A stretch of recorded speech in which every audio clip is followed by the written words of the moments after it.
Hello. A very good afternoon, dear all.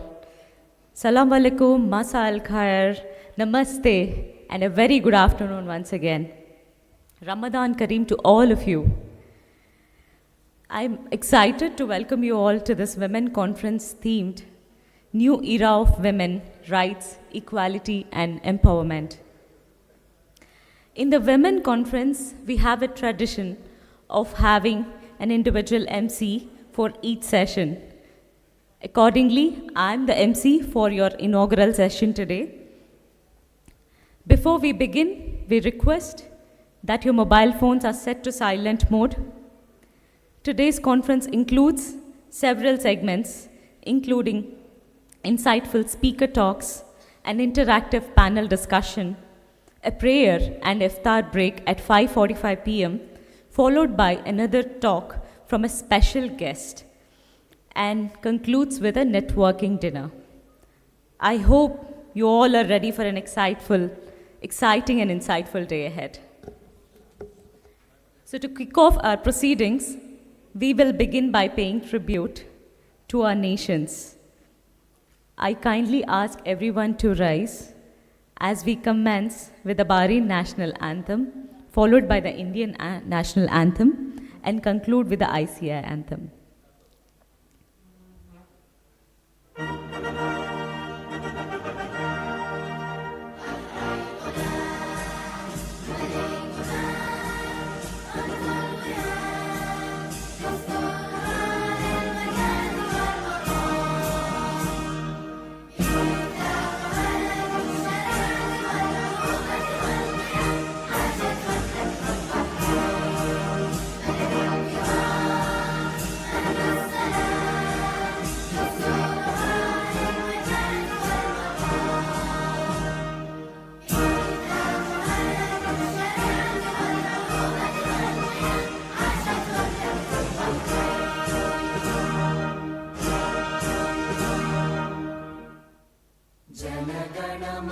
अधिनायक जय हे भारत भाग्य विधाता पंजाब सिंध गुजरात मराठा द्राविड उत्कल बंगा विंध्य हिमाचल यमुना गंगा उच्चल जलधि तरंगा तव शुभ नामे जागे तव शुभ आशीष मांगे गाहे तव जय गाथा जन गण मंगलदायक जय हे भारत भाग्य विधाता जय हे जय हे जय हे जय जय जय जय हे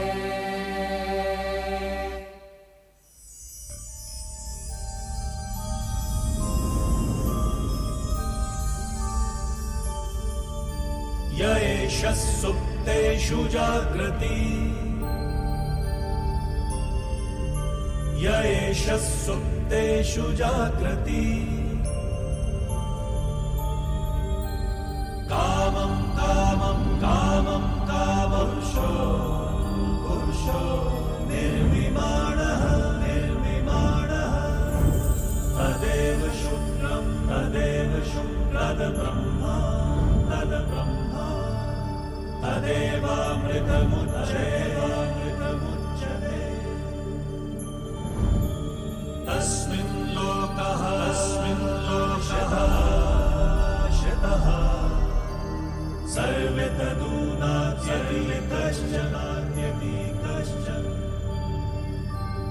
एतद्वैता एतद्वैता एतद्वैता एतद्वैता एतद्वैता एतद्वैता.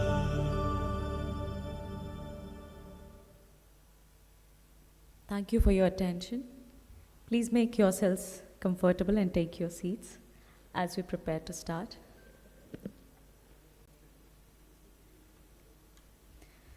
We are honored to have with us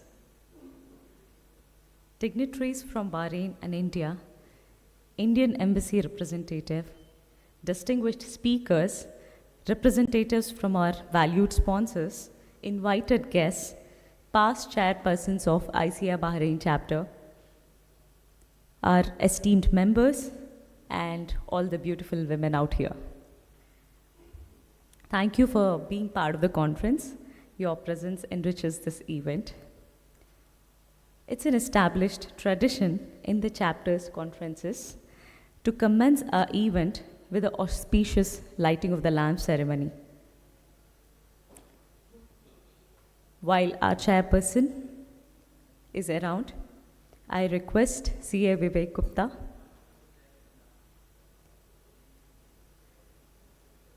and our vice chairperson CA Vineet Maru to lead all dignitaries to the stage for the lamp lighting ceremony.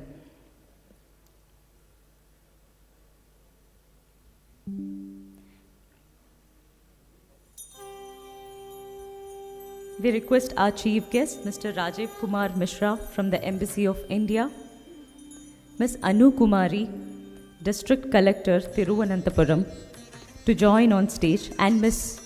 Dana Zubairi to kindly join onto the stage for the lamp lighting ceremony.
Thank you all. Request all dignitaries to please stay on the stage.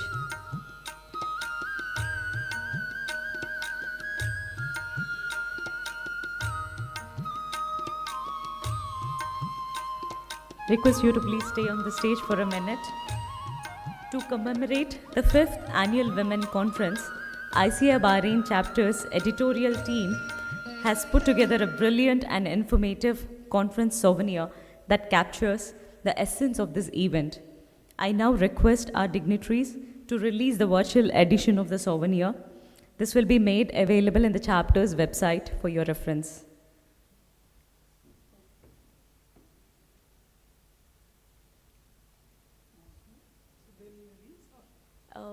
It's a QR code that will be sent to everybody, and you can scan and download the thing. Thank you very much for all your support. Thank you all. I request CA Vivek to please lead the dignitaries.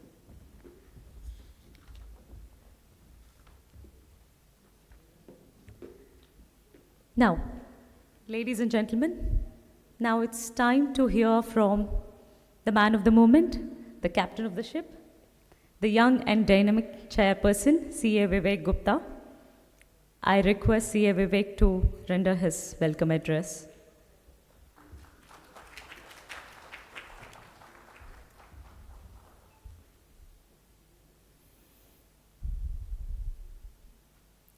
Good afternoon, everyone. Assalamu alaikum. Namaste.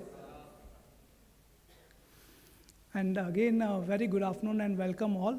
especially our chief guest, Mr. Rajiv Kumar Mishra ji, Ms. Anu Kumari, Ms. Dana Zuberi, and all the esteemed speakers and guests who are present here, and the ones who will be joining in short while, to them also.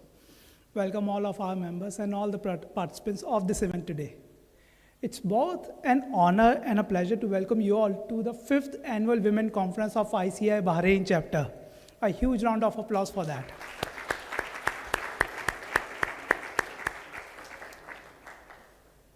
Because over the past years, this forum has blossomed into a platform where voices rise, stories resonate, and boundaries are redefined. It's a reminder that when men and women stand together equally, the powerful changes becomes inevitable. As we embark on this new journey with ICA Bahrain chapter, we gather not just here to celebrate women, but to honor the spark that they carry within them, the spark that lights up families, communities, and boardrooms alike. To honor that spark, we have an exhibition today, an art exhibition which you may have witnessed outside, which is specially curated by Monisha Anil Vyas, and with all the artists which you have seen. And that includes one of our member, CA Uday Shanbag as well, who has been the past chairperson of ICA Bahrain chapter. And before moving ahead, let me share the context why we thought of this art exhibition. The credit goes to CA Uday Shanbag. He has been an accountant, chartered accountant, but he has been pushing his boundaries and changed his perspective and helped us to look from an artistic angle. So as a tribute to CA Uday Shanbag, we have something to show.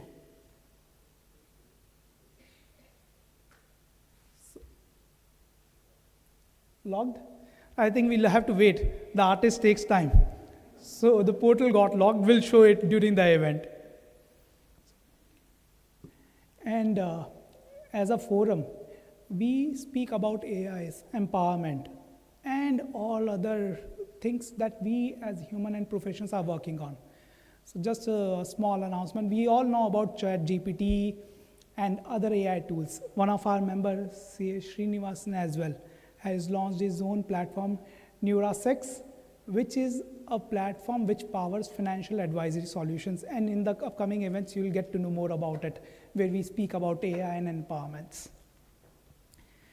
Now, as we move further ahead, I extend my best wishes to the event chair of these events, CA Akhila Madhuri and CA Abhinav Goyal, who, with the unwavering support of the team members, and especially our female leader, CA Bharti Maheshwari, has given shape to this conference today.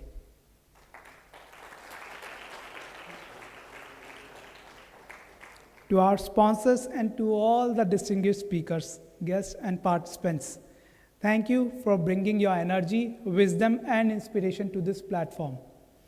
For all the women out there, as Rumi beautifully said, don't you know yet? It's your light that lights up the world. And here's to the courage, connection, and conversations that matter.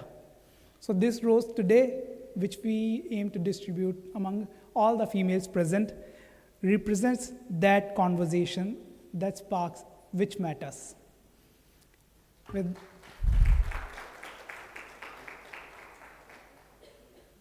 With that, I welcome you once again and let the inspiration begin. Thank you.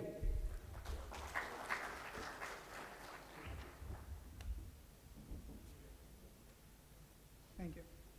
Thank you, C. Vivek.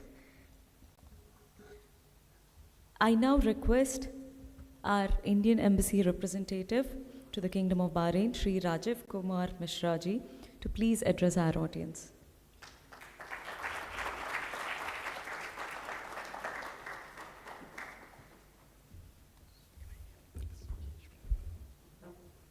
Good afternoon, everybody.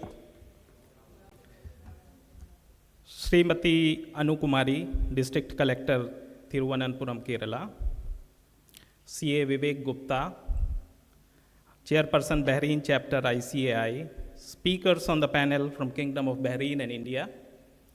Members of Bahrain Chapter of ICAI, esteemed guests, a very good afternoon to all of you. I'm happy to be here at this important event, which is organized by Bahrain chapter of ICA. I would like to convey that Ambassador is not in Bahrain right now, but he conveys his best wishes and his greetings to all of you in this session. Annual Women's Conference celebrates the achievements of women in social, political, economic, and other fields of life. Today, women rule almost every field of life and work at par with men. Women hold topmost positions in every sector and play the best roles history has ever witnessed. This year's theme is New Era of Women, Rights, Equality, Empowerment. Highlights the importance of recognizing and addressing the unique challenges and experiences of women. Government of India has always focused on women empowerment through various schemes and emphasized on dignity and equal opportunity. The growing awareness of women's rights, combined with progressive government policies and societal changes, offers a positive future for women empowerment in India. On 8th March 2025, Honorable President of India, Srimati Draupadi Murmu, inaugurated a national-level conference on the theme, Nari Shakti Se Viksit Bharat, organized by Ministry of Women and Child Development at Vigyan Bhavan, New Delhi. Addressing the gathering, Honorable President emphasized the crucial role of women in shaping the nation's future and said that Viksit Bharat is only possible when women can participate in the workforce without bias or barriers. The Kingdom of Bahrain has also made concerted efforts to ensure the advancement of Bahraini women. From my own personal experience, I have seen Bahrain as one of the most welcoming and most open country in the entire GCC. Women empowerment in Bahrain has made significant progress over the years with various initiatives promoting gender equality and women's rights. Women are increasingly entering the workforce and many hold leadership roles in business and government sectors. I would like to tell everybody that I am coming from Washington, D.C. And when I was coming from Washington, D.C. to Bahrain, I had some image of the country. But I was pleasantly surprised when I landed here and interacted with people. I have attended so many GABCAs, Bahraini Business Women's Association and others. So I have seen women taking the lead in so many engagements. This was a very pleasant surprise for me, and I look forward to my next 3 years in this country to be very pleasant and would like to engage all of you. So that was my personal thing. Women in Bahrain are also active in social and cultural spheres. With their competence and efforts, the Bahraini women have reached the global level. I'm sure you're all eagerly waiting to listen to eminent speakers who have gathered here today to discuss more on this topic. I am not a subject matter expert. I spoke from my personal experience. I want to conclude my speech by saying that International Women's Day and now this event is dedicated to celebrating the achievements of women in every field and acknowledge the value and importance of women in our lives and all around the world. I would also like to take this opportunity to once again congratulate Bahrain chapter of ICAI, which I have been told has been winning the Best Overseas Chapter Award for 3 consecutive years from 2022 to 2024. So that's an achievement. That says something about the Bahrain chapter. I wish you all the very best. Thank you.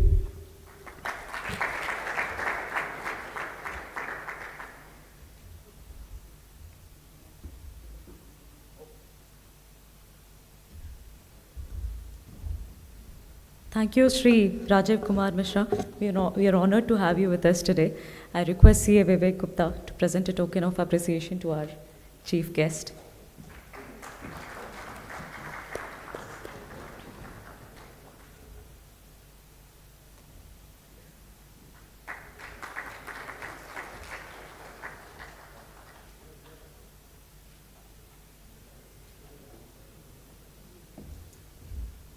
Once again, thank you very much for accepting our invitation.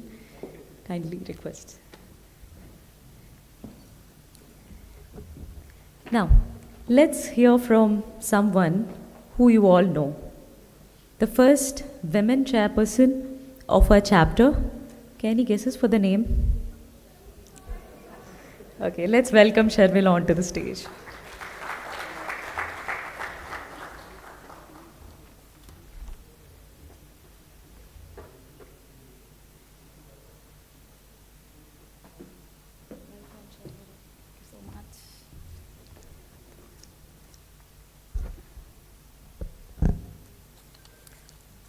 So good afternoon, everybody. Once again, good afternoon to all the dignitaries, speakers, guests, our female friends here, and all the members. A very warm afternoon to you all. I'm truly honored today to stand before you all as the first woman chairperson of ICA Bahrain. And this moment is incredibly so special for me. And I'm deeply proud of the strides we have taken as ICA Bahrain for empowering the women. So hats off to all of us. I want to begin by extending my heartfelt congratulations to CA Vivek Gupta for his outstanding leadership and his entire team, including the executive committee members, the volunteers, and especially Akhila, Bharti, Khushbu, Subhashri, everybody who has helped to make this conference success.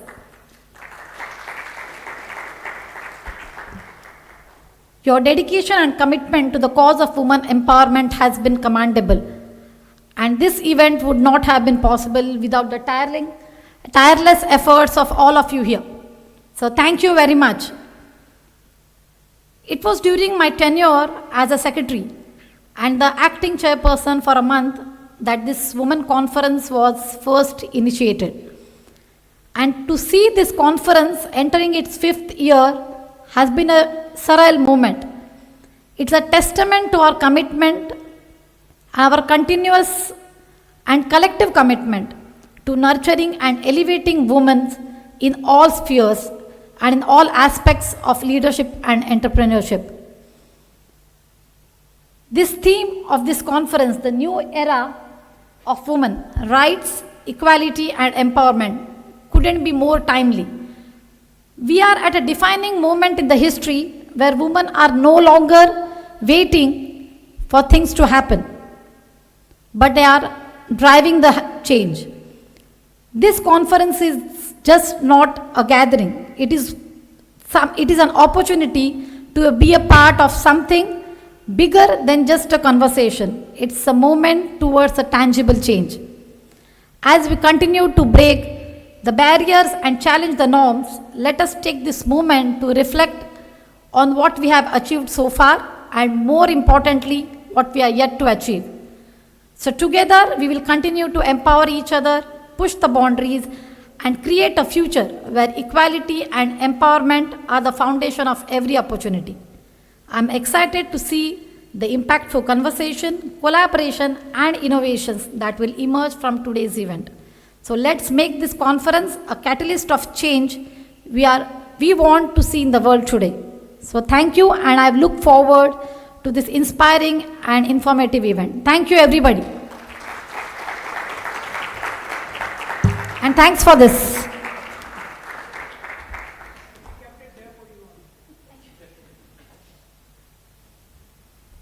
Thank you, CA Sharmila, and special thanks to Sandeep as well, who has given all the hand-drawn cards to all the women members over here. Ladies and gentlemen, with that, we conclude our inaugural session today. Are you all excited to dive into today's event? I think we will empower men also today, so please a bit louder. Are you all excited?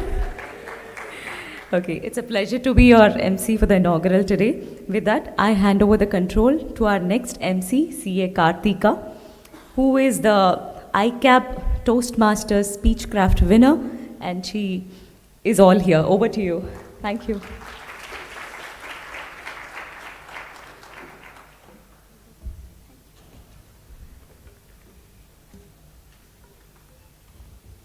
Thank you, Akhila, for the wonderful introduction.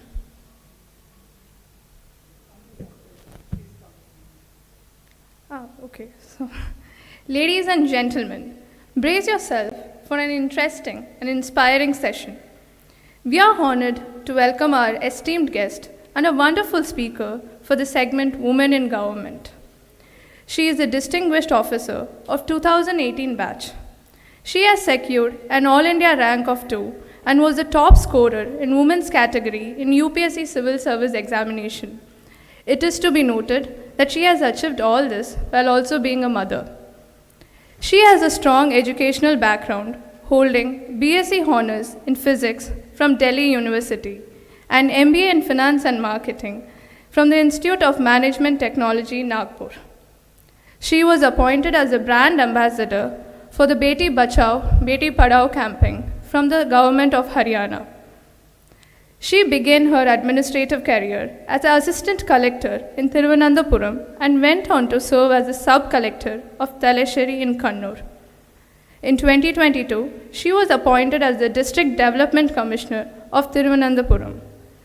Prior to her current role, she has also served as the Director of Kerala State IT Mission and as the Director of Mahatma Gandhi National Rural Employment Guarantee Scheme, showcasing her expertise in key administrative positions. Now please join me in welcoming a very inspiring leader, IAS officer, Srimati Anu Kumari, District Collector of Thiruvananthapuram, Kerala, to address us.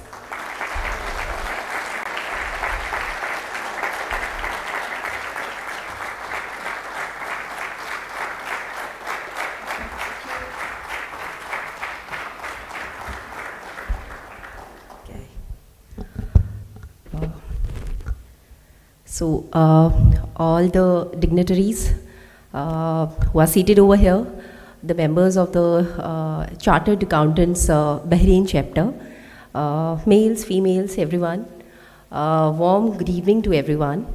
I have been having really bad throat, sore throat, and I am just struggling. I should not have a bout of cough now. So let us hope for the next 40 minutes I am able to speak smoothly. So, yeah. I had a conversation with President Vivek, and I was asking him, what is the format of the discussion? Do we want it to be interactive, question and answer, or what do you want me to speak about? So obviously the topic is, women, around women, women empowerment and all. So Vivek told me, ma'am, you can start with your story, and then towards the end we can have a Q&A session. So I'll stick to the advice given by Honorable President and I'll start with my story. So first of all, I can relate to all of you. I also have worked in the corporate sector for almost a decade. I worked in the corporate sector for around 9 years. It was, I had completed my 9th year. It was then that I decided to leave the private job and go to write UPSC exam. Before talking about UPSC exam, I'll share a little bit of statistics with you. UPSC, you might be knowing, Union Public Service Commission, that is the body basically that conducts the exam. And it is touted to be one of the toughest exams. Many of you might be able to relate to it because we all know that the pass percentage in the chartered accountant examination is again very low. And people know, how competitive, how tough that is. So, similar to that, we have this UPSC examination. Roughly 7 to 8 lakh students, aspirants apply, and ultimately, roughly say 800 get selected. So one for every 1,000. So the pass percentage, as you can calculate, is 0.1%. So if, one decides to sit for the exam, we have, our sir here with us, who obviously has aced the exam, and he'll obviously be able to relate to the story. When anybody decides to take up this exam, trust me, it takes a lot of mental effort. So I was working in the private sector. I'll come to how I used to feel about the exam, how I decided. I was working in the private sector. And when I started my journey, it was with ICA Prudential Mutual Funds in Mumbai. When I got my first salary, it felt so satisfying. When you're standing on your own feet, when you are able to support your family, and as a female, it gives you another kind of kick, another kind of high when you are not dependent on anybody, when you are financially independent. So it used to feel so good. I remember I was in Bombay, पहला salary मिला, and उस time पे UPI वगैरह इतना नहीं होता था. So I immediately rushed to the bank and I wrote the check, and I had got around 55,000. Keeping 5,000 in my account, I transferred the remaining 50,000 to my father's account, and I so delightedly called him, Papa, I transferred 50,000 to you. And he felt so proud. So this kind of thing, obviously being in the private sector, then salary kept on rising, used to feel good, and the scale of learning, the curve of learning is pretty high, especially in the beginning. That steep learning curve, the financial independence that is coming along with the job, it used to give a lot of satisfaction, a lot of meaning to the life, or the things that I was craving for, I was getting.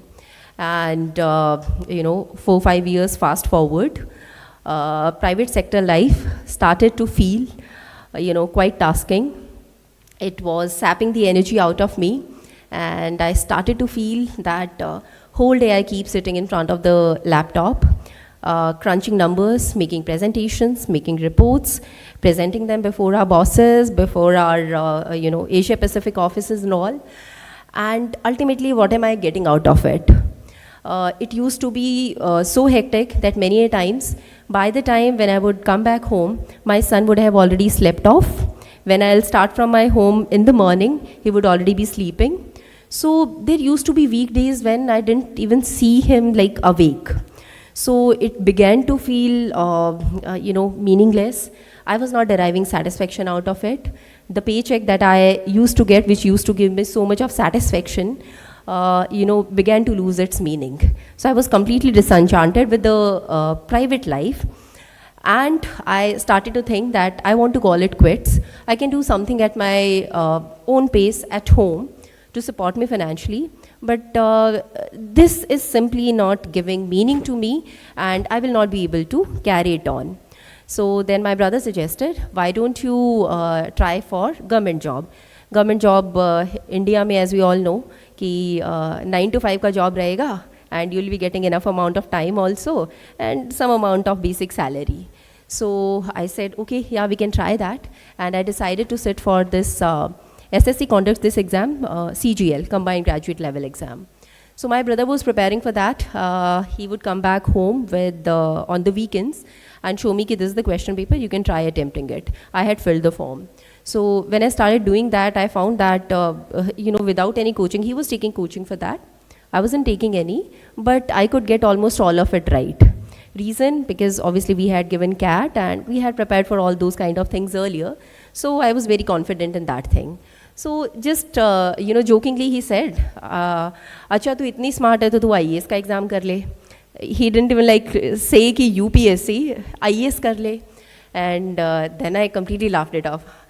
Because honestly, I'm telling you, at that point of time, I used to feel that this UPSC examination, it is meant for super extraordinary people.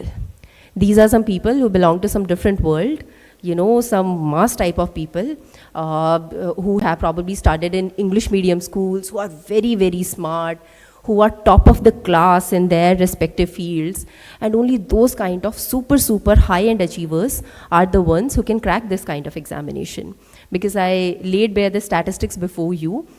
With that kind of success ratio, okay, I have been academically fine, chota mota apna school mein I used to be the class topper and all, but IAS, no, that is not something, which can be my cup of tea. So the thing simply passed away, and the moment passed away, and I didn't pursue it. Then, incidentally, a few days later, 2016 batch ka result came. And that year, the topper was a girl named Tina Darby, and she cracked the exam in her first attempt, and she secured first rank. So that was the headline of the newspaper that time. My brother simply came running to me, and he was like, "You were saying itna difficult hai, itna extraordinary hai. If that is so, then how can a girl in her first attempt secure first rank?" So which means this is something, if you really try for it, you can achieve. So it started like that. I said, okay, I will try, but I still wasn't serious. But then it so happened, he filled the form for me. And he just told me, ki, when I came back home at night, I filled the form for you, and now you have to attempt it. So that was the point of time when I was the mother to a 2-year-old child. I had taken a home loan and my EMIs were running. It was the first year of the EMIs only, so obviously the biggest chunk was left only. And when my brother had filled the form, so he said, you must give it. And as I told you, I was really not happy in the private sector, so I decided to give it a chance. I called my father and asked him, Papa, I want to leave the job. My father was so supportive. He said, Pakka man bana liya hai. मैंने कहा पक्का अब मुझसे यहाँ नहीं होगा. So he said, okay, I'm with you, you leave it. I rang my husband also. He was a little apprehensive, yet he said, ki, okay, fine, if you feel like doing it. I left the job, started preparing. I went to my mother's place because, as we all know, after getting married and in a typical Indian setup, a bahu is a bahu, right? A bahu has a lot of domestic responsibilities, and when we work in the office also, it is a double shift that we do. Home shift is definitely there, office shift is just another addition. Domestic chores invariably fall onto the female. So I shifted to my mother's place and I started preparing. And it used to so happen that my son would come running, he would sit in my lap and he would be playing with my books and not allowing me to study. Being a mother, I would also start doting him, caressing him, loving him. And studies were not really happening. So incidentally, my Masi was there at my home that day when he was sitting in my lap, and in one hand I was holding him and the other hand I was opening the book and trying to concentrate, not really focusing but trying to, kind of study. So my Masi said, Beta, it is not an easy thing that you have done. Now don't take it so lightly. Either you have to be a mother at this point of time, or you really have to be preparing about that. And that hit me hard, because that was the truth. Let us admit it, I could not have the best of the both worlds, continue being a mother and at the same time being an aspirant in a highly, highly competitive examination. So then that was probably the toughest call, more tough than even leaving the job that I took. So I decided that I'll leave my son with my mother, and I decided to shift to my Masi's place. Masi, by the way, if some of you are not conversant with Hindi, mother's sister. My Masi was living in a village near to Sonipat, the place I belong to, and she said, bada ghar hai and you will be having ample amount of space also, aao aur wahan pe studies karna shuru karo. So I left my son, I went to the village, I started preparing. Now for UPSC people, The Hindu karke, there's this newspaper, which is the Bible for UPSC aspirants. So in that village, forget about the Hindu, any newspaper did not used to come. So वहाँ पे newspaper का availability ही नहीं था. So I was forced to go for online, sources, which later on proved to be a blessing in disguise. Because when you are studying from, say, the newspaper, the entire newspaper lies before you. You yourself have to think and decide which is important from UPSC perspective, what to leave, what to cover, in what depth. When I started preparing through online sources, so there were these websites which will curate the entire content for you. So you can just go through that and leave out the rest of the things which might not be, if somebody killed another person, that is not going to come in UPSC, no. So those kind of news, etc. would get left out. So started preparing through online sources. Thankfully, internet connection was there because mobile pe internet hota tha. We used to do the Wi-Fi hotspot thing, and I started preparing. So, almost 1.5 years of dedicated struggle, grueling struggle. And struggle, when I say, really it tests your strength, it tests you to the core, it tests your patience like anything. During those days, I can very well vouch for the fact that other than 10 to 4 sleeping hours and the basic time that would go in the daily chores, bathing, eating, etc., the rest of the active hours were completely and wholly devoted to studies only. So you are holed up inside a room with your laptop, with your books, and the whole day you are studying only. When I started preparing for like a regular UPSC aspirant, challenges might be different. But for me, the biggest challenge was my son is there and I'm just not able to focus on my studies. So I'll immediately, make a video call. I'll try to talk to him. He'll see me on phone, he'll start crying. Then, I'll also feel emotional sometime, will go like that. So initially, first week I did like that. Then I realized, no, it cannot go on like that. So that was the time when I took, the second tough call. I said, I'm not going to make any calls to him. Uske baare mein kuch पूछना है, I'll talk to my mother only. And, I completely severed the connection because the more you talk, the baby obviously, keeps engaged with you. So that I would say was the toughest part of my UPSC preparation, being away and being cut off from your son. Because I was not just an aspirant, I was a mother also.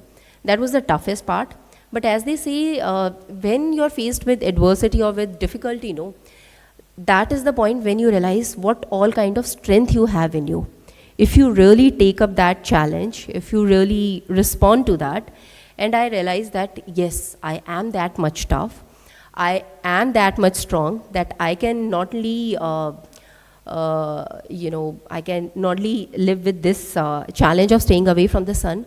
Rather, this thing started proving so beneficial for me that I could not dare to waste any moment, any minute, or any hour of my preparation.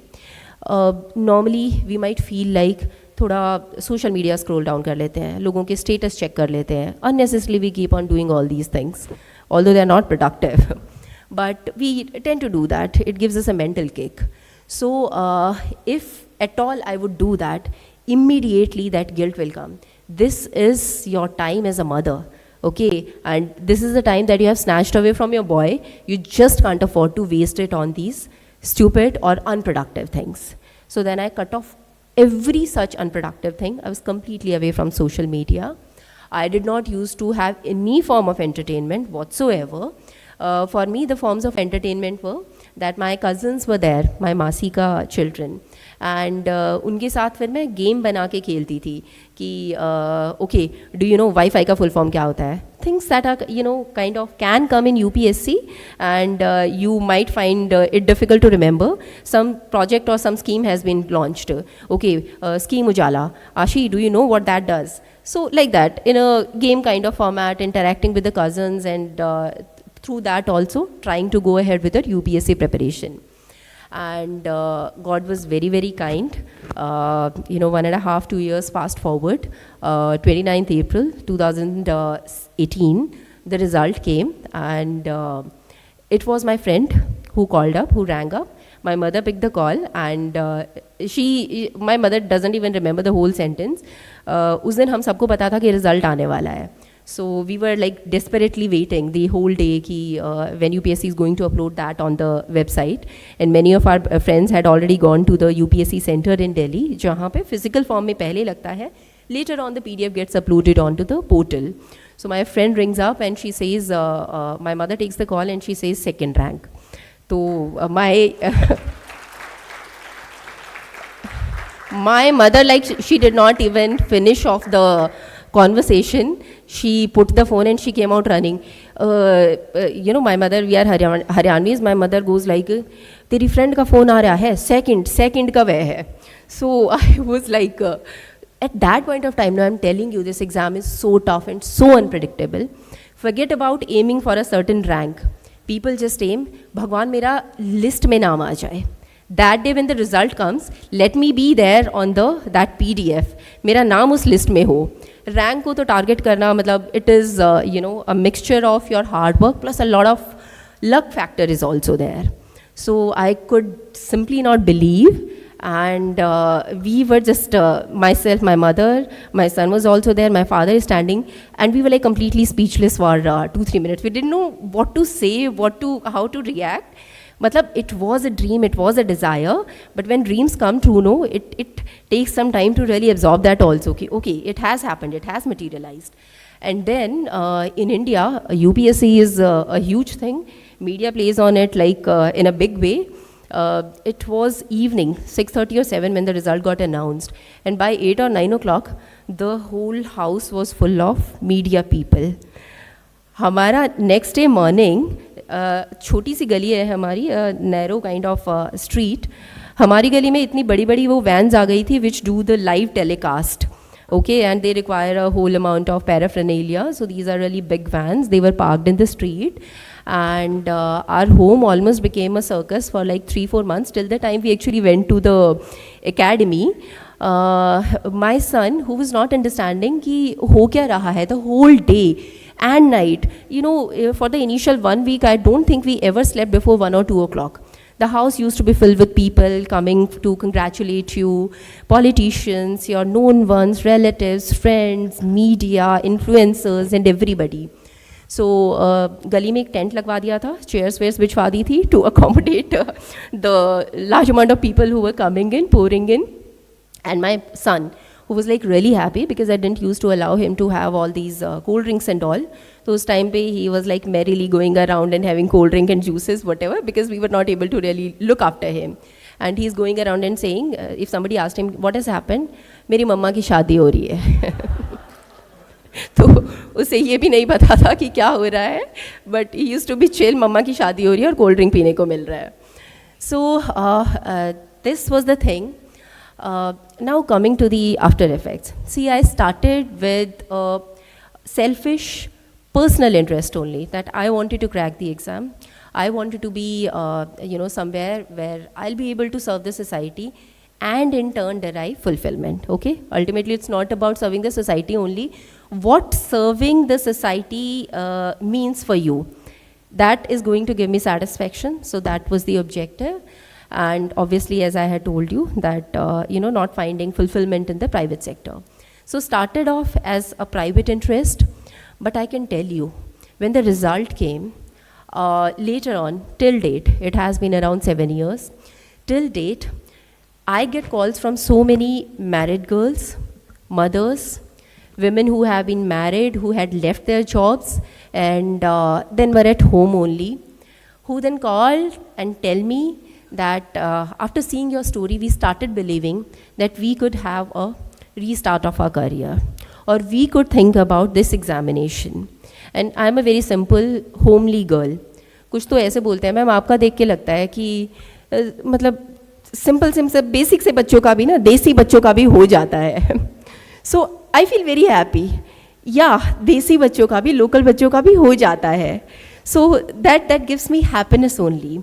I have been able to mentor, I can say, around thousands of women who have then prepared either for this exam or for any other exam. And then very happy to share that many of them then come back to me and share their success stories with me. Ki, after seeing your story, I started preparing for this thing, or I started doing this thing. Because honestly, say if we hear about ki somebody became Miss India, Miss World, etc. So generally we feel, that must be, a very talented, very smart, कुछ ऐसा सा लड़की रही होगी. But when we see somebody who we can relate to, some our neighbor type person who has grown with us or who seems very relatable, that hits you in a different way. That gives you a different kind of thinking process. Ki, okay, if this kind of person can do that, he or she is similar to me, then I can also do that. So very happy to share that, there have been thousands of women who then reached out to me, who, with the grace of God, I have got the opportunity to mentor, and then many of them have succeeded also in various careers or in various tests, etc., that they took. I would want to share, one incident. After the result had come, one of my cousin's wedding was there, and I was attending that wedding. I come from Haryana, which is known to be a very patriarchal society. So particularly regressive, because female feticide is something which unfortunately even today is prevalent in the society. Although it has reduced a lot, but these kind of ghastly things used to take place in Haryana. Because girls or daughters are generally considered to be a burden, and there's an immense kind of desire for male child. So there was this elderly person, a senior citizen who is standing, completely in the Haryanvi attire. He came and, blessed me with both the hands, ऐसे करके, and he's like, तेरे जैसी बेटी हो तो कितनी हो जा? Means, if we have daughters like you, then let many daughters come. So that sentence, at that point of time, I felt happy कि okay, आशीर्वाद दे रहे हैं, and I was like, हाँ, thank you. But can you imagine the kind of patriarchy that is inherent in it? Ki if you are able to prove that you are successful, if you achieve something big, okay, then you earn the right to be born. You're getting it? As a male, is anybody going to ask you कि okay, only if you achieve it, तो बेटे कितने भी हो जाए? नहीं नहीं, बेटे तो कितने भी वैसे भी हो जाए. But अगर बेटी होनी है तो you have to prove it with something big, with some achievement. So that achievement definitely gives me a lot of happiness and satisfaction, because there are so many parents who started, supporting their daughters more. हमारी भी बेटी कल को बड़ी होकर officer बन सकती है, अच्छा रैंक ला सकती है. She can be in good position, but at the same time, this dialogue was a reminder of the stark patriarchy and the undertones that exist in our society. And when we reach to these heights, I feel that it is our social and moral obligation, responsibility to address in whatever forums we go to, in whatever conversations and discussions we have, to address these things. Abhi 8th March, International Women's Day was there. So obviously we get a lot of invites to participate in multiple functions. Over there back in India, whenever I go to functions, I usually ask one question to the entire gathering. And answer, I already know the answer, and most of the times the answer is in the same tone that I expect.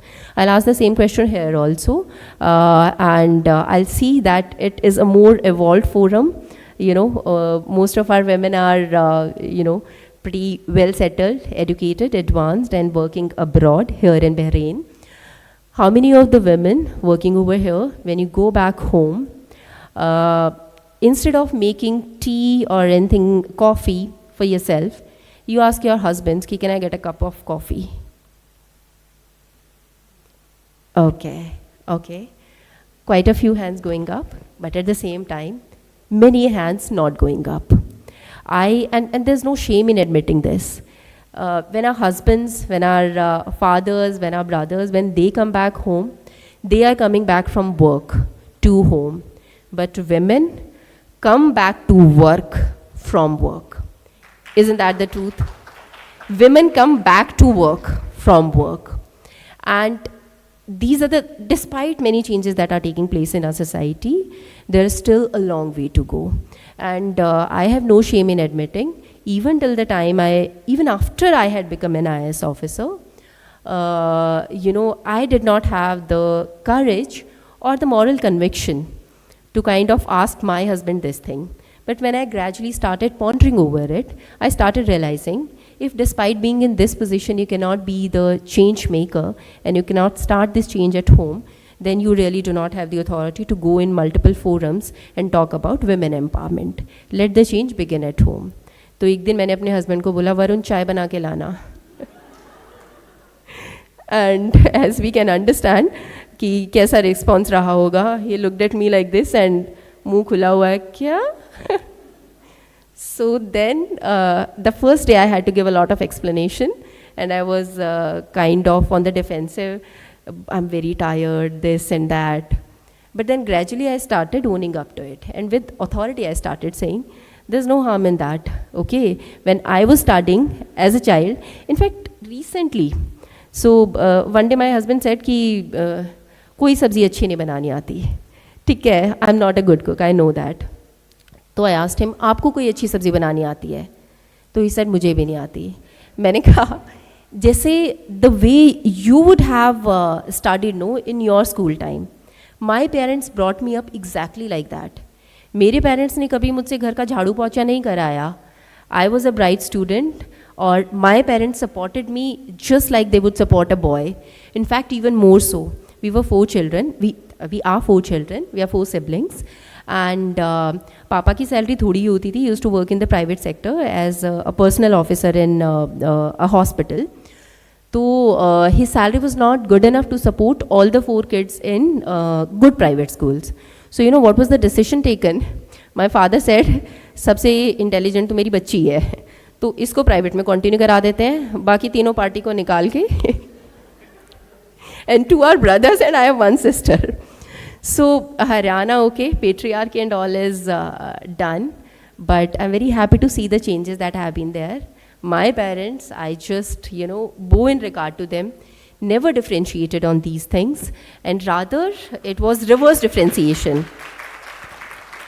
So I told my husband, जितना काम ना, जितना cooking आपकी mummy ने आपको school days में या college days में सिखाया होगा, इतना ही मुझे मेरे माँ बाप ने सिखा रखा है. लेकिन उसके बाद भी after getting married and all, I learned cooking. Okay, and I still make all the efforts to be a good mother, to be a good cook for my son, because always son say ना, माँ के हाथ का खाना. मैंने कहा मेरा बेटा क्या कहेगा, मेरी माँ के हाथ का इतना गंदा खाना. So I still try to kind of learn different things or make things so that my son doesn't have bad memories about his childhood. So then I asked my husband, okay, then you also start learning. Alone, myself, I only cannot just keep on bettering on all the things. And today I'm happy to share with you all that my husband shares most of the domestic chores ka responsibility equally with me, without any shame or without that kind of thing. It is not a man's job. And to all the men out over here in this forum also, I always say, it is not a man's fault. Okay? When we talk about patriarchy, somehow mentally we start seeing men as if they are the culprits, as if they are the on the negative side, and females, we are the victims.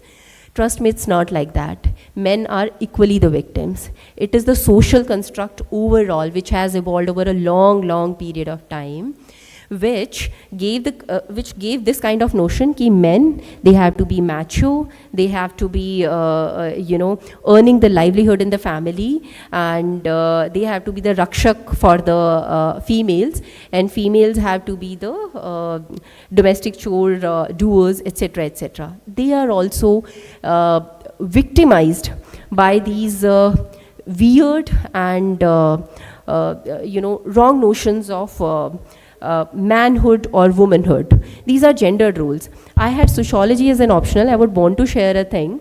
When I studied sociology and patriarchy in that, so there one example is shared.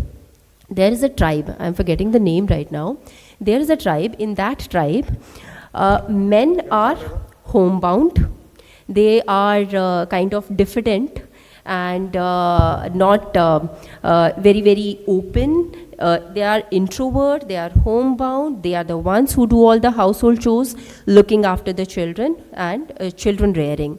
While it is the women who are taller, broader, just like we have in among us, men would generally be stronger, and they would be the ones taking care of the financial needs. But in that tribe, it is completely the opposite.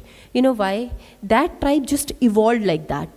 Cut off from the rest of the society, that tribe evolved in a different manner, whereas the rest of the humanity mostly evolved in a different manner. And because of various kinds of traits being cast one over the other for a long period of time, over millions of years, we are the way we are today. Like, women generally will not be as strong or as powerful as our male counterparts are. So trust me, it is all social construct. There's a little bit of biology that because only women can bear children, so they are naturally going to be at a disadvantage when it comes to looking after the children. More responsibility will be on the women's side. But otherwise, it is all a social construct. And the day we decide to change the social construct, to start thinking about it, we can definitely bring about that change in society. There are, two things which is not necessarily related to women empowerment, but which helped me a lot during my preparation days and still helps me. I would want to share with you. There's this beautiful thought. It goes like this. Every person has to go through either of the two pains. Either the pain of discipline or the pain of regret. And the difference is, discipline weighs ounces while regret weighs tons. Do you understand? So it says, during my UPSC preparation days, I always used to fall back on this thought, and it used to give me so much of power and energy that yes, either I stay disciplined, hardworking and dedicated today and bear this pain, the pain that comes with hard work, or maybe 1 year, 2 years down the line, I will be inflicted with the pain of regret. काश मैंने उस time पे और dedication से तैयारी कर ली होती, काश मैं उस टाइम पे और हार्ड वर्किंग रही होती. That kash thing, no, that regret, trust me, it is a very huge burden to carry. So whenever in your lives also you are faced with difficult choices, it's always easy to go for, and there's always this choice between easy and right. And obviously it is very easy to choose the easy thing and difficult to choose the right thing. But when faced with difficult choices, please try to remember this thing. And it will help you set your priorities right in life.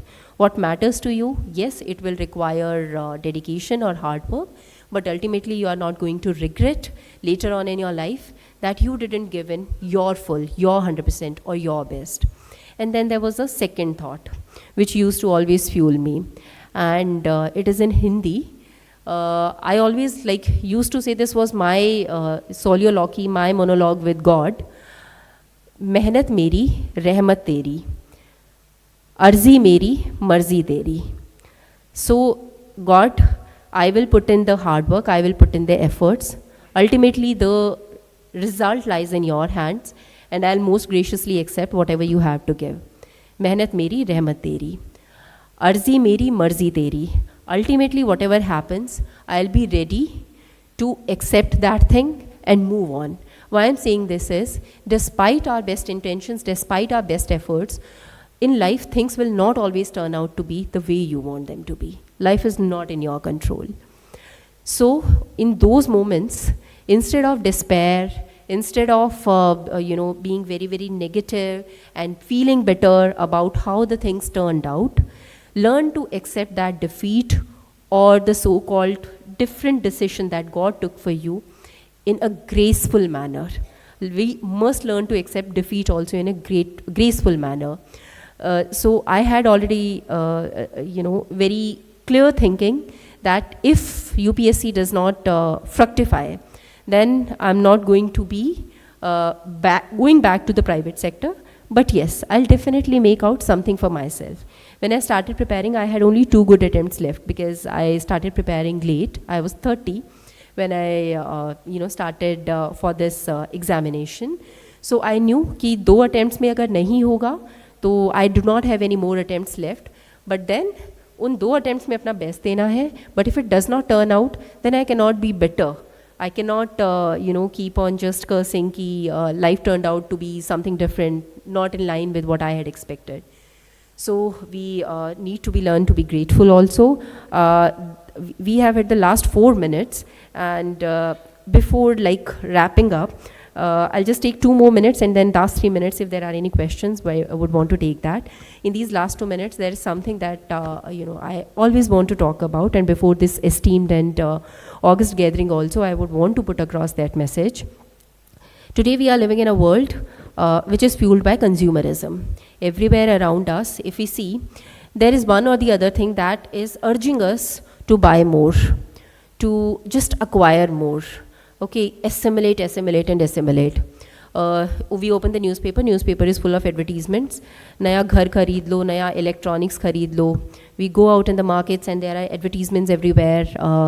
You buy this new beauty product, cosmetic, new shoes, clothes, or one or the other thing. Which I find is actually belittling humanity. Today we have been relegated to mere consumers, as if entire humanity was meant to be, as if we were born to be only buyers, consumers. Trust me, that is not really and not just trust me, you all know, we all know, that is not the objective of life. And what this unnecessary consumerism is leading to is that earth is becoming unsustainable. Today there are 800 crores of us, right? Does our Mother Earth, and we say Mother Earth, are we really respecting Earth the way we should be? Whenever we are doing any unnecessary purchase, whenever we are consuming more than what we are expected to, whenever we are buying anything that is not environment friendly, trust me, we are disrespecting our Mother Earth. So if we are calling Earth really our mother, let us start respecting our planet, our mother. Let us be conscious buyers. I urge each and every one of you, only buy when you need it. And please make this fast fashion, fashion fad and all that, please be really cautious of that. Make repetition a habit. Make repetition fashionable. Trust me, हम हर नए function में नई dress पहन के जा रहे हैं, 10 minute के लिए, 1 घंटे के लिए सुंदर दिख रहे हैं. That is okay, good for us, probably for our ego for some time, but not good for our planet, not good for our earth. Buy what you need and only when you need. And buy only those things that are environment friendly, that are not going to harm our planet. You know, one simple t-shirt, cotton t-shirt, एक simple cotton t-shirt को बनाने के लिए it requires 3,000 liters of water. And if we are utilizing that t-shirt, say for 4-5 times, and then we are dumping it, it is going to end up in a landfill. And today, there are so many landfills on earth that we are falling short of the places to create further landfills. There are places where heaps of these fast changing fashion, the byproducts of that, when they have been put in landfills, they have risen to so much of heights that they are visible from our satellites. So please respect our earth. Please be conscious buyers, conscious consumers. And Gandhi ji said that earth has enough for our needs, but not enough for our greed. Greed kabhi fulfill nahi hogi. Needs fulfill ho rahi hai. Let us be happy with that. Simplicity is the ultimate sophistication. I would request each one of you, you all are happy, you all are beautiful, you are mesmerizing in your own unique way. You really do not need just, fashionable clothes and etc. to make you good, make you look good and all. जो आपको प्यार करता है, जो आपकी respect करता है, वो आपकी सिंप्लिसिटी में भी करेगा. बहुत ज़्यादा ग्लैमरस बनने से, वैसे कपड़े पहनने से ही कोई आपकी रिस्पेक्ट करता है, तो trust me, that is not really the respect. That is only the respect for the clothes you are wearing, not for the personality that lies here. So I'll end my monologue with that. I always urge everyone to take an oath of sustainability. Then only we will be able to sustain our planet, our Mother Earth, for a long time. Women's Day, 8 March tha. Belated Happy Women's Day to all the gorgeous women, as well as all men out here, for all the women in your lives. And let us keep supporting our brothers and sisters around us, irrespective of the gender, respecting each other. तो women का भी rights बढ़ेगा और अपने men का भी rights बढ़ेगा. Thank you everyone.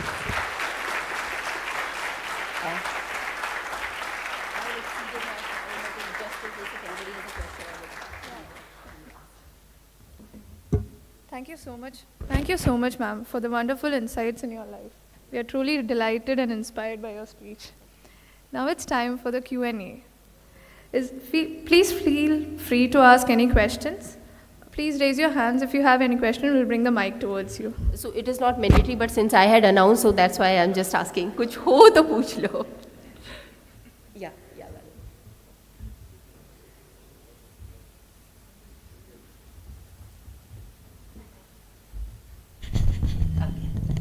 Hi, ma'am. Thank you so much for the inspiring words. It was really, very, very insightful, and we got a lot of inspiration. My question is, when you were preparing and you said your family was very supportive when you left the job and when you had to take a break even from your son so that he doesn't, you're able to move forward. So family being supportive is understandable, but there's always this society which always has their own things they keep, which is unstoppable. So how did you or your family shield yourself from that, or how did you overcome that? Because that is something which is, it is Yes. not uninvited guest, right? Yes. So you can't do much. Very relevant question, and I'll answer it. As I was staying in my Masi's place, So in village, women are even more, मतलब they will say whatever they feel inside. Okay, गांव में तो ये रहता है. So there were these women, like she'll come sit alongside, मैं पढ़ रही हूँ, and she'll be like, कैसी माँ है तू? तेरा तो दिल बिल्कुल ही पत्थर है. अपने बेटे की याद नहीं आती? So these kind of comments, they were not like random here and there. I would say they were like there every day. Because all around there are women, there are men who are seeing. They would question your ambition also. कि job इतनी ज़रूरी है कि मतलब बेटा छोड़ रखा है. So trust me, those used to be very difficult times. I used to feel guilty most of the times. And it used to be very difficult answering to those taunts, to those remarks, and more important than answering, let the answer go to hell. I don't want to respond to anybody, but it pinches, it hurts within. And the way I started shielding myself from all this negativity was first trying to cut down on such contacts. मेरी मासी ने क्या बोलना शुरू कर दिया था, whenever any woman would come ना for any work, she would be like, भाग के अंदर के कमरे में चली जा, बाहर मत आइयो, so that I don't have to hear whatever they are saying. And second thing, she was like, दुनिया तो हमेशा बोलेगी ही, okay, सबके different thought process हैं, perspectives हैं, and those women are also not negative. I would not like, kind of vilify them कि they are villains. They're also not negative. They have been just brought up in a certain kind of environment. So they are conditioned like that. So I started believing only in my ambition. What is, my goal? So I have to focus only on that. The more I feed negativity by pondering over that, more that negativity will hamper me. Instead of that, I will focus on the productive and the optimistic part, which was at that time studies. So I used to just cut down on the negative train of thoughts and get back to studies. There's this thing called 5-second rule. You count backwards when any negative train of thoughts begins to hit you, you just count backwards. 5, 4, 3, 2, 1. And on 1, you have to start doing something that is antidote to the negativity. Okay, simply cut down. जो भी दिमाग में चल रहा है, cut down 5, 4, 3, 2, 1. Okay, studies. And I'll start doing that. It worked for me. Thank you. I'll end it otherwise we'll extend it. Okay. Should I?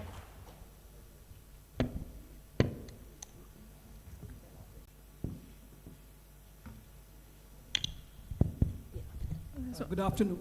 Good afternoon. Good afternoon. It's a custom that I follow in my home that I speak only after my lady speaks. So the woman who asked the question was my spouse. Yeah. Just to put it in context for those who don't know. Thank you for accepting the invitation and coming to Bahrain, ma'am. I mean, you come as a district collector from Thiruvananthapuram, and maybe you know that Kerala is more of a matriarchal society compared to from where you were born and raised. Now, you took us through your journey from your college days to becoming an IAS officer. Can you just put some light on how your career has been after you have taken over the role as a district collector in one of the most vibrant state in the whole of India when it comes to politics, when it comes to bureaucracy, and when it comes to anything and everything. And you, as a female collector, have you seen, your subordinates or your colleagues, looking at you in a different way just because you are a female? Because the image of a collector that I have, ma'am, for all practical reason, is from the movie The King of Mammootty. All right? So he is a firebrand collector, and our image is that a collector has to be a firebrand person, he or she for that matter, has a lot of power, and the power needs to be used with utmost responsibility. Just take us through, your experience of being in this role in the last few years. Thank you. Yeah. So I have been the district collector for the past 7 months now, and it has been a roller coaster ride. Normally, people don't like being the collectors of the capital districts, because in capital districts there will be, all the politicians, honorable CM, ministers, everybody is there, all the top senior secretaries, everybody is there. But in districts, other than the capital, you would be like one of the most influential, most powerful persons in the district. But in capital, there will be a lot of protocol duty also and a lot of additional work. So, however, it is not in our hands where we become the collector. I was the assistant collector also in Trivandrum, and when I got the opportunity, okay, I accepted it, with folded hands. There have been instances, as you mentioned, particularly as a female collector, there have been instances where I find that despite the advanced mental setup of Malayali society, which is way, way advanced than rest of India, or probably, a state like Haryana, where I come from. Despite that, there are patriarchal undertones, and I find at times that there are some set of people who find it difficult to report to a lady boss. Okay, I find it that it lies in their eyes, that, kind of belligerent tone, and you really have to prove it to earn the respect. So you really have to work hard, you really have to prove that yes, whether you are a male or a female, you deserve to be there, and that is why you are sitting in that post. Overall, it has been quite fulfilling. We have been able to start several projects in the district. Some of the projects that I am very passionate about related to sustainability, water conservation and rejuvenation. So we have, related to women and children. So we have started several such projects. They are coming up fine, involving the youth, the school and college goers of the district. Other than that, obviously, continuing the pace of the regular works, which are the priority projects of the government, that also has been going smooth. In terms of experience, life has become very, very hectic. And you are a collector not from 10 to 5. You remember, initially मैं बोल रही थी 10 to 5 की job के लिए try किया था.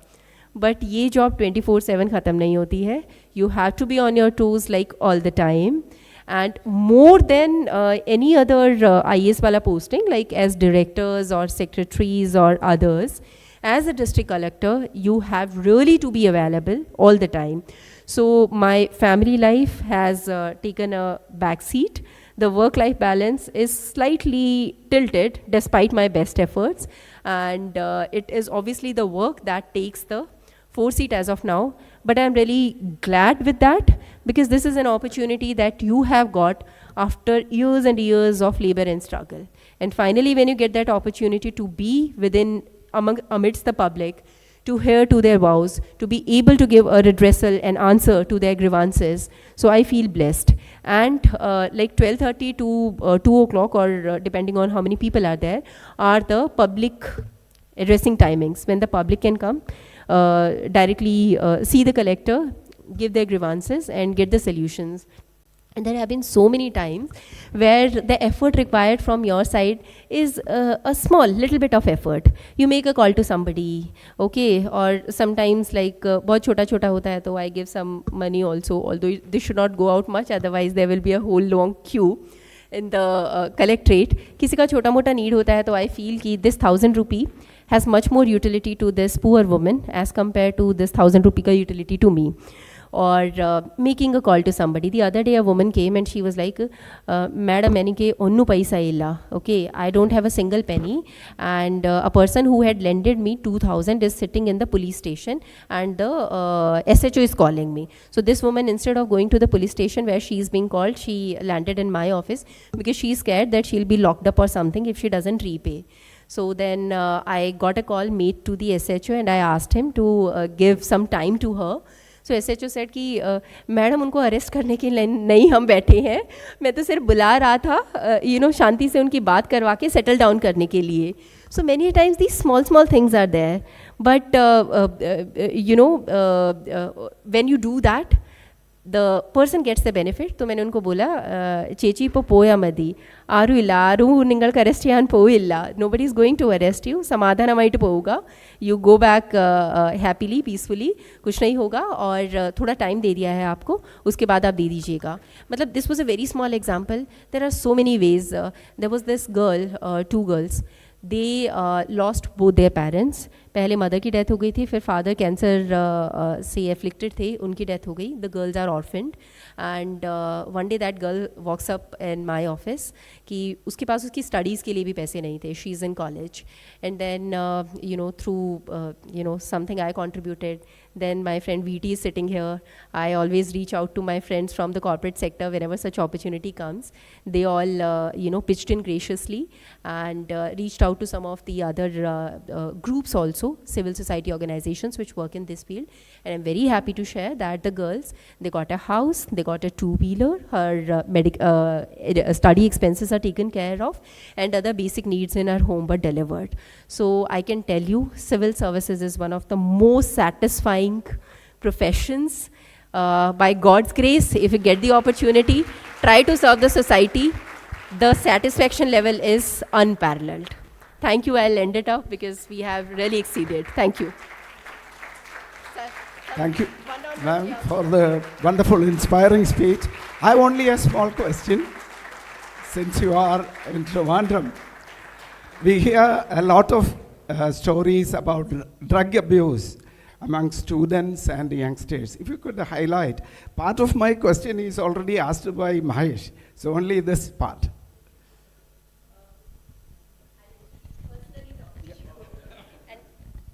I do know and I do admit that drug menace is something that is really coming up, in our society, and particularly in Kerala. Earlier, I didn't know. I used to think that Punjab is the one which, rates really high in terms of drug as well as alcohol consumption. But in Kerala, unfortunately, in our schools and colleges, children are being pulled into this vice.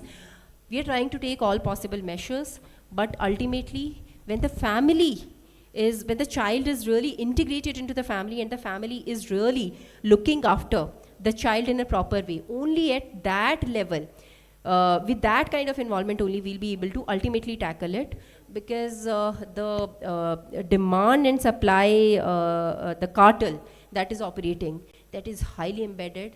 It's very, very profitable. That's why the unemployed youth get lured into it. And it's a very comprehensive system that we need to put in place, and efforts are already there.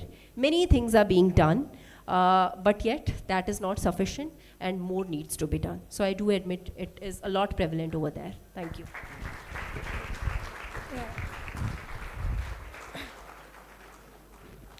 Now I request our Chairperson, CA Vivek Gupta, and Vice Chairperson, CA Vinit Maro, to honor our speaker with a token of gratitude.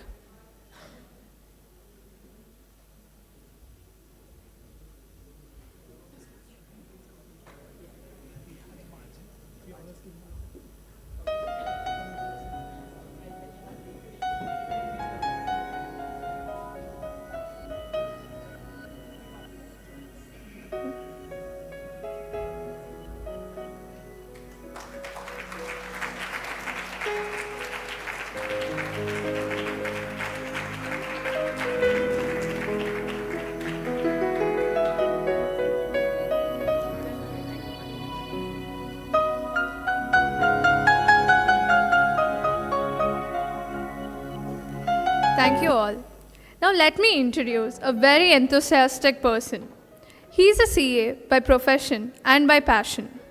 He is a violinist, gardener, a toastmaster, a singer, and a cook, and the list can go on. His favorite quote is, "Living is more important than making a living." Now let me call upon CA Vicky Walker to take the session forward.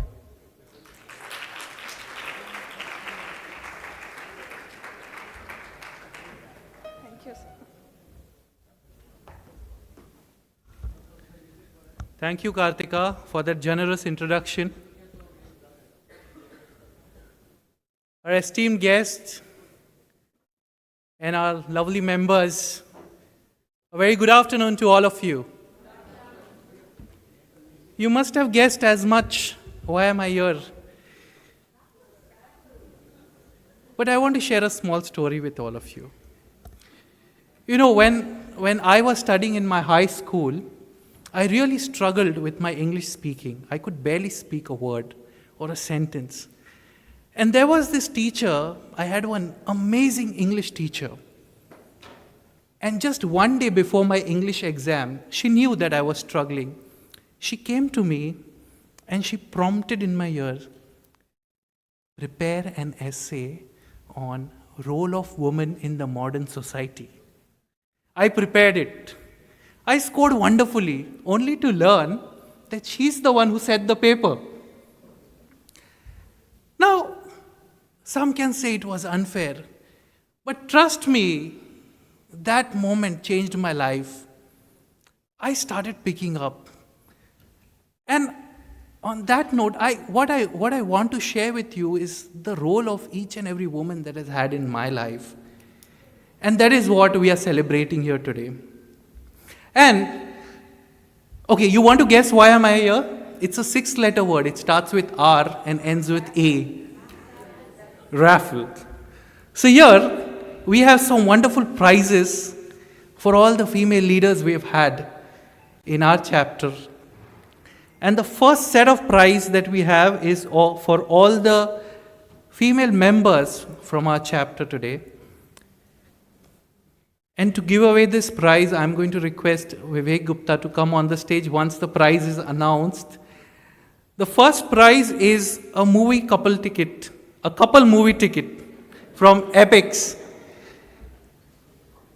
Righty coordinator, are we ready?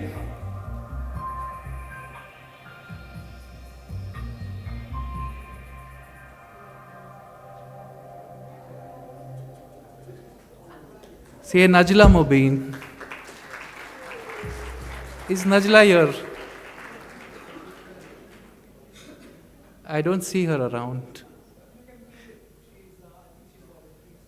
Yeah, she's busy. She's busy working for the conference. So we'll let her take this prize. Can we give a big round of applause for Najla Mobeen? Now the next prize is sponsored by YKL Moyd & Sons, and it is a 50 BD voucher. So are we ready to roll? Can we have the next winner?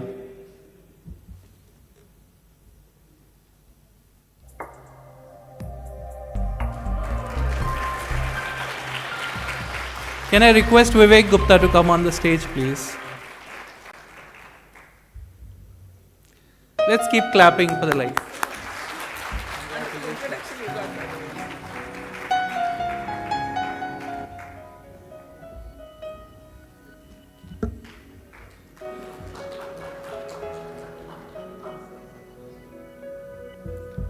Thank you, Vivek, and congratulations, Sanita ji. The next set of winner, the next prize is for all those female leaders who have played the role in the executive committee of ICA Bahrain chapter. Can we have the winner, please?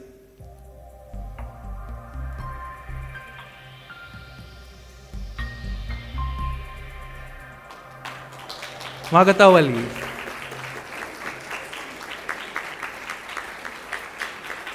Congratulations to you.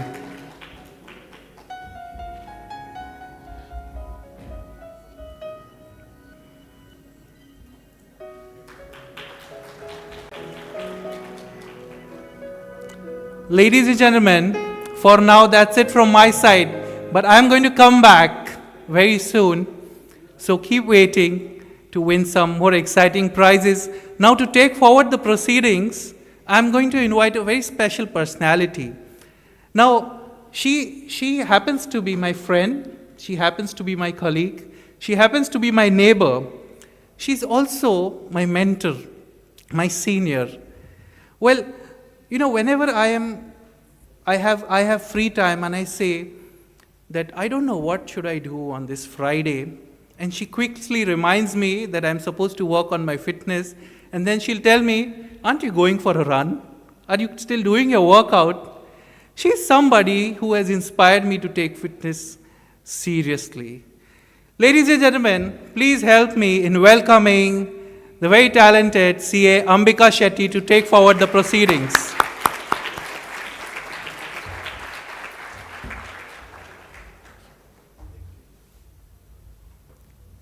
Thank you, Vicky, for the warm introduction. Well, when women take care of their health, they become their best self and inspire others to do the same. Ladies and gentlemen, very good afternoon to all of you. It's time to introduce our next speaker, whose work is dedicated to empowering others. Someone who has transformed countless lives through her commitment to education, well-being, and humanitarian services. Ms. Fatima Al-Mansouri.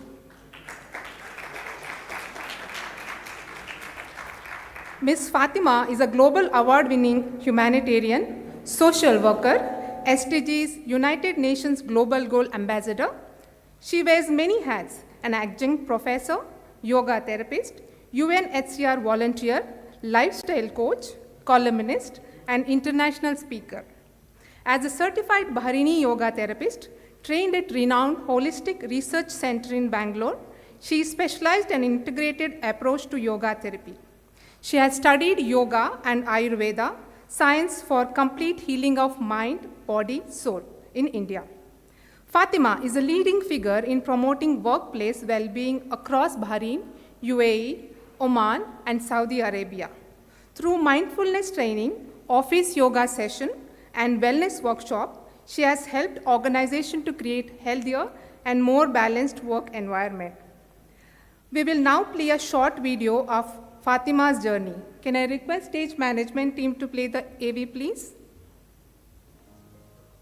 I was still under the impression that there's no cure for the disease, but I've noticed results as I kept practicing. With all the information that I've had, I created a protocol for me, a holistic routine, and I was able to recover from the disease. It was just like God guided, that I wanted to go and learn yoga. I felt like I need to go and study yoga rather than just go to sessions and attend sessions. I wanted to actually study yoga so that I can use it.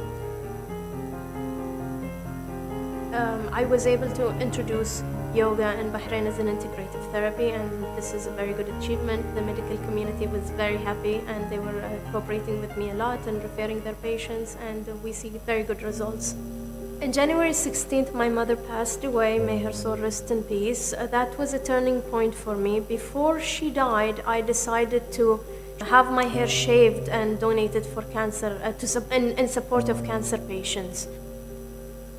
So that was pretty much a preparation for me to lose something dear, and that was also the starting point of my shifting my focus and turning point in life, where I decided to focus on humanitarian work. When I was in Kerala, I was visiting a friend, and we didn't know that the flood is going to escalate to a level where it became a humanitarian crisis. So I find myself in the middle of a humanitarian crisis. People need help. They need as much support as possible. There wasn't much information on social media at that time about what was going on, and I felt the need, pressing need to go and show what was going on, so that we can gather donations and that we can show the reality of the situation, the suffering of the people who lost their houses. One of the things that I've experienced and that I want people to know is that if you're suffering from a chronic condition or any chronic disease, don't give up. You can do some simple changes in your lifestyle, and it'll help you get your balance back.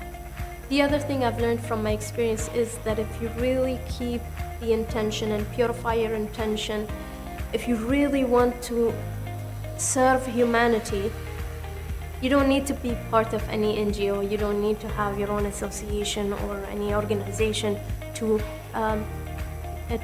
make a move, to help people, serve people.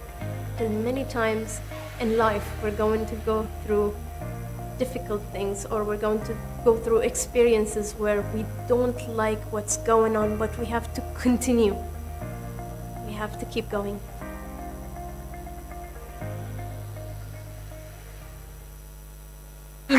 Let's give a warm welcome to Ms. Fatima Al-Mansouri as she shares her insight on women in wellness.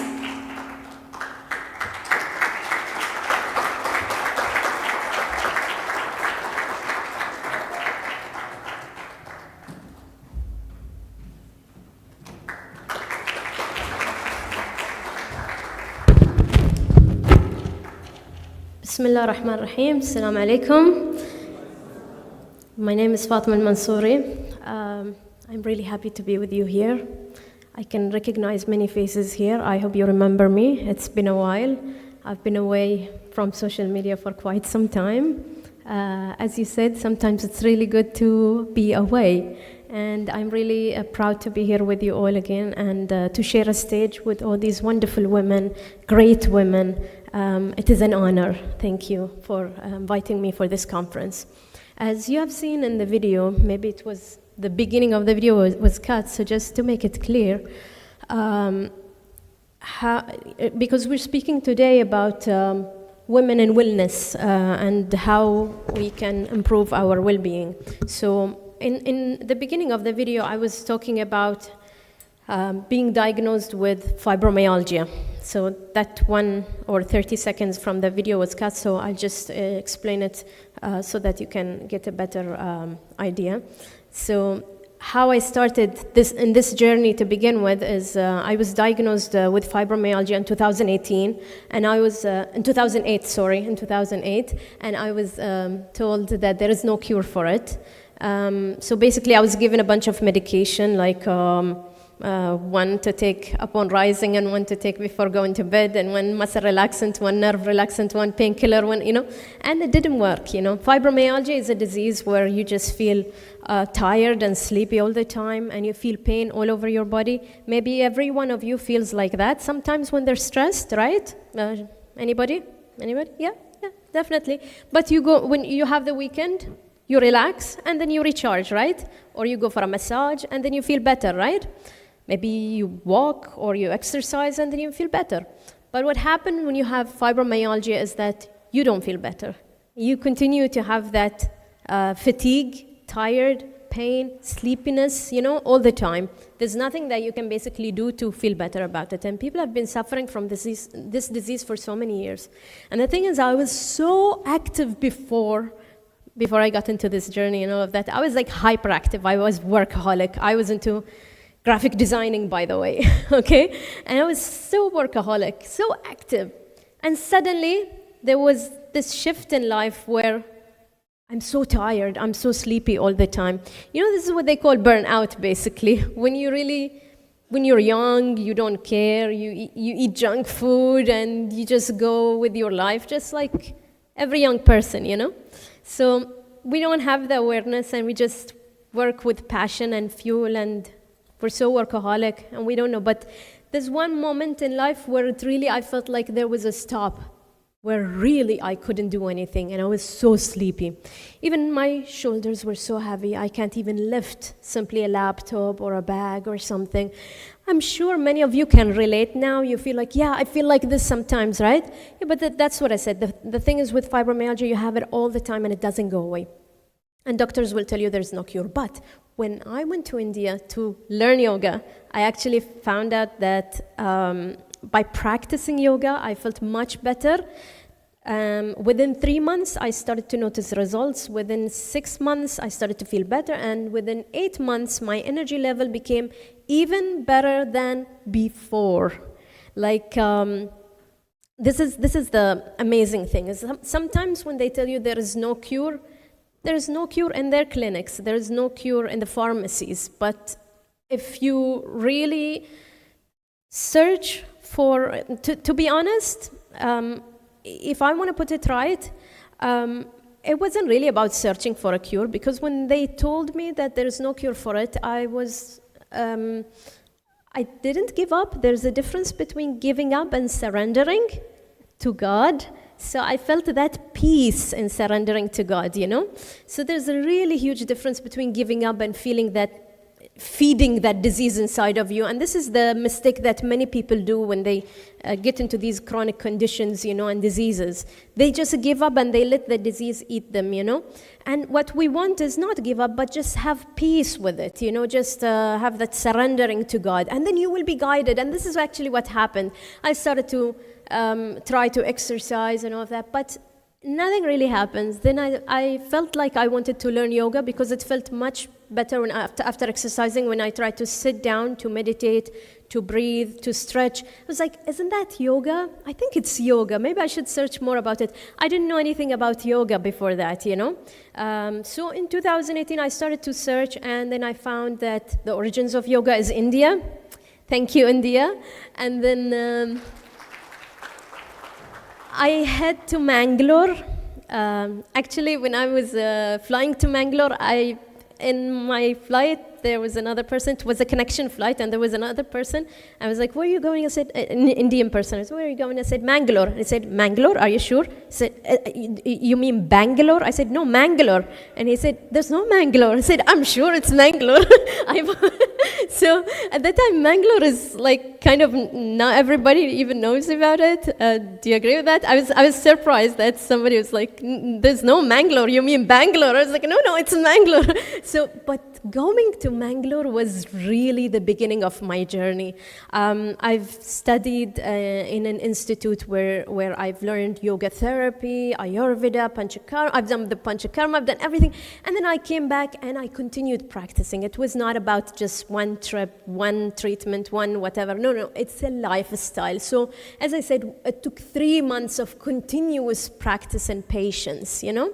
But during this journey, I was supposed to be taking a 2 months yoga therapy course. 2 weeks yoga therapy course, but this 2 weeks became 40 days. I kept extending and extending and extending because I wanted to learn. I realized there's so much information that we need that we didn't know about for our well-being, for our life, how to breathe, how to, even the mindset, the patience. You know, I realized that practicing yoga is the pranayamas. Anyone here doesn't know what Nadi Shodhana is? Raise your hand. 1, 2, okay. Most of people knows Nadi Shodhana. Okay. So Nadi Shodhana is, thank you for raising your hands, the one that doesn't know. You're so brave, okay? So because people usually shy to raise your hand. So thank you for raising your hand because I wanted to share this information. Nadi Shodhana is a pranayama practice. It's a yoga practice where you learn to balance the heating and the cooling energy in the body. So the human body is 2 halves, basically, cooling and heating, the moon and the sun energy, you know. And when you do this practice, you're basically balancing both energies in the body. And while doing this practice, you may see it. It looks weird when you do this, and then switch and do this, switch and do this. And when you see someone doing it, it looks weird. And when you sit down and do it, maybe for the lovely, my brothers and sisters of the Indian community, you're used to it, but for us foreigners, it's weird to just sit like this and just sit back and do this. What am I doing? Like, it's boring to sit down and do it for several rounds. But I realized that when you practice this, not only you're balancing your energies and heating and cooling, and this is scientific, by the way, because there are nerves here that connect the right side of the brain with the left side of the brain, which balances the whole body. So this is a whole lecture, but let's just focus on the most important benefit of practicing yoga, and specifically this Nadi Shodhana practice, is that you are actually cultivating patience. And if there's a practice that you can do that can improve your patience level, don't we all need that for life, you know? It's really important to be patient. And people are not patient nowadays, and especially with this social media and that teaches, you know, that our attention span is becoming shorter and shorter. People we can't even go to the movies anymore and watch a 2 hours movie. You see, the young generation, you ask them, they want to just flip a few seconds and flip, right? Yeah. See, this is what social media is doing to us. But, you know, imagine if there's a practice that can teach you to be patient. And I can tell you, there is, and it's yoga. So basically, there's so many aspects of yoga that I've benefited from, and specifically these breathing techniques. And then the physical aspect, of course,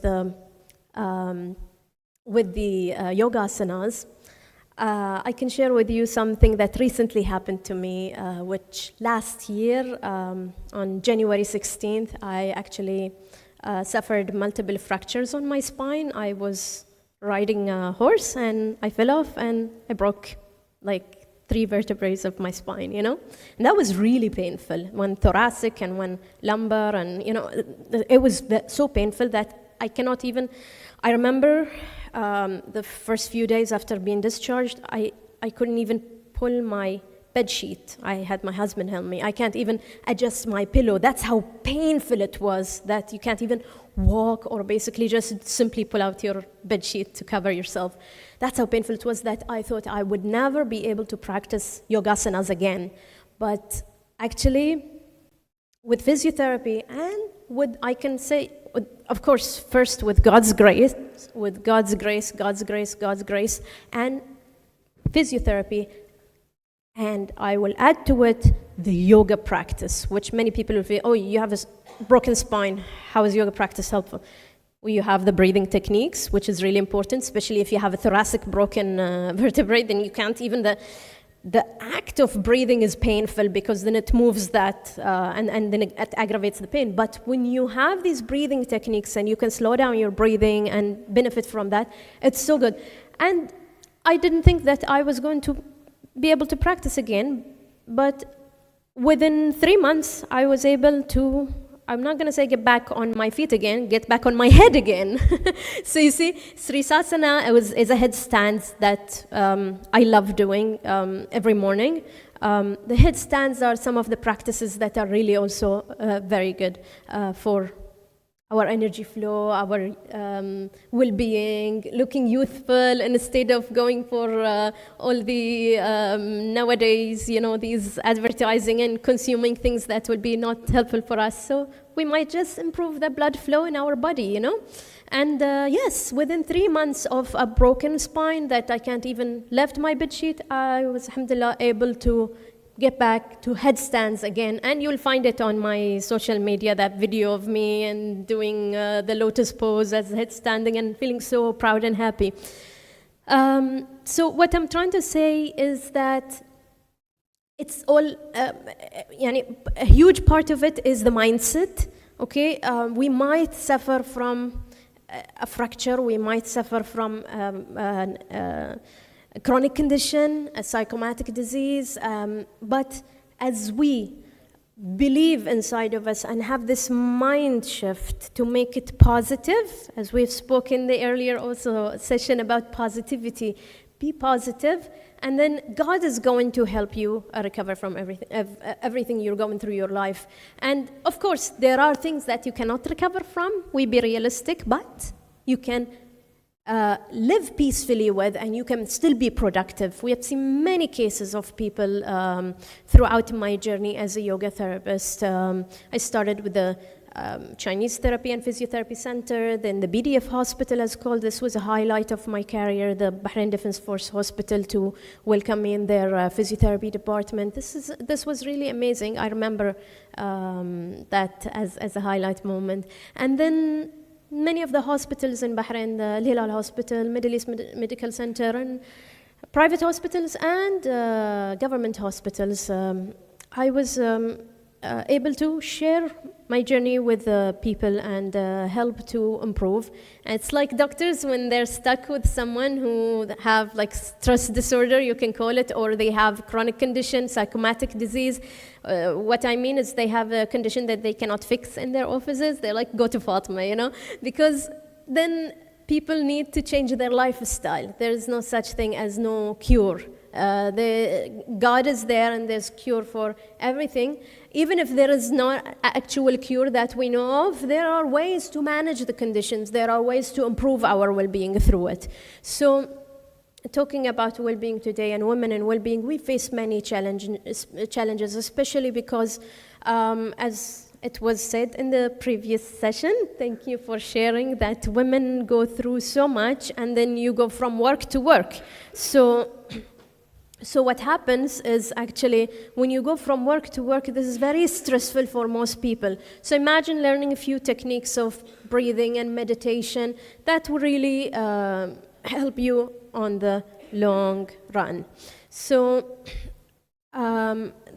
basically, this was the beginning of my journey that I went to India and I learned. And then when I came back home, my certifications were really small courses just for me, but I started to share on social media that I'm feeling much better with yoga and all of that, and I started to get calls from many people, including the physiotherapy centers and hospitals that contacted me. And I was like, you know what, I don't have the qualification to, they wanted me to join, I don't have the qualifications to join.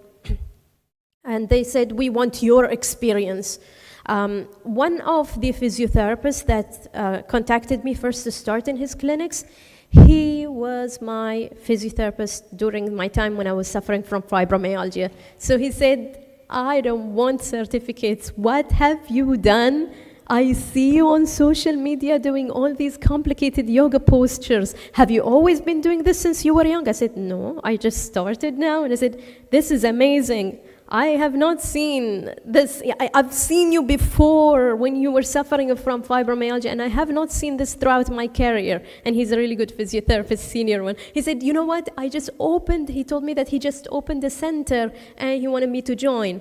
And I was like, you know what, I really don't feel the confidence because it's just for me. He said, I want your experience. And then I started actually with him, and I started to just share with people the simple breathing techniques and yoga postures. And what happened is,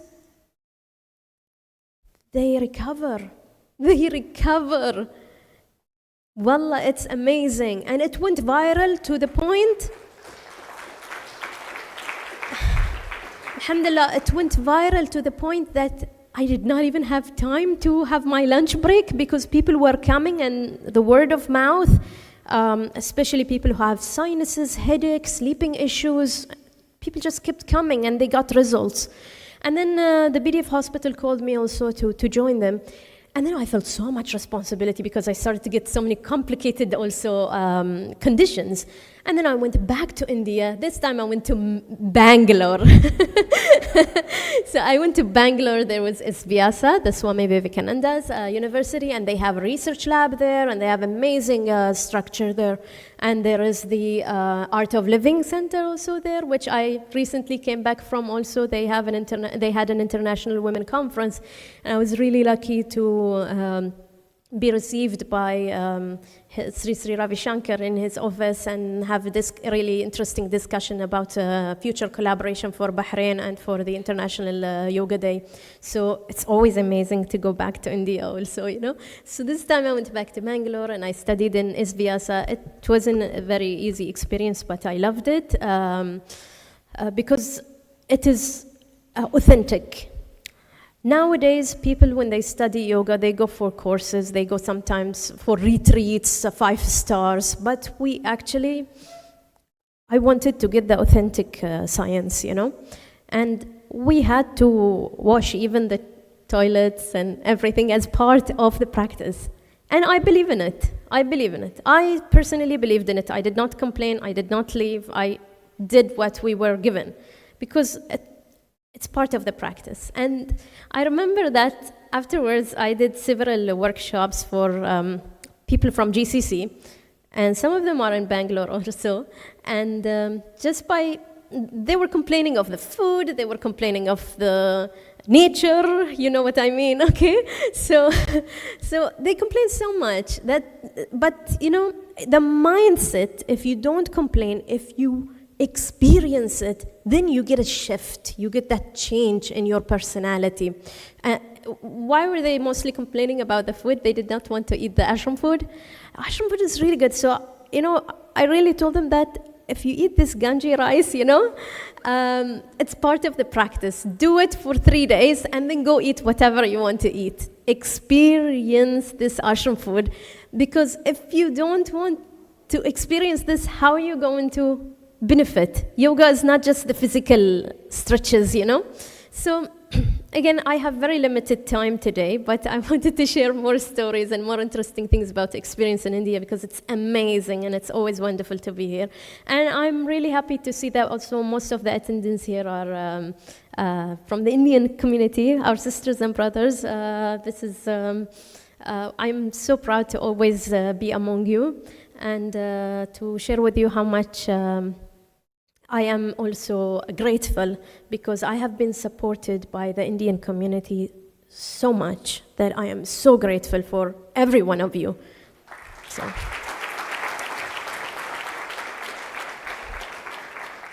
Like, especially after my mother and father died, both of them, you know, it was very difficult to deal with. I'm sure many of you dealt with loss before, you know. And I have found family with the Indian community. I have found peace again. So, fibromyalgia, alhamdulillah, healed. Energy is better. Broken spine, alhamdulillah, I can headstand again. I can do all the yoga postures. If I was like, maybe, if it wasn't Ramadan and all, I would have done, I would have proved it to you here, like on stage, but let's pass this for next time. Okay, and talking about Ramadan, I would like to also thank everyone for being here, although some of you are fasting also, and appreciate the opportunity. And looking forward to be with you again. Thank you.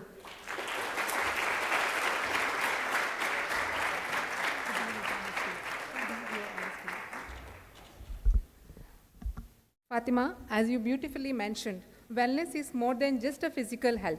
It's about balance, mindfulness, and self-care. Thank you, Fatima, for your valuable insights on fostering wellness in our personal and professional life. Due to paucity of the time, we will be taking only one question from the audience.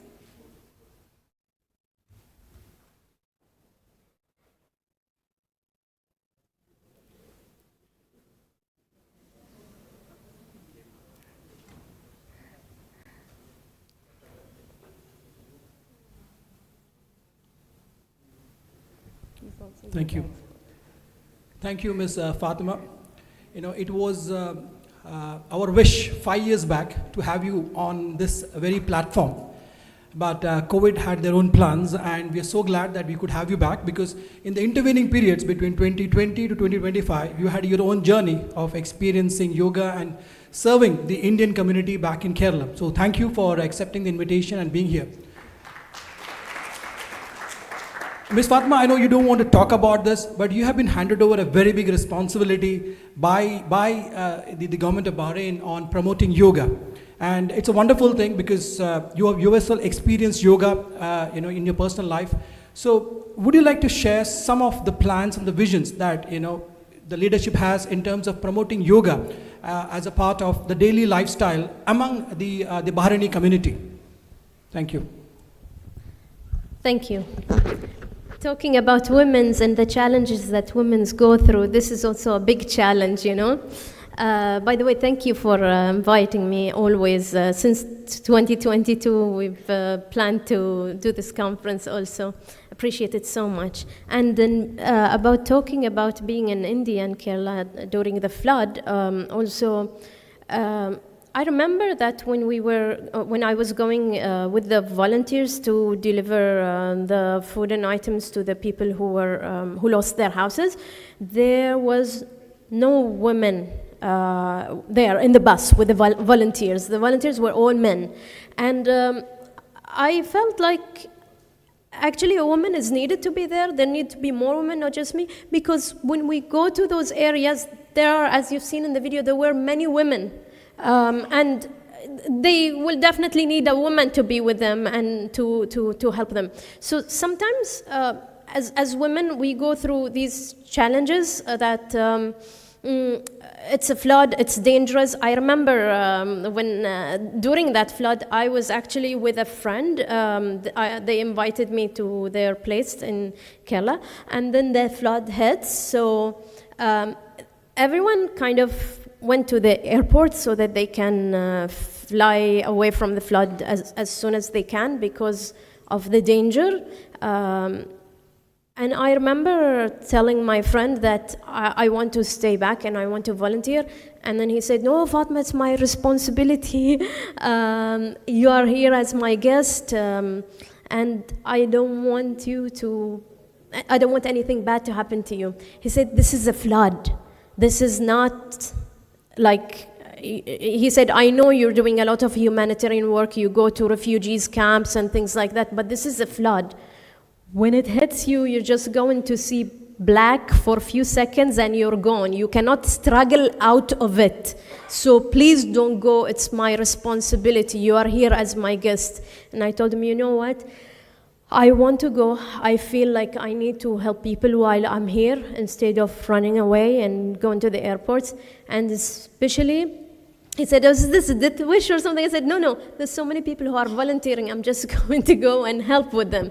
And I think as women, we have to be courageous and we have to join in such missions because there are women there also that needs us women to hold their hand and to give them some comfort. So this was also an experience. And in regards of the Bahrain government for yoga, it's amazing that finally there is a Bahrain Yoga Committee, an official one. But again, there are many challenges because it is still under a federation, not its own existing federation. I have tried for so many years to form an existing federation for yoga, but we were only able to do a committee under a federation. It's a good start, but it's a challenge and there's a long way to go. And hopefully together, hand in hand with all the passionate people who love yoga, we can improve and do so many activities and actually basically most importantly share the awareness and let people know the benefits of it. Thank you.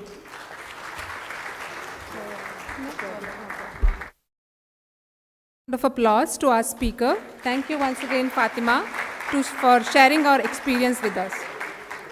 To express our gratitude, I would like to call upon Chairperson CA Vivek Gupta and Vice Chairperson CA Vineet Maru to present a token of appreciation to our esteemed speaker.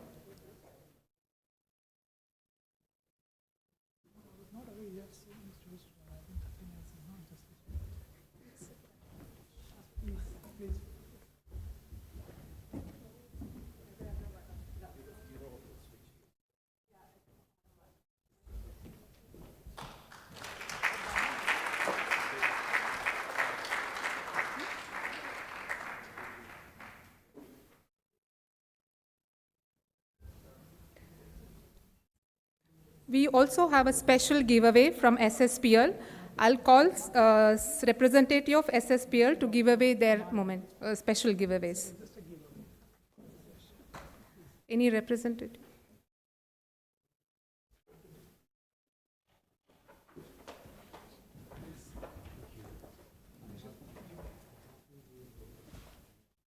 He's also a yoga practitioner.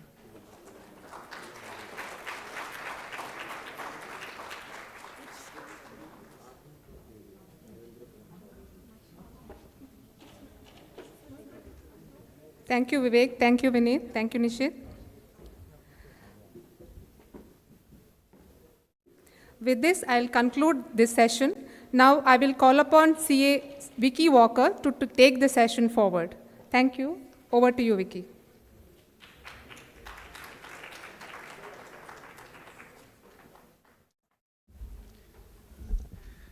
Thank you, Ambika, for conducting that session in such a smooth manner. Ladies and gentlemen, I have one good news and one bad news. What would you like to hear first? The bad news is that right now I don't have any raffles in my hand. But I'll come back. Well, the good news is that during the course of past few weeks, some of our members from our chapter, the female members, have compiled a video. And we have two parts of that video, and we are going to request our IT coordinator to play the first part for all of us to witness.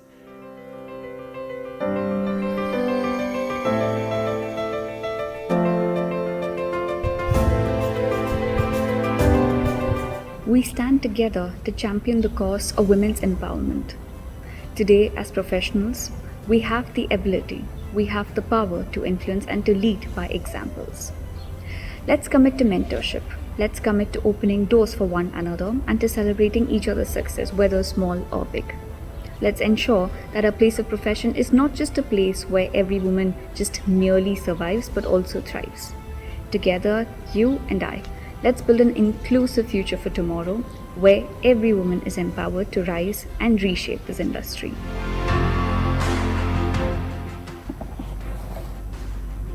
Dear members, advancing women's empowerment. This means investing in women, which benefits women and moreover society as a whole. When women do have equal rights to access and use resources, they can invest in themselves and their well-being and education, and even start a business which helps build a society for their own, which works for them. For example, in many contexts, it's proven that women's economic empowerment reduces gender-based violence and increases their political and social participation and leadership.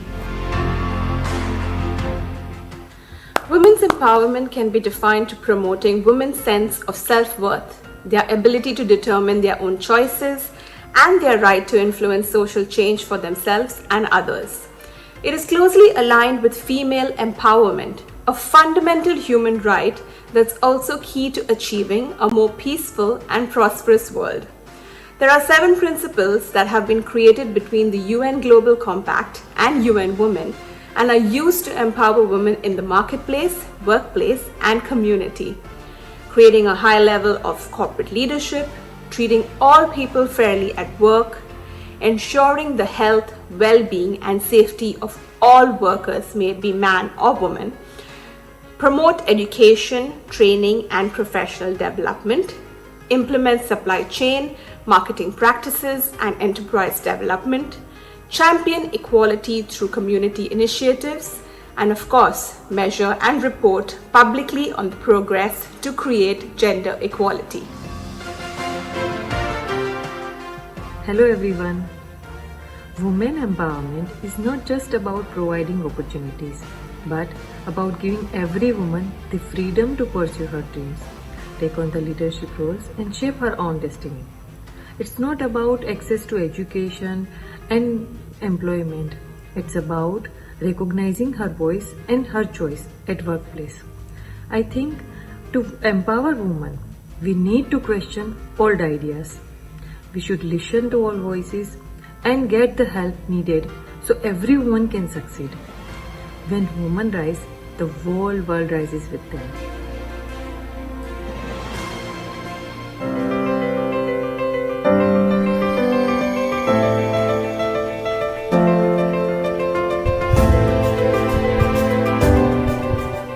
Dear members, promoting equality in workplace is just not about fairness.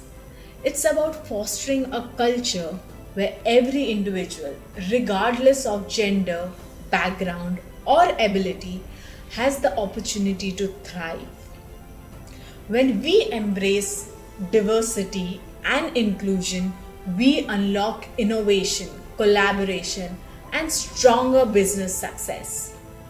Let's commit to creating an environment where respect, equal opportunity, and fairness are at the heart of everything. Because when everyone is empowered, we all succeed. Thank you.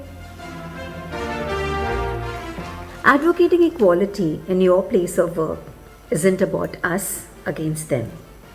It is about uplifting everyone and fostering a work environment where all are treated impartially and their differences valued, regardless of who they are or where they come from.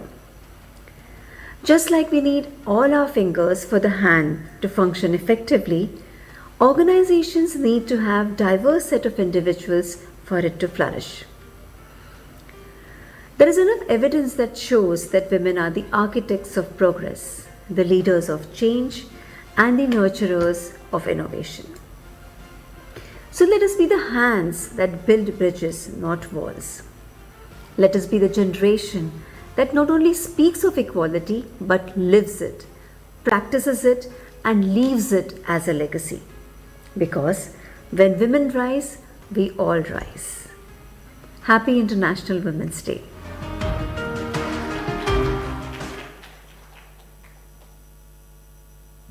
Let's give a big round of applause now.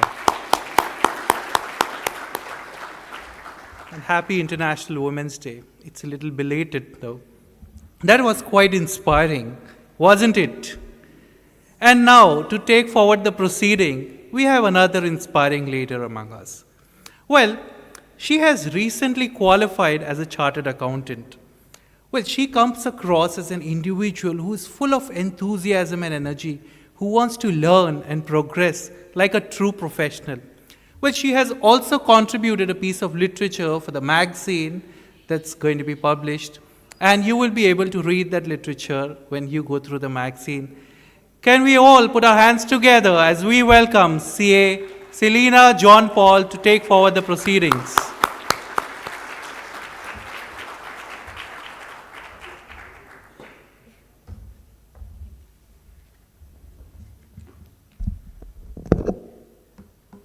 Thank you, Vicky. That was very generous of you. Ladies and gentlemen, let's get interactive. By a show of hands, can you tell me how many of you feel that electric thrill when you put on your running shoes?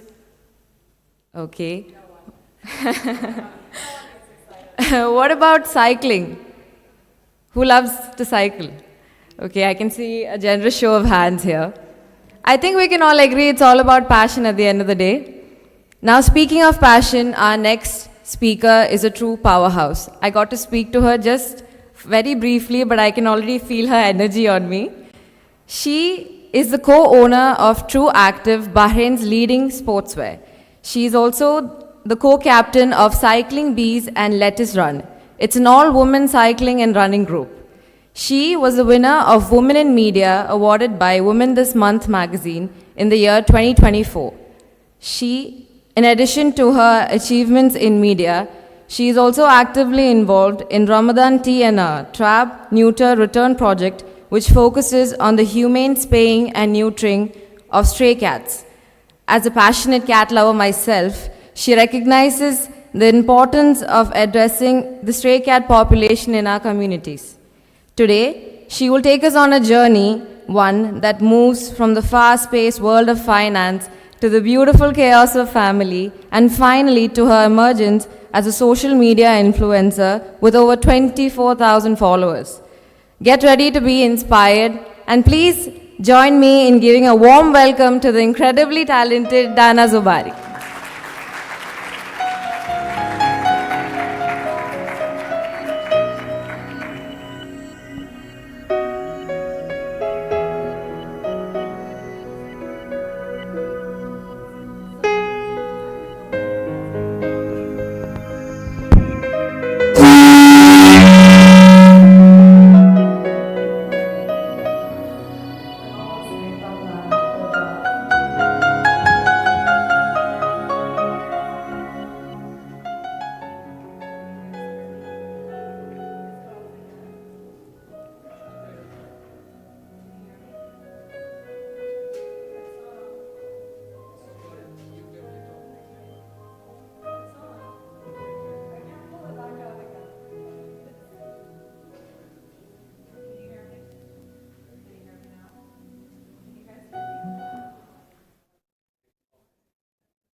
I think she doesn't need a mic. She's loud enough, actually. Hand mic will be fine. Thank you. Thank you so much. Hello, everyone. I feel like you guys might be a bit exhausted from just listening to people talk to you all day. And you're like, I just need a break. Anyways, I just wanted to say thank you so much for inviting me here to talk today about my experience from going from a banker to becoming a full-time influencer. A little background about me. she did such a good job, but I have a 10-year-old daughter. I am a full-time influencer and I'm an entrepreneur. But when I started my career in banking in 2007, had you told me in the 2020s, you are gonna be on an app that's gonna be accessible through your phone, and you're gonna be just filming yourself on your daily routine, and you're gonna make an income out of this, I would have said, you're crazy.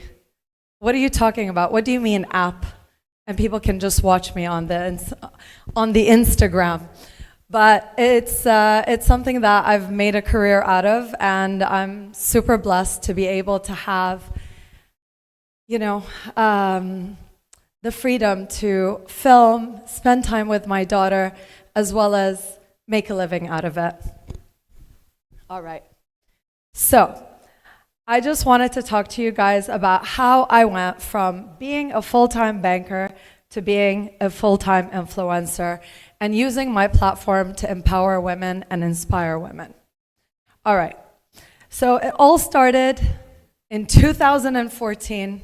We're going to go down memory lane. When I had my daughter, I was working full-time at my banking career.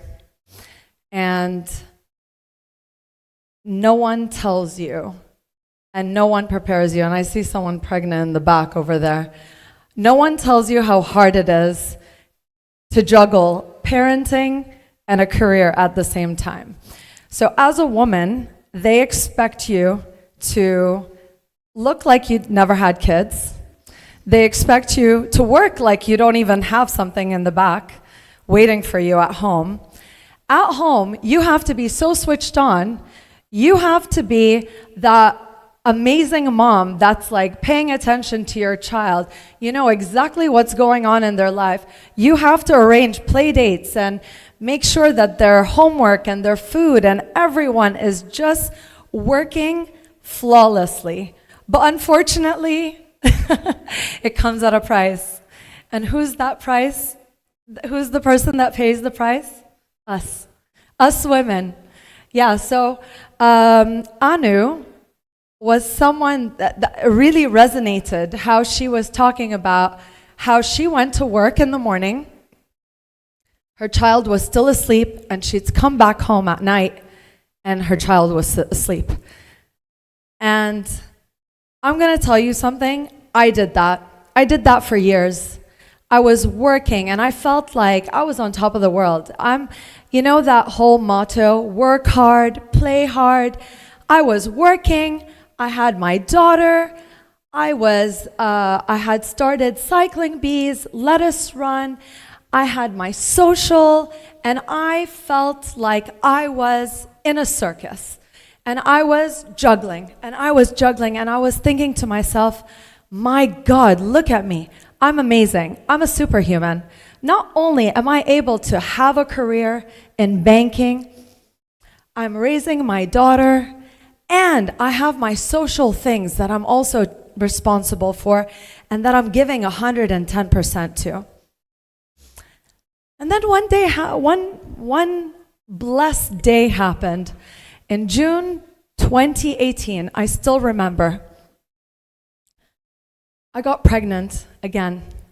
I was over the moon. I was so excited. And I thought to myself, my God, everything is just going so well for me. And I went for a routine check, and I still remember that day. I went and I took my daughter and I was filming her and I was showing them the ultrasound because I wanted her to hear the heartbeat of my child. But guess what? There was no heartbeat. I had lost my baby at the ultrasound. And that really shook me. That moment in my life was so pivotal, it threw my whole entire life into a different trajectory. I went home that day, and keep in mind, I am a happy person. I am someone that you will see smiling no matter what happens. I do not play the victim. I always play the person that can conquer everything. Whatever's thrown at me, I can handle it. I'm just gonna say, I went home and I cried, and I stayed on the couch. I couldn't even make it upstairs. I stayed on the couch. I don't even think I showered. I actually don't remember what happened. It was all like a blur. People were coming and going, and I was dead. And I thought to myself, what am I doing? What am I doing? What am I doing? At what cost? I started running things through my head. What did I do? Did I run? Did I overexhaust myself? Did I work too hard? What did I do? What did I do? But you know what? There is no solution. There is no answer to what do I do. But what I knew I had to do was I needed to change my life. I couldn't work hard, play hard. And I thought to myself, my God, this might be the only chance that I have to a child, which is the one I have at home. And I decided that day that I was going to quit my job, and I was going to take my career through my sportswear line, True Active, as well as social media. And it's not easy, by the way. Being a banker, it's awesome. You get like an amazing salary, you get bonuses. When you quit that, you're giving up something, but for me, I was like, you can't put a dollar value on the time I'm gonna spend with my child. So now let's transition. Let's transition to me, a little bit of background about me. In changing my career, I went from, so let's circle back to 2013, pre-Layla days. A little bit of background. I am one of the first female Bahraini Iron women to complete a 70.3 Ironman. Nasser bin Hamad, thank you. Nasser bin Hamad Foundation actually sponsored my first race, which was in Mallorca in 2013. And I thought to myself, this is awesome. It's the first time people actually experienced. If you guys don't know what Ironman is, it is a 1.9 kilometer swim. It's a 90 kilometer cycle, and then followed by a 21.1 kilometer run. And that's one race. That's in one day. That's not like split into 3 days or with teams. It's one whole race. It takes me around 6 to 7 hours, depending on my training schedule. Sometimes I do great, and sometimes I do 7 hours. That's okay. I've done 4 so far. Thank you. When I had my daughter, I took a break. I took a 2-year break. I did not step into the gym. I was breastfeeding. I was working full time. I was, how do you describe the word? Exhausted. Absolutely exhausted. Let's fast forward to 2016.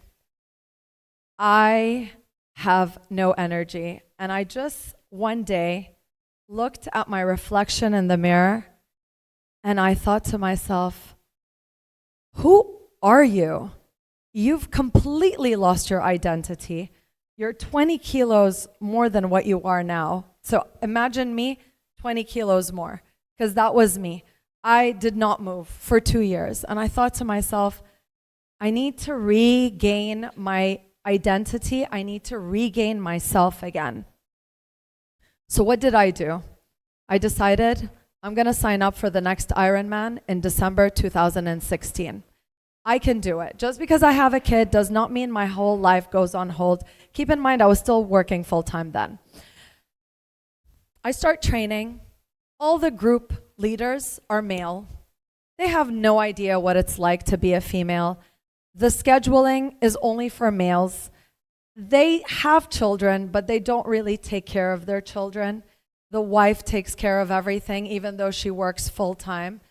But that's the struggle, as Anu said. You know, that's what we have to deal with. I was cycling and I was training for my cycle, and I was being left behind. Whether I would get there, they would start cycling, they'd leave me. It's not like right now where you see this beautiful Nasser bin Hamad loop, that's 52 kilometers carless. No, it was on the roads. I was terrified, absolutely terrified of getting hit by a car, but I was also cycling alone. And then I got a beautiful person who is a cyclist just like me, a new mom just like me, who came to me. And this is how crucial it is for women to support other women, whether it's in the workforce, whether it's in the sports field, whether it's in any field, because I will tell you something, a woman understands what you're going through, a man never does. Let's be honest. No matter how woke the man is, he's never really going to understand your struggle as much as a woman is. She approaches me and she tells me, let's start cycling together. Let's support one another. Let's start training together. You've got the Ironman. You've got 90 kilometers. I've got the spinnies in Dubai. I've got 90 kilometers. Let's do it together. Let's elevate each other. We started training together. She helped me finish my 70.3 Ironman in 2016. But the best part is we were cycling everywhere. We were stopping for kerek. We were having cheese bread. We were taking photos at different spots. And we were using our platform to show other women that you can come and you can join us. And that's how Cycling Bees started. We wanted to start a social cycling group for ladies, by ladies, so that we can accommodate. Thank you. Thank you. We wanted to accommodate for women. We wanted women to not feel intimidated. We also didn't want women to feel that they were going to be left behind, because the men did leave us behind. But with women, supporting other women, we got a car to follow us so that we can make sure that we feel safe, that there's a car behind us so a car doesn't hit us from behind.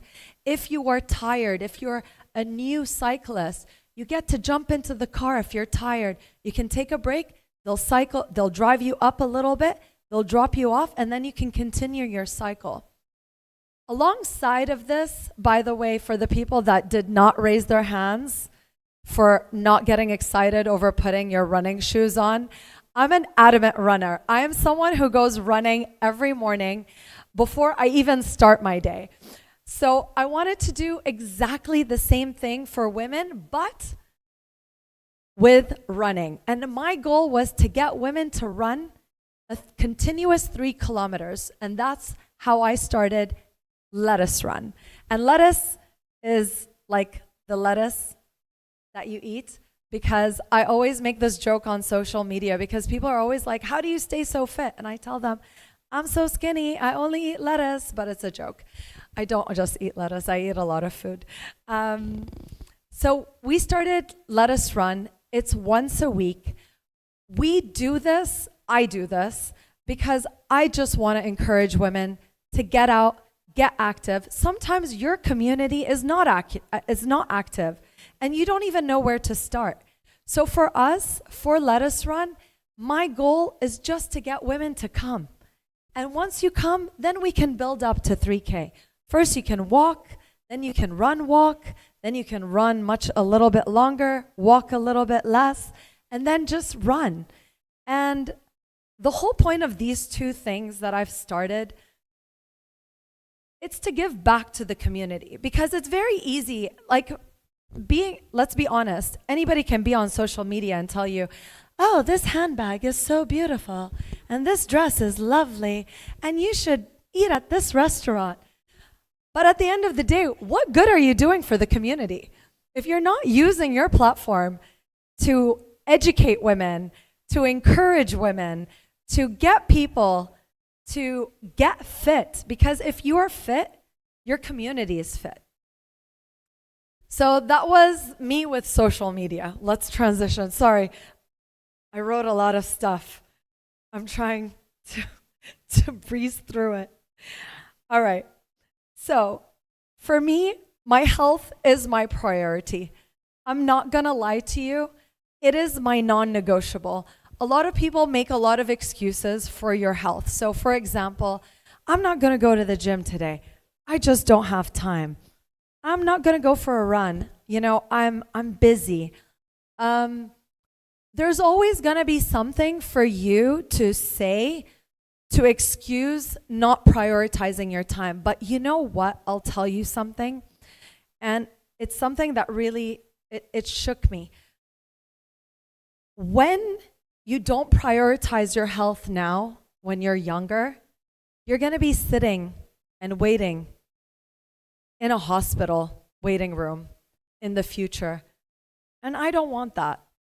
I want to be able to have that free time to spend it with my granddaughter or my daughter or people. I don't want to be sitting in a hospital or not being able to walk or not being able to run after my grandkids. So these are the motivations I have. So there are times where you have to think to yourself, what is my priority? And then kind of focus towards that. All right. So I'm going to give you guys some tips. I don't know if you'll take it. Maybe yes, maybe no. All right. So this is my tip number 1 for the ladies. Now, I don't know how many ladies are over 40. I am over 40. All right. Ladies, can I tell you something? Please lift some weights. The more muscle you build, the better it is for your bones. We suffer so much because we give birth, we give everything, all the benefits to our child. Even while breastfeeding, we're giving our bones to our child, our calcium. So lifting weights really, really, really helps with your bone density. Second thing, and don't worry, you won't like turn into the Hulk if you start lifting. Trust me, I lift all the time. I'm not gonna turn green in a bit. All right, second thing, when you wake up, I know this sounds really like holistic and mumbo jumbo, and people always make fun of me. But when you first wake up, your cortisol level, and this is for men as well, your cortisol level's like shooting up. Why? Because us as humans, we gotta like get going, right? We gotta get moving. Your cortisol level's shooting up. You shouldn't be drinking coffee right when you wake up. It's so bad for you. Do not consume caffeine for the first 1.5 to 2 hours of your wake up time. You can have it after 2 hours or 1.5 hours, but the first hour, just drink some Celtic salt. It's full of minerals. You can find it on iHerb. I promise I'm not getting any money off of them.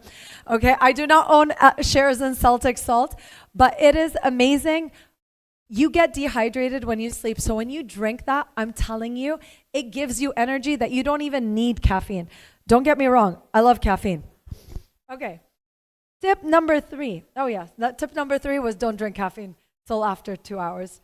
Okay, try to start your meal. I love experimenting on myself. So my platform is basically, I experiment on myself so that you guys get the benefits through my social media. And I did the insulin test here where I put the thing.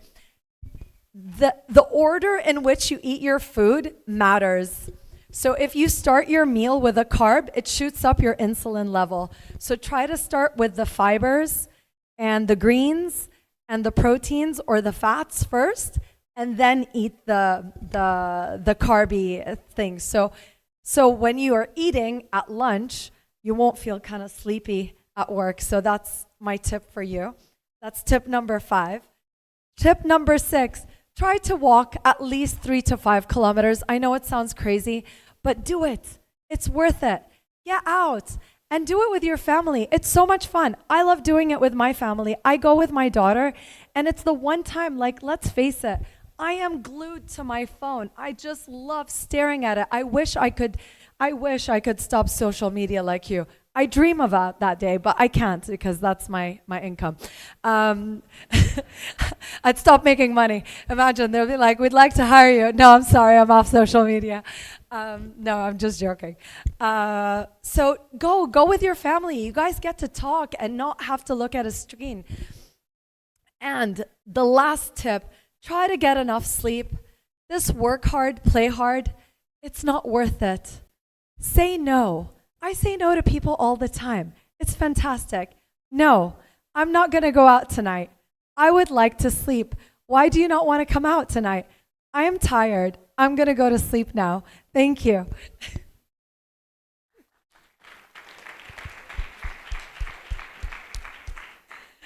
So anyways, I just wanted to let you guys know, if any of you guys have any questions, whether you're male or female, tell me. Hi. Thank you. Yay, thank you.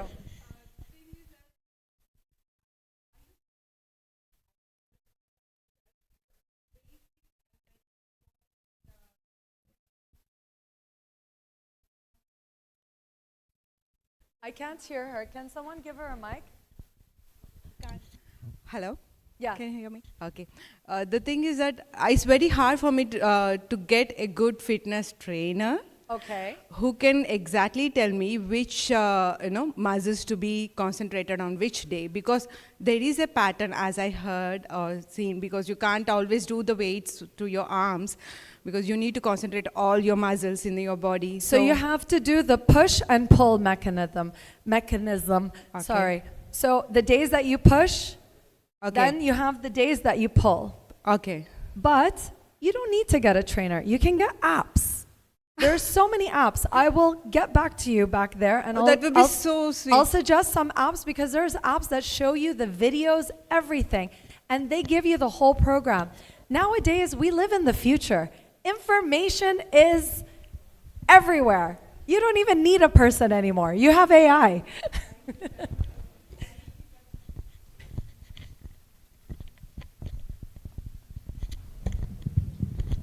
Hi Dana, Hi. Pleasure hearing you. And I am also a little bit into fitness, though not really able to, put up with it on a regular basis. My question to you is, as of now, my capacity is that I can run up to 10 kilometers That's continuously. amazing. And I plan to run my first half marathon, which is coming up in September. So I don't do any weight training. What I do is running intermittent with yoga. I do like Surya Namaskars. So what would your advice be so that I'm actually able to make it up till 21 kilometers? Right now that I find that intimidating. Okay, don't feel intimidated. Everything is possible if you set your mind to it. What I would suggest is, how many days are you running for? 3 days. You run 3 days? Okay. Try to do 1 day medium distance. The middle day, do sprint training. So you run like 2 kilometers as a warm-up, then do like 5 or 6 400-meter sprints. Then don't sprint, and then slow down your heart rate. Like you can run at a slower pace or even stop. And then again, start sprint. What you're doing now with the sprint training is it increases your stamina. Then on the 3rd day, again, long run. Long, very rhythmic running at a very nice, slow pace. So you need to have that whole movement. But I suggest just a little bit to avoid any kind of injury.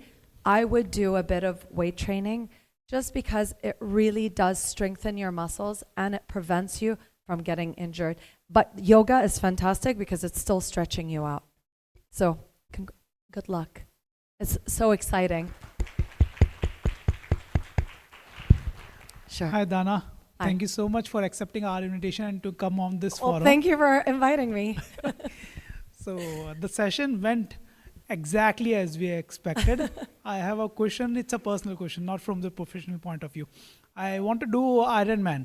So Yes. what your advice would be? See, I have done half marathon. You could totally do it. Not more than that. I'm not a great swimmer as well. So what you would be your advice in case if I want to take it up? Look, if you want to do it, give yourself 6 months because you haven't started swimming. That's the only thing that I would say you need to pick up on. It's a bit challenging with the swim, and I'll tell you why. It's not because you're in the water. In the water in a swimming pool is completely different than in the water in the sea. And at the race, there's so many people and they're quite aggressive. Like they're kicking you, they're punching you, it's not like a race where everyone's kind of on top of you when it's swimming. So you need to feel very comfortable with your face in the water and getting kind of kicked initially. The first 100 to 200 meters, you're gonna get kicked. I'm just letting you know. It's just a known fact. It's like, accept. But I would definitely get a coach, let them write a program for you, but you can do it. I'm telling you, if I can do it, you can do it. Thank you. Thank you.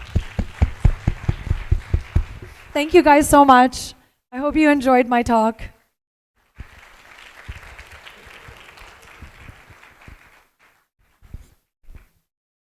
Thank you, Dana, for those amazing words. The tips are really handy. I'm sure all of us are excited to use it. Now I'd like to invite our esteemed chairperson, CA Vivek Gupta, and our dedicated vice chairperson, CA Vineet Marot, to the stage to present Ms. Dana Zubari with a special memento in recognition of her inspiring journey and contributions. Let's give them a warm round of applause.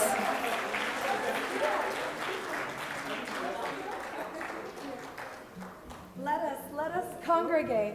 The word is so picky. I have been following that. But I was not aware. It's for women. Oh, yes. So thank you. Thank you for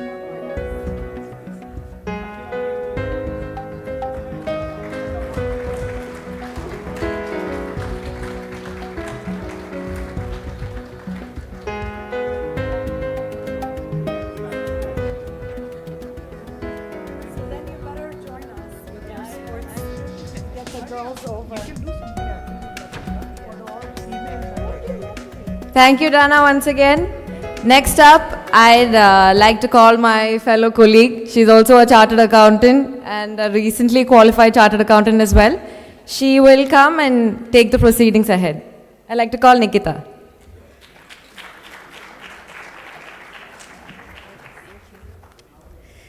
Thank you, Selena. That's quite kind of you. I wish my dad was here present to listen to all of this. He might probably laugh. Ladies and gentlemen, our next session features not one, not two, not three, but 4 dynamic personalities. I think we should all just take a deep breath in because this is going to be quite an exciting discussion. Here's to strong women. May we know them, may we be them, may we raise them. Heading to our 4th segment of the day, I'm thrilled to throw spotlight onto a realm where we discuss how our women reshape our workforce. Let's welcome our moderator for this session, a journalist who perhaps digs deeper than an archaeologist. For her, impact isn't just a buzzword, but it's a mission. With having nearly 2 decades of experience in journalism, she has given voice to the unheard through her on-the-ground reporting on human interest stories, politics, and community affairs. Please join me in welcoming our moderator for this session, Srimati Raji Unikrishnan.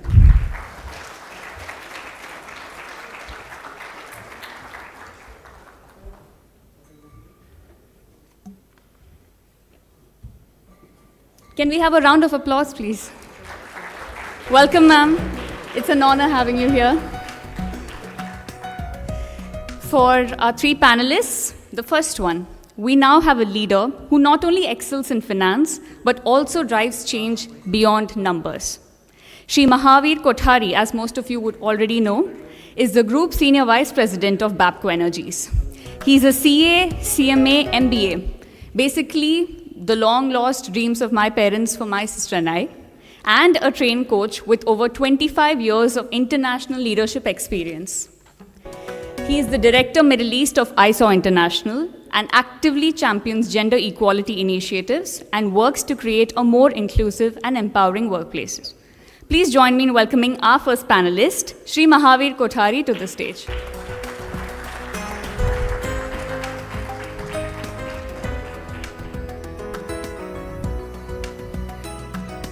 Welcome, sir.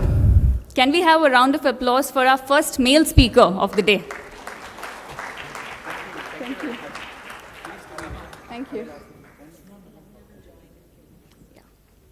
Our second speaker is a trailblazer in the world of digital transformation, a leader who has successfully navigated the tech industry while balancing her ambition, innovation, and purpose.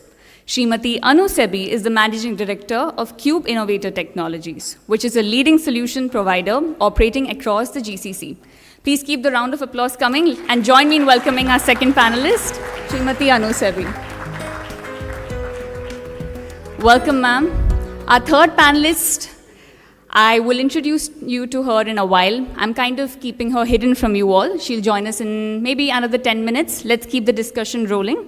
Ladies and gentlemen, can we have a round of applause for this wonderful panel again? It's going to be an insightful discussion, and I can't wait to listen to your thoughts. Over to you, ma'am. Thank you very much. I think we have the third panelist as well.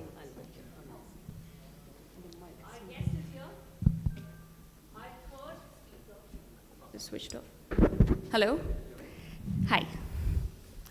Our third panelist is here. She's a consultant advisor in accreditation and quality of the NHRA, a physician with a global perspective and a passion for healthcare excellence. She has played a pivotal role in shaping Bahrain's national accreditation program and elevates the quality of her healthcare services across the kingdom.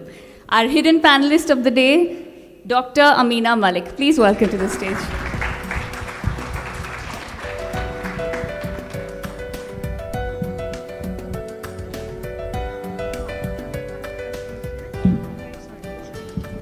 With 4 members on the stage, are we excited to begin this panel? Can we have some more enthusiasm?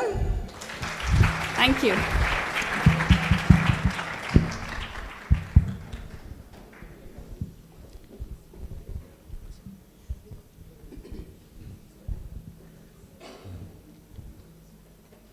Empowerment is not about making women stronger. Women are strong. Am I right? They really don't need to be any more stronger. It's all about making the world understand the real meaning from the right perspective of what is strength. Well, this is my opinion, but then also endorsed by J.D. Anderson. Ladies and gentlemen, very happy to be here this evening, to be hosting such a wonderful panel, Women in Workplace, a topic that we often discuss, yet one which has not ever lost its shine. Am I right? And this month is so beautiful, March. We come across a lot of social media videos showing how beautiful women are in terms of balancing work-life atmosphere and, you know, some wonderful campaigns. I'm sure you must have all come across this beautiful ad campaign by this leading jewelry house where a young expectant mother who has recently lost her job and is coming for an interview and is confused about whether she should be saying that she is pregnant. And she easily goes through an interview in a lunch counter with the CEO herself. It's also beautiful to watch, isn't it? But is it that easy? I really doubt. Not very sure where we are. So this panel is going to discuss in the next available 30 minutes plus this magically beautiful but such a vast topic. Well, I think we'll go into the very first question to ask the MC beautifully put it, the only male speaker of the evening. I don't think we still have any more left, right? Yeah. So, Thank you. Mr. Kothari, the first question goes to you, and that's in connection with ISO. Let's begin on that. So ISO, as you know, is all about gender equality and it is promoting that. Take us through the mission of ISO to begin with, please. Thank you very much. It's an absolute pleasure to be here among all these insightful ladies, and very happy to be here. So ISO, basically, as the name suggests, is an international strategic accelerator for women. Have you heard about any digital platform to discuss gender equality, to discuss ideas about gender equality? I'm sure you wouldn't have heard about that, and ISO is exactly that. It's a digital ecosystem which promotes acceleration of gender equality. And how do we do it? So we have collaborated with WPC Energy, we have collaborated with LIWAS, and we have started an initiative called Women 10X. And the way we operate is we work with individuals, we work with women in energy, and currently it's focused on energy industry because that's where I work and that's where WPC Energy also is working in. But soon, I mean, we will spread it around for different industries as well. But currently, we have thought leaders, we have people who can make a difference. And the way we want to do it is, if we want a systemic change in the workplace, it can only come from the top leadership. But we also want collaboration from the people who actually want the change and they know what the change is required. So we have people, you know, collaborating and going into the tool. We also work with universities because there are a lot of challenging ideas which we ourselves, we cannot work on. So what we do is we engage with universities around the world. We give them that as a challenge to come back to us with solutions. So all in all, it's basically, I would say, a digital platform to accelerate gender equality. What is like my role in that, right? So being a male, I think, I mean, we have not discussed in the day today and we didn't have a chance to talk about male allies, right? So there was a brief discussion, yes, I mean that women can help women, but how about men?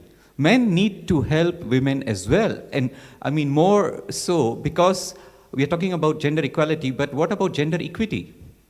So we need to differentiate and we need to understand how gender equality and how gender equity both work, right? So if we are talking about gender equality, it's like, you know, giving the same to everyone. But would it take us where we want? Because currently only, say, around 39% of workforce around the world is women. And when we talk about the energy industry where I come from, it's only 23%, it's pathetic, right? And how do we do that? So we do it via gender equity. We give more to women so that we bring them on par, and it's because of, you know, our historical socio-economic, I mean, setup which we have been in. And I'm so pleased to hear all the wonderful ladies here that, you know, now, I mean, I can see a big change and the acceleration has started. Thank you. Excellent. I think we should give a round of applause to the men supporters out here. That's exactly what Mr. Kothari has just mentioned, you know. I'm sure since afternoon we've been listening to female speakers and we just heard Dana as to how one woman supported another and we move forward. But yes, definitely there are men out there. So a bigger round of applause for them. And now I move to the young entrepreneur with us, Anu Sebi. Anu, the question to you would be, might sound cliche because challenges, you know, me personally, I don't identify challenges unique to women. Any entrepreneur would face challenges. I'm sure you. Yes. Now, Cube innovators have gone across board in many countries. Tell us about, I don't want to hear about your challenges, but what were those strategies that you adapted to and adopted to overcome those challenges? Thank you very much, and I'm very honored to be here today.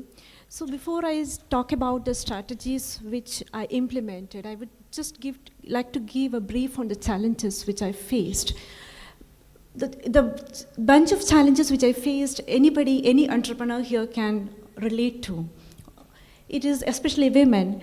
I was trying to balance between, you know, struggles of managing or demanding growing up children and, you know, launching a business with no prior business ownership.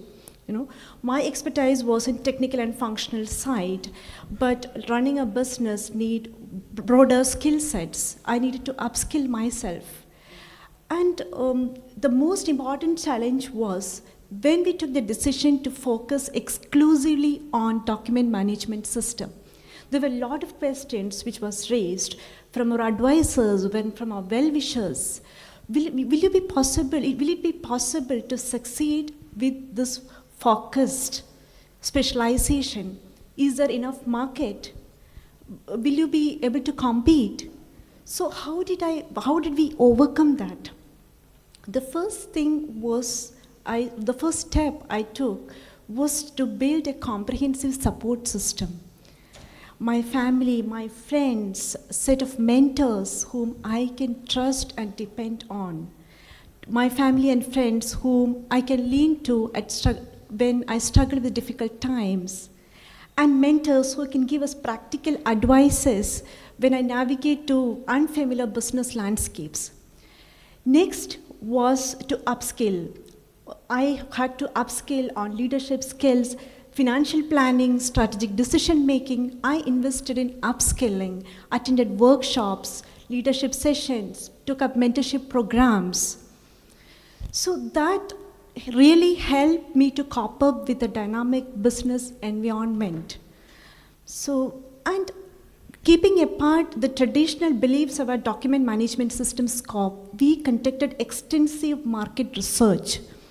So this data-driven approach gave us competitive advantage, and today we are here serving 8 countries and with 6 direct presence in 6 countries and over 250 plus clients and solving their business problems. Excellent. I think we should give a round of applause to Anu as well. To sum it up, maybe, we should be open to learn. We should be open to explore around us. Like, what is it that we need? What is it that we lack? And I think we move forward. That's coming to Amina.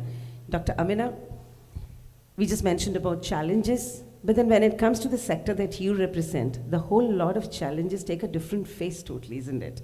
It's so different, the healthcare sector. Tell us about the progress in healthcare sector when it comes to such challenges, especially among women. Sure. So I work in the healthcare sector, as you all know. But I'm happy to report, I do the annual report for NHRA every single year. And I was looking at some of the statistics, and in healthcare alone, the number of active licensed professionals in Bahrain is 72% are female. So we have female dominance in healthcare in Bahrain. And I know the Kingdom of Bahrain is very committed to the empowerment of women. When I started at NHRA and when we went through the whole COVID pandemic, at that time, the entire organization was something like 84% run by women. We had no heads of department that were male.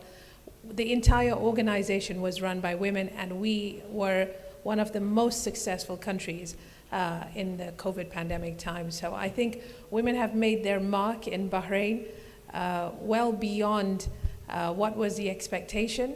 And healthcare is a wonderful representative of women empowerment. Now, when it comes to sort of the expat population, and when we look at the number of nurses, nursing historically is dominated by women. And here in Bahrain, it is that case as well. Women do dominate the nursing sector, and I feel that people have a certain acclimatization to female nurses, and I think that, this country as a whole has done extremely well in helping women in healthcare really excel and go beyond what was the expectation for them. Thank you, Dr. Amna. And I think the Kingdom of Bahrain needs an applause because we have a female health minister, Dr. Jalila Al-Sayed. We have a female head of the government hospitals, Dr. Mariam Jalahma, and we have a female Shura Council member representing the health sector, Dr. Jamila Salman, right, Dr. Amina? That's absolutely yes, correct. An array of wonderful female leaders. Great. We come back to Mr. Kothari again. You have an extensive experience, vast expertise in various work front. Talk to us about gender diversification, from your experience in these workplaces, which are varied in nature, and also about your contributions as a leader. Thank you very much. So, when we talk about diversity and how do we promote gender equity, so what do we need to do first, and what we did actually is to hear what our women workforce needs. So to start on that, we did around 100 employees from each company. We took them together, and right from top level leaders to the shop floor workers, everyone, we invited them to a session where we did table discussion, and then we came up with what is happening on the ground. I mean, some of the things were very shocking. I can't even tell you what was going on, what we heard. And then what we did is we had around 10 or 12 tables. And so we used the ICA platform, which I just mentioned. We let them populate it there, what were the findings of each of the table. And then we engaged international D&I experts to look at that report and give us recommendations. Okay? So that was the first thing, to listen. The other thing is, which is very important, and I think we need to understand the difference between diversity and inclusion. Okay, so it is fine that we hired the people and we our women folks, and we said, okay, we are so much diverse company, but what about the inclusion? We forgot about inclusion, and that's where we specifically made sure that we had inclusion, and the way we practice inclusion was, in any meetings we go outside of our company, we had to have a female representative. In any workshop we are attending outside our company, we had to have female representatives. And just to define the difference between the diversity and inclusion, it's very subtle, but I think with a simple example we can get it very quickly, and I know we are running out of time.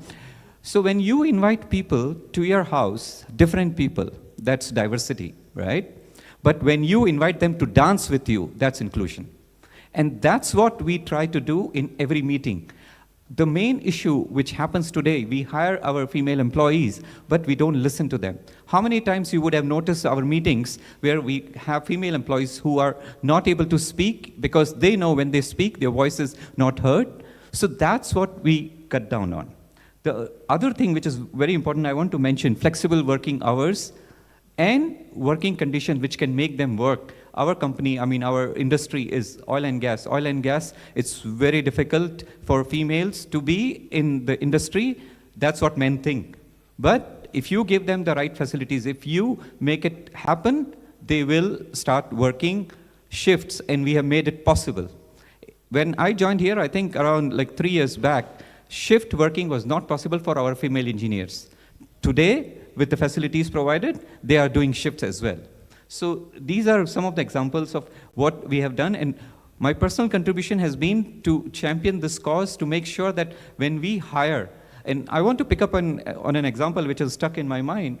When Dana was mentioning about Ironman, why would a female participate in an Ironman? It should be Iron Woman, right? So that's what is happening today. If you look at our job descriptions in our companies, they are not gender neutral. Start from there. The job description should be neutral. I want to hire a foreman, and I want to hire a lady for a foreman. Why is it a foreman? I think we're okay with it, aren't we, women? Because change is not going to happen. You keep it foreman or Iron Man, but we are there. And it's human. True that, yes. We need to raise the time before the prayer call. Since you touched upon the flexible hours, I'll just quickly jump to Dr. Amina, because I wanted to hear from you on the flexible hour policies in the health sector especially, because that is a sector where a lot of flexible working hours is important, isn't it? So when we speak in terms of healthcare in general, so about hospitals and medical centers, they do, a medical center will work business hours, so that's one way. Flexible hours is difficult there, but in hospitals they do have shift work, so there are a lot of flexibility allowed in terms of which shift they can do, and many times we see staff where a husband and wife are working together, and the wife will usually take the earlier shift, and the father or the husband will take the later shift, so that somebody is with the children at all times. So in that way, healthcare does work for families. When we speak about the government sector, I work in the government sector. The Kingdom of Bahrain is extremely generous with the flexible hours for women especially. I have never seen policies like this for maternity, post-maternity care, the nursing hours that they're given.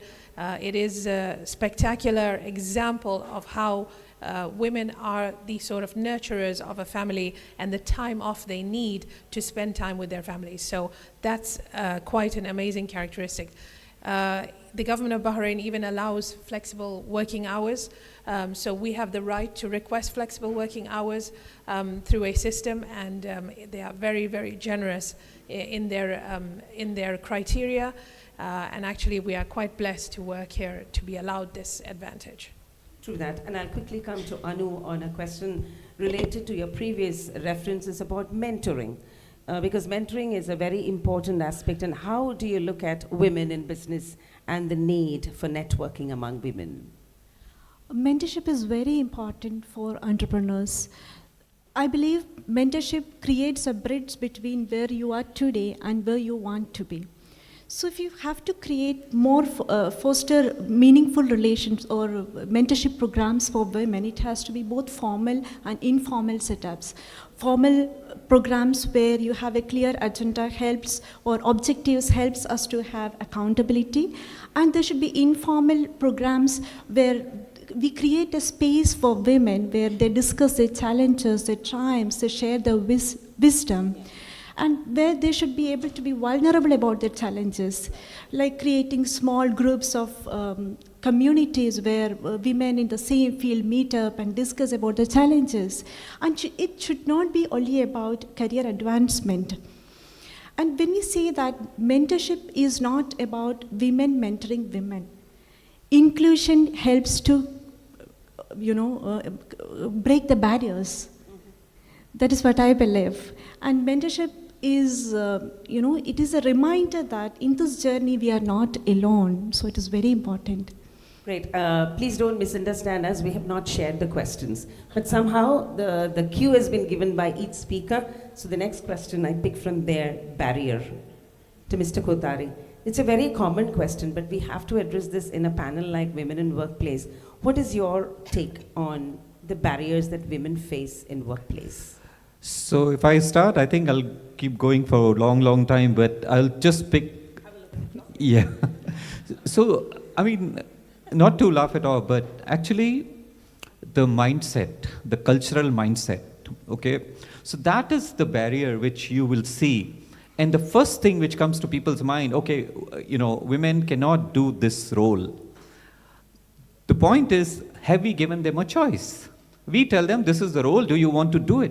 That's what is the barrier which continuously we try to make sure that, that is pushed out. So we have started doing training on unconscious bias. And as you would know, unconscious bias is unconscious. So we don't know actually that we are actually biased. So when we bring the unconscious to the conscious, then we can do something about it. And that's what we are continuously trying to do. And that's a main barrier, I would say, we have today. Any comments, Dr. Amina? Because, leadership matters. When Mr. Kothari said sorry, I just missed, you said the barrier, you decide that a woman cannot do this. And we are here talking of leadership. And you, as I said, Bahrain the health sector has been adorned with an array of female leaders. How do you look at those unique leadership qualities supporting to this concept of overcoming such barriers? Before I go to that, let me just speak to what Mr. Kothari said. So last week I was in New Delhi and I attended a week session with my alma mater, and we were talking to all these strategy consultants that came from these elite strategy firms, which we all know they're all in the Middle East as well, in Saudi Arabia and everywhere. And one of the presenters said to us that our percentage of women in our strategy firm in India is only, it was a very low percentage. And so one of my classmates asked him, why is that? So he said, well, because, you know, the hours that we work in strategy firms, you know, the women are not able to keep up. So I was like, well, that's not the reason. The reason is you make the hours that are not conducive for women. So you cannot say that the women have chose not to work in, you know, large strategy, the big five, the big three, whatever you want to call them, out of choice because they can't do the work. It's not that. It's that you have made the hours in such a way that a woman's role in everyone's life is a little different to a male's role. In fact, it's vastly different when you really come down to it. But if you are looking at two parents, the mom is the primary sort of caregiver of the children. She's the primary caregiver. She's the primary person who people look to for something as simple as what's for dinner. So I just feel that this narrative needs to change. It's not that women can't do the hours. It's that you do not make it conducive for women to do those hours. So I don't, you know, I just feel that we need to change this mindset. You're absolutely right. The culture and mindset needs to change in large organizations. And when we talk about the traits, we talk about, in my opinion, the traits that I talk about are adaptability for women. You must have the adaptability and flexibility mindset, especially when you're climbing a ladder. It's not about being just as good as your male counterpart. It's about being what to your best ability for what you can offer. You shine on your own. You are your own best competition from your previous self. So adaptability and flexibility is huge. The other thing is resilience. Resilience, you know, it's such a sensitive term because I'm not saying women are sensitive and they'll just start crying or they will not be able to take feedback or criticism. I'm not talking about that. I'm talking about internal resilience. When somebody doesn't like your idea, you should not take it personally. Everything is to do with business. Everything is to do with there and now, what the situation was. Maybe today it's not a good idea, but next week, next month, next year, it will be a good idea. So just keep that resilience about you. You don't get that promotion, don't let it hold you back. You continue to do and climb that ladder. And the last thing is kindness. I really do believe that the reason why many women leaders become amazing is because they're so kind. And one standing example I have is of the New Zealand president during the COVID times. She led with kindness, nothing else, no other political agenda except kindness. And I just feel if you cannot take them any other way, like if you're in an organization and you feel you're being pushed out or you feel like you're not being heard, you kill them with kindness because that's what will get you places. And that's what people will remember you for. Thank you, Amina. And with that, we come to the last question to the panelist. Again, picking from what she said, the question goes to Anu about conducive work environment. You know, we always discuss about balancing work and personal front. And as she said, how many mothers here are the only ones with that magical wand to find the socks which is right in front of your eyes? I see the mothers, and no fathers can find the socks, right? Nobody can find that socks which will be right here. So that balance, let's hear from you. From my experience of building Cube Innovators, my advice would be, or my point would be to learn to prioritize strategically. Everything do not need your attention in the same amount. You have to decide what is urgent, what is important, and what can wait. So learn to prioritize accordingly. Have a strong support system whom you can trust and depend. Use technology mindfully and upskill yourself. That is very important. So, and as Ms. Srimati Anukumari mentioned, you don't have to be best of both the world. There is no perfect time. And you don't have to choose between which is right and what is wrong. So some days, work is on central stage, and some days your family needs more attention. That is absolutely okay. There is no perfect time. That's a wonderful answer, and we have 7 minutes to the prayer call. The floor is open for questions. So before we go for the question, can I just... Sure. Yeah. So since here we have all the finance people, I want to make a call to all our finance people here, male and female, right? So how many companies have you seen that the bonus of the top executive leadership team is linked to the gender equality metrics? How many companies have you seen in Bahrain, for example? None, right? So that's what I think we need to do. We need to get this linked gender equality, diversity and inclusion linked to the pay of these senior executives. Then you will have a buy-in. I just wanted to make sure that we get this message across. Thank you. Thank you. Open for questions. Any questions, please? It's truly surprising to see that nobody has a question. There she is.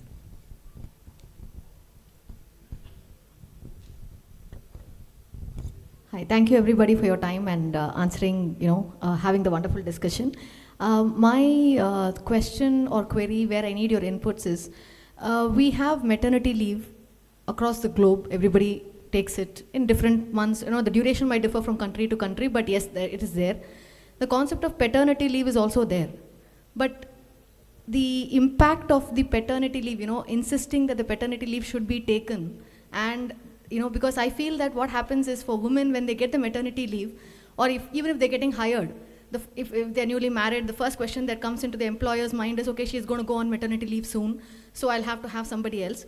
But that question never comes for a male, because even if they are eligible for paternity leave, they are not required to go on paternity leave. So wouldn't that kind of bring a balance both ways to kind of help the woman at home to bring some equality? At the same time, even in the workplace for women, that, okay, it's not only for women, it's also for men that the paternity leave is important. So would it make a difference to make it important or, necessary that the paternity leave should also be taken, if not in large, quantity or like too many days, but at least certain number of days to make it effective gender equality norms? Can I take that? Yes, please. Love the way the man is bouncing on that question. No, this is an excellent question. And this also was one of the major findings of our work which we did, that paternity leave also should be implemented. Because when you have paternity leave as well, when a person is hired, you don't distinguish that, we are hiring a female, she'll take maternity leave. We are hiring a male, paternity leave will not be taken. So if we make it uniform, you have an excellent question. And I think that's something need to be implemented as well. Would anyone else like to add to it? No. Any other questions? I would much rather my mom take care of me than my dad. To be honest. Any other questions? Vivek?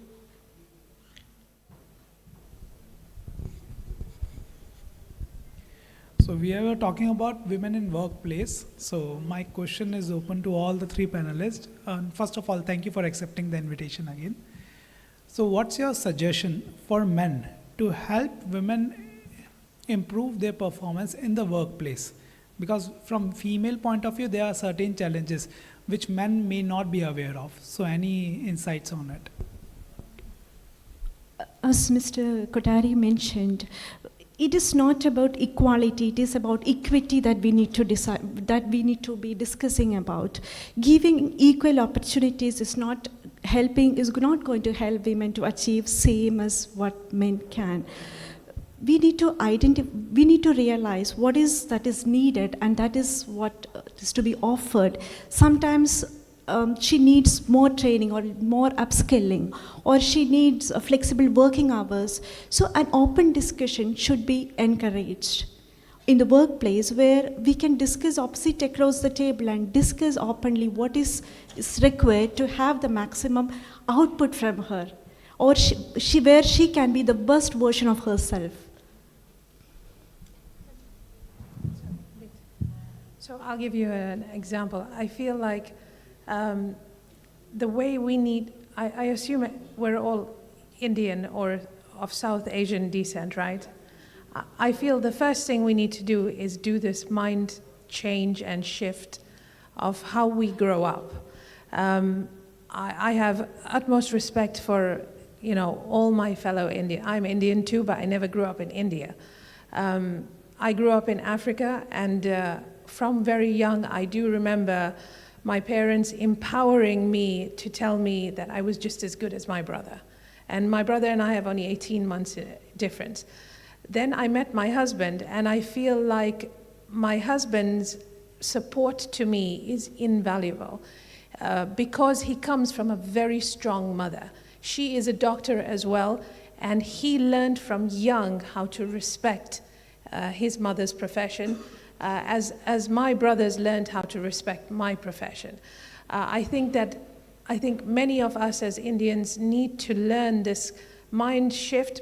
I'm not saying it's predominant, but there is a culture in our ethnic roots where we say a woman's role is in the home, and she has no problems. She doesn't suffer from postpartum depression.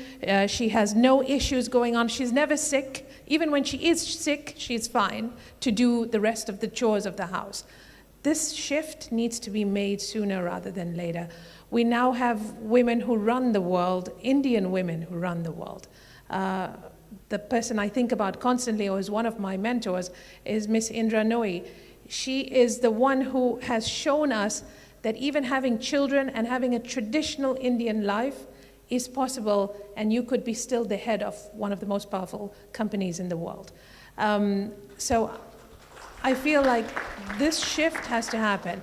I hate when people talk about mentors who are untouchable. People like that, we will never get an audience with them. So I'm talking about the husbands, find your wife's mentors and find them mentors that they can relate with. Somebody who's in their field, somebody who has grown in the same career trajectory as they want to go, and help them to achieve that. But above all, you need to be your wife's champion. Every time your wife asks you for help, women don't ask for much. Inherently, we are growing up with pain.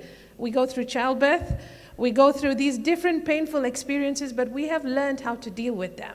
We have learned how to move on with life and not hold it against anybody. But men need to support us on these. And I think the best way for them to support us is to be our champions.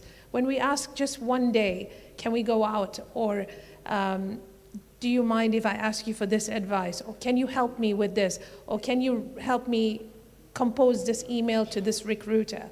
Sit down with her and give her that time, because believe me, she deserves that time from you. So that's my take on it. Ladies and gentlemen, a big round of applause to the wonderful panelists. And on this note, I would salute the young leadership at the Bahrain chapter of the Chartered Accountants Association for remembering this crucial topic. Though we are way far from March 8th, we are on March 22nd, but it's always good because yesterday we celebrated Bahraini Mother's Day. So it's all about women. But I would echo with the panelists as I conclude, the future is women, but we need to invest in them. And the change has to happen from each one of us. How many women employers are here? I'm very happy to see at least a couple of hands. Change should happen from them. Change should happen from all of us. We should not be always pointing at the men, but change should come from individuals, from within. Like as we heard, the time, be it the flexibility of the time. It's not that they're not capable, but it's all about a conducive atmosphere. So thank you very much for being such a wonderful audience, and we close this, and it's a prayer call time.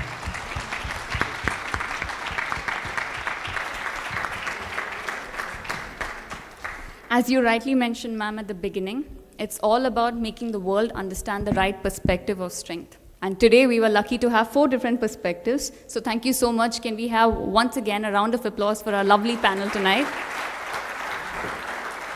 You definitely made this a highlight of our day. I would like to call upon our chairperson and our vice chairperson to please felicitate our distinguished panelists.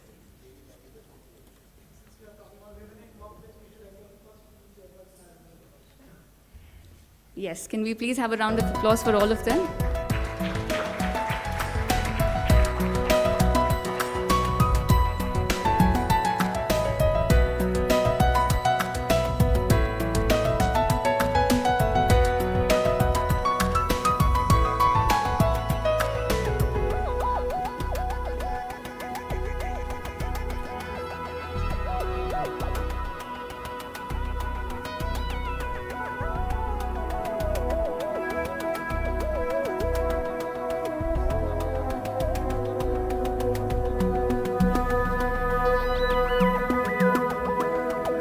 start to felicitate Dr. Amina Malik.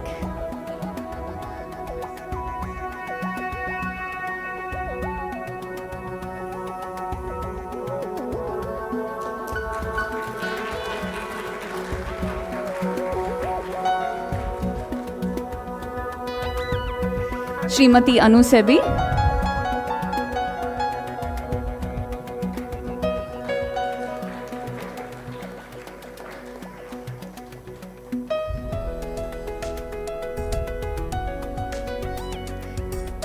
Shri Mahavir Kothari.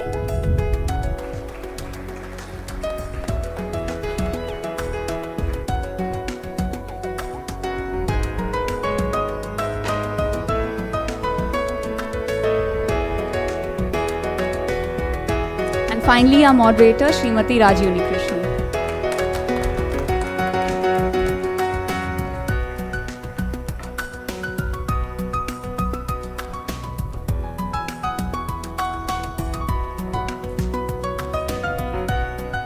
Thank you so much. As we conclude this segment of our event, we will now break for prayer and iftar. We will meet at 6 p.m. for the next raffle session. Thank you very much.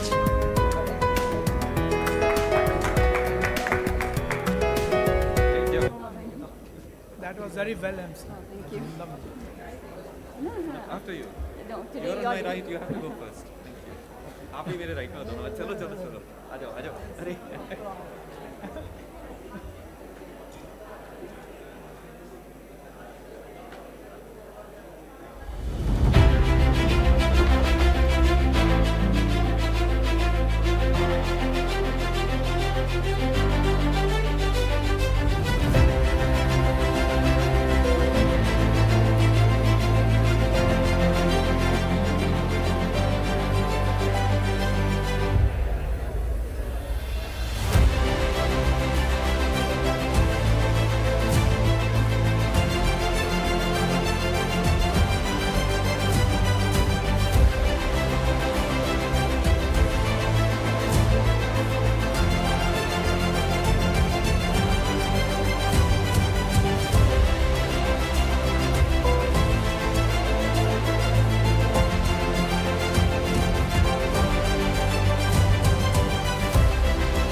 The Bahrain chapter of the Institute of Chartered Accountants of India, popularly known as BCI-CAI, is one of the largest organized professional bodies of Indians in Bahrain and one of the premier accountancy bodies.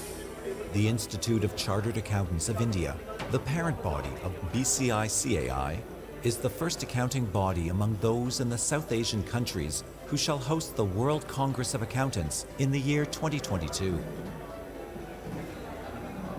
The Bahrain chapter of ICAI is rated highly amongst the 44 foreign chapters and 24 representative offices of the Institute of Chartered Accountants of India.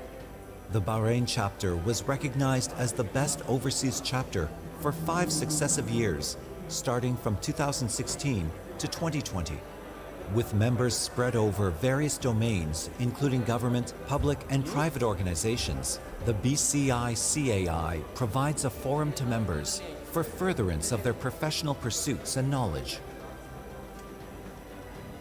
Since its conception in 1985, the chapter has grown from strength to strength and now has a membership of over 450 member chartered accountants.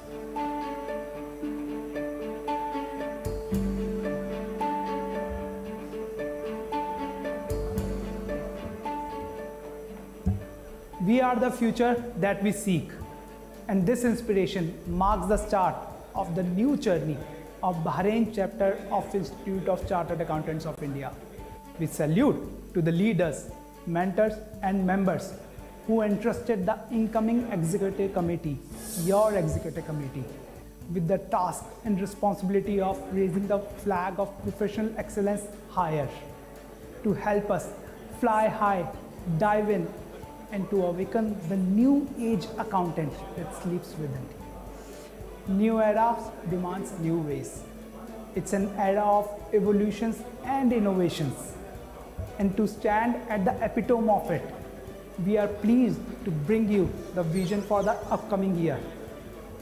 The vision to network, enrich, and welfare. The vision new. A new vision for Bahrain chapter of ICA. All of us do not have equal talent, yet all of us have an equal opportunity to develop our talents. Dear fellow members, let's step forward together to participate and progress. At BCICAI, our goal is to empower professionals, women, children, and society at large with a commitment to inclusivity. As chartered accountants, we hold a privileged position globally. Our institute and chapters have earned recognition thanks to all the dedicated people and leaders we have had, leaving a legacy for us to follow. As a part of the new committee, we aim to serve the fraternity with excellence and take our endeavors to new heights of sustainability. We, the Executive Committee of Bahrain Chapter of ICI, is of the members, by the members, and for the members. In the coming year, I look forward to serve the chapter, its members, and the country with great ardor. BCICI is one big family and a dream team, together which aims to make a difference in the society. It's been said, education is the most powerful weapon which you can use to change the world. At BCICAI, we are committed to the continuous professional development of our members through a series of seminars and technical sessions. Our pivotal role in facilitating the smooth conduct of ICAI exams in the Kingdom of Bahrain paves the way for aspiring students to become chartered accountants. At BCICI, we are excited to drive innovation that promotes professional excellence and support our members. Together, we will elevate the profession in Bahrain and globally that creates valuable networking opportunities and enhance professional development. Really proud to serve this dynamic and noble profession. It is an honor to be part of the youngest team at BCICI. In the presence of the vibrant team, even though the toughest task seems to be easy, everyone is focused and excited to work together to provide the best platform for our members by exploring new networking platforms that demonstrate more intent and entering into a new era. This ensures every member is rich with knowledge by end of the tenure. As we define the epitome of professional forum in Bahrain, we strive to uplift and upskill the attendees of the events. We equip individuals with advanced knowledge, provide a platform to expand your horizon, boost the economy, be the financial backbone, and build relations by bringing people together. At BCICAI, I take in pride in partnering in social and economic development and to create a new era of enrichment. As I commence this term, I'm excited to maintain our members' centrality to our operations. During the year, we intend to attain the highest level of active membership in the BCICI history and establish networking opportunities and pathways for prospective chartered accountants. We are eager to advance the CA brand and establish meaningful relationships with our local community and support partners. We set in the motion now to elevate BCICI to new heights of excellence and impact. Together, we will harness our collective knowledge and experience to drive meaningful change. By fostering collaboration, embracing new ideas, and leveraging technology, we aim to set new standards in our profession. To the new beginnings, I quote, "Success is not final, failure is not fatal. It is the courage to continue that counts." As the leader within the BCICI community, let us embrace this mindset, persevere through challenges, and inspire to persist in our pursuit of excellence, not only within Bahrain, but in entire world. I quote, "As we let our own light shine, we unconsciously give other people permission to do the same. Your executive committee spread its wings to fly, to shine, and to define perspectives, rewired and new. We invite our members and fellow professionals in the region to join us with a vision to network, enrich, and welfare. And stay tuned for a new era with the vision new."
Ladies and gentlemen, I request all of you to come back to the conference room.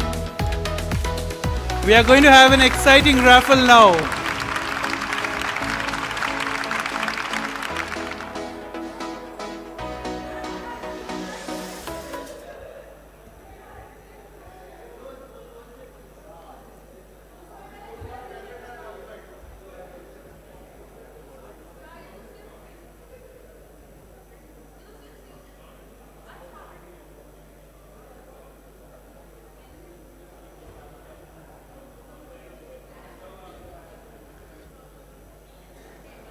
Ladies and gentlemen, I request all of you to come back to the conference room.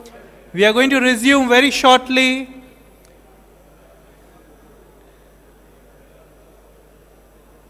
This is the first time people are not interested in the raffle master.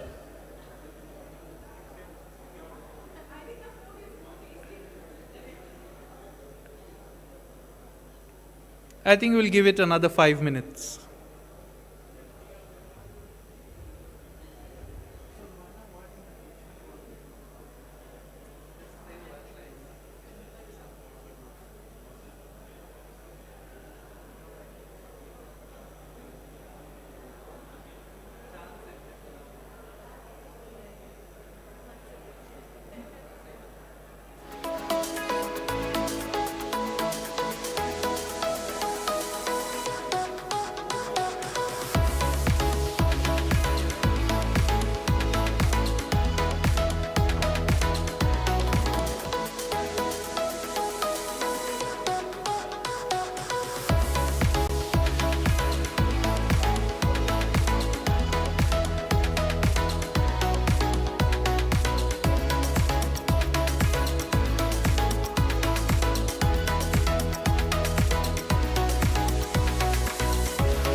Good evening, everyone. The ones outside there, can we request everyone to join us in the room if you don't want to miss the raffles?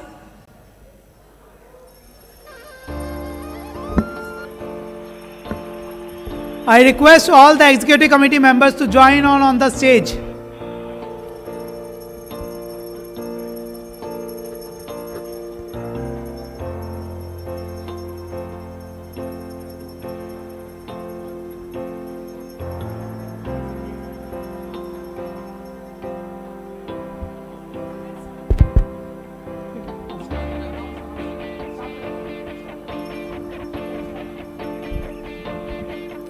All right, we have the first set of raffle now, which is sponsored by YK Almoyd and Sons, and it is a 50 BD voucher. This raffle will be picked up based on today's attendance by members. Can I request our IT coordinator, Kaushal, to announce the first winner for the 50 BD voucher? Can we have the first winner, please?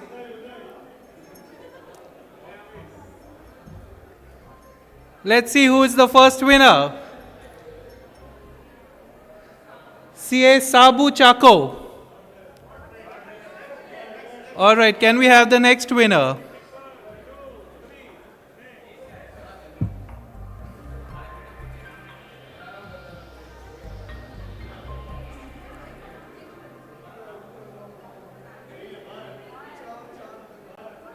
CA Bhatini. Next winner, please. Can we have the next winner?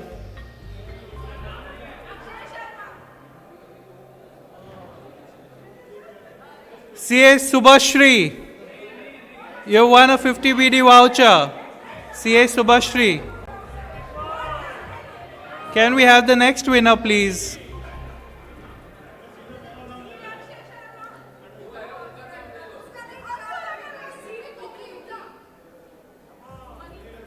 Mani sir, not here. All right, we'll have the next person, next winner.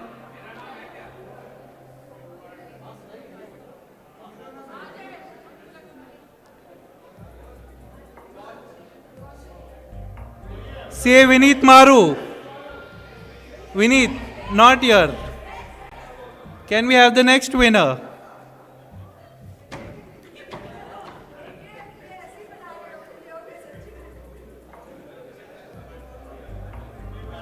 Shri Bharti, she was here. Can I request Vivek to come on the stage, please? But Vivek is not here. It's a 50 BD voucher by YK Almoyd. Congratulations, Shri. Vivek, can you please come on the stage?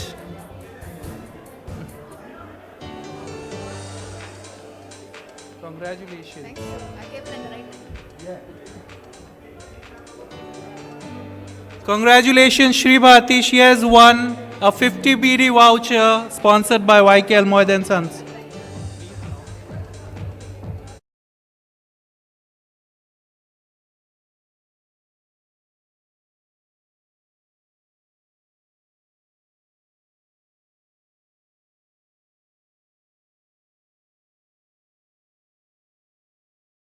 Congratulations, you won a 50 BD voucher. Let's clap for Khushbu.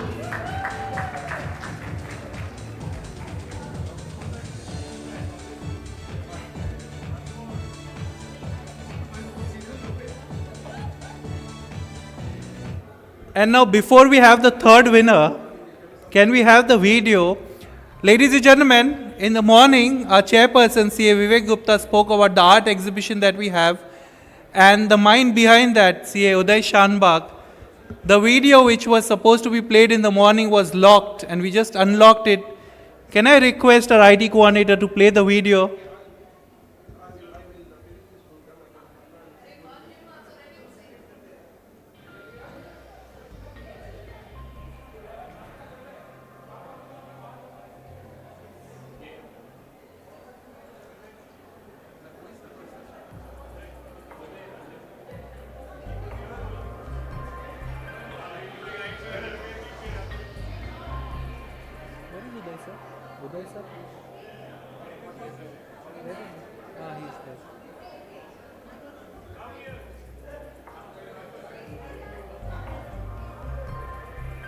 Ladies and gentlemen, I'm sure most of you must have seen Uday sir's picture. He needs no introduction. We really admire your work, sir. And we have a 50 BD voucher. Can we have the next winner? CA Raj.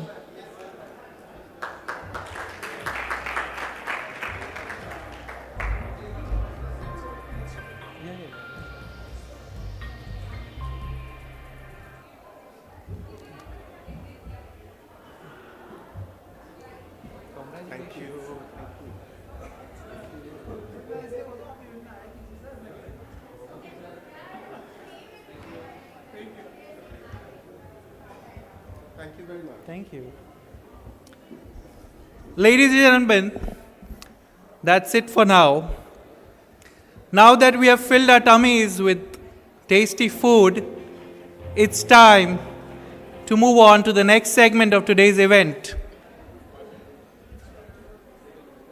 And to take the proceedings forward, I want to invite a friend, somebody I truly admire. Her persistence, her determination is something that I always look up to. She's also one of the members of the executive committee in the past. She has been very active in the chapter, and most of you know her. Let us put our hands together for CA Rohana to take forward the proceedings.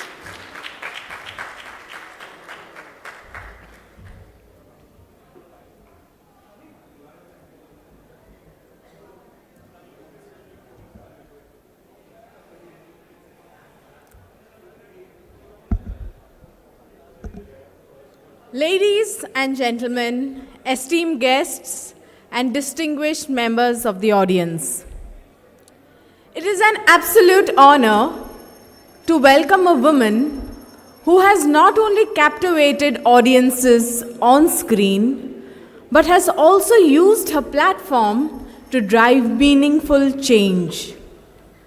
A name that resonates across cinema, humanitarian work, and global activism, Selena Jaitley. Renowned for her unforgettable performances in Golmaal Returns and No Entry, Selena has carved a legacy that, as an internationally acknowledged and celebrated beauty and film icon.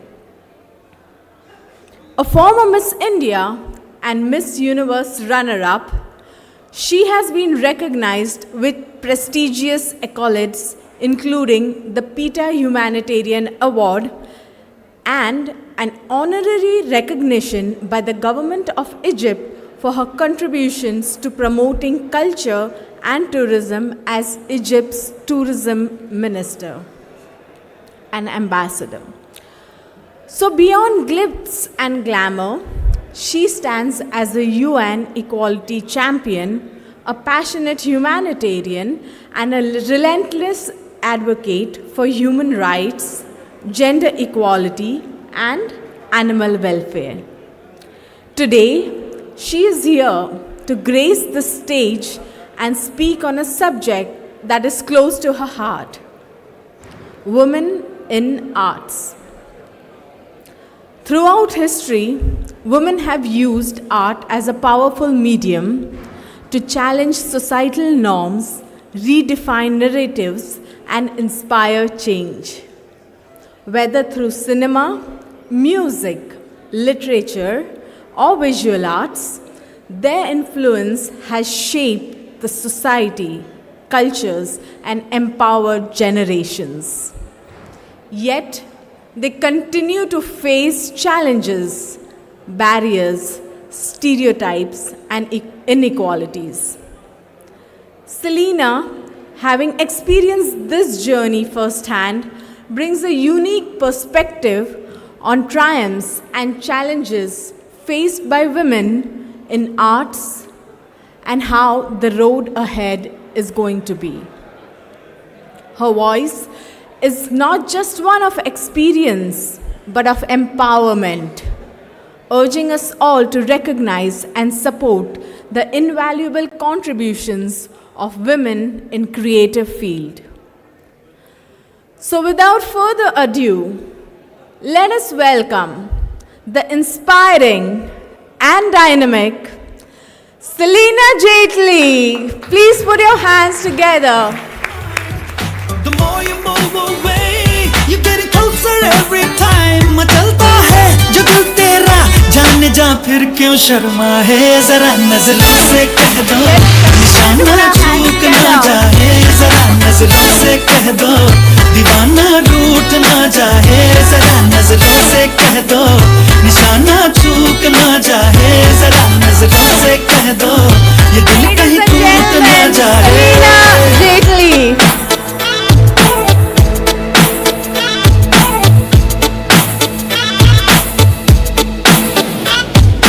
I do see your love for me, you always try to hide.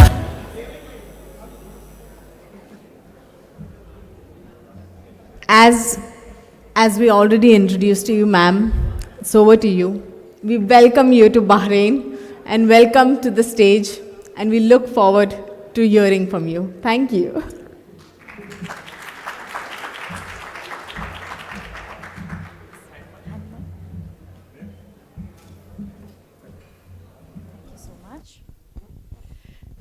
Hello, everyone. I'm sure all the gentlemen here have heard a lot of empowering speeches till now, and once I'm done with all the girls here, you will hear a big lecture back home from your wives, so be ready for it. So today we are here to talk about empowerment. And often, women who have been in the limelight are considered to be born with the silver spoon of empowerment in our tijoris. Let's just say that. But empowerment is something that did not happen to me magically one day. There was no fairy godmother, there was no magic wand, and there was definitely no Prince Charming. Empowerment happened to me at 3 a.m. in the morning, looking at the ceiling and thinking and wondering, am I crazy? Am I crazy to dream something that the world does not expect me to? And that's how my empowerment journey began. I was an army officer's daughter. I grew up in really small towns. I had never really seen a big city in my life. And being an infantry officer's daughter, it had its limitations. Not always were good schools available to you. Sometimes I went to the most elite best school, and sometimes I was studying in a school with no roof, no windows, and probably leopards slept in our classrooms in the night. So I have also been through that. And you know what? That was empowering when I look back at my life. It was empowering in its own way, because today I can literally manage myself in any situation, worse comes to worse. And even though it didn't feel right at that time, it feels right now for me. And you all have probably always seen me as a Miss India or a Miss Universe runners-up or as an actress, and we all think when we see women like myself, oh, empowerment is wrapped in glitter. Well, it's not really wrapped in glitter. Empowerment happens to you in those moments of self-doubt that you have to stare down. It happens to you when you learn to clap for yourself when no one else is clapping. It happens to you when you sometimes say it to yourself and sometimes out really loud, that I am enough. And this goes for both men and women. It's not just for men. Empowerment is for everyone. Empowerment is also in supporting each other. And in life, things are never going to be, we all know, things are never going to go in a straight line. There's always a peak and a valley. And despite this, there is one word which is very empowering, and that, of course, is consistency. And I think consistency is something which will keep you going through any situation in life. You know, I lost both my parents a few years ago. I lost a son to a heart problem a few years ago. And at the point in life when I thought that everything is going to fall apart, I went back to remembering that this is the time of doubt I've stared at in its eyes at many moments in my life. And you know, that's when the consistency came into play. So having said that, no more sad stories. With all you finance whiz kids here, the most elite of the financial geniuses here in Bahrain, I would like to say that now is a time that perhaps we can all have a question-answer round, so that if you all have any questions to ask me, I would be more than happy to answer. Because I think that would be empowering for a lot of people and for me as well, to see what people think of me and what they would like to ask me. So I invite you all to please ask me, go ahead, shoot your questions, and maybe we can look at empowerment in a completely different way.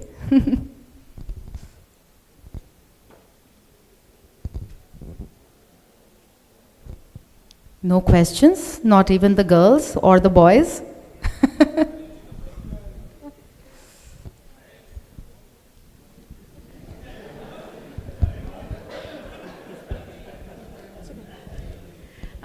Good evening, everybody.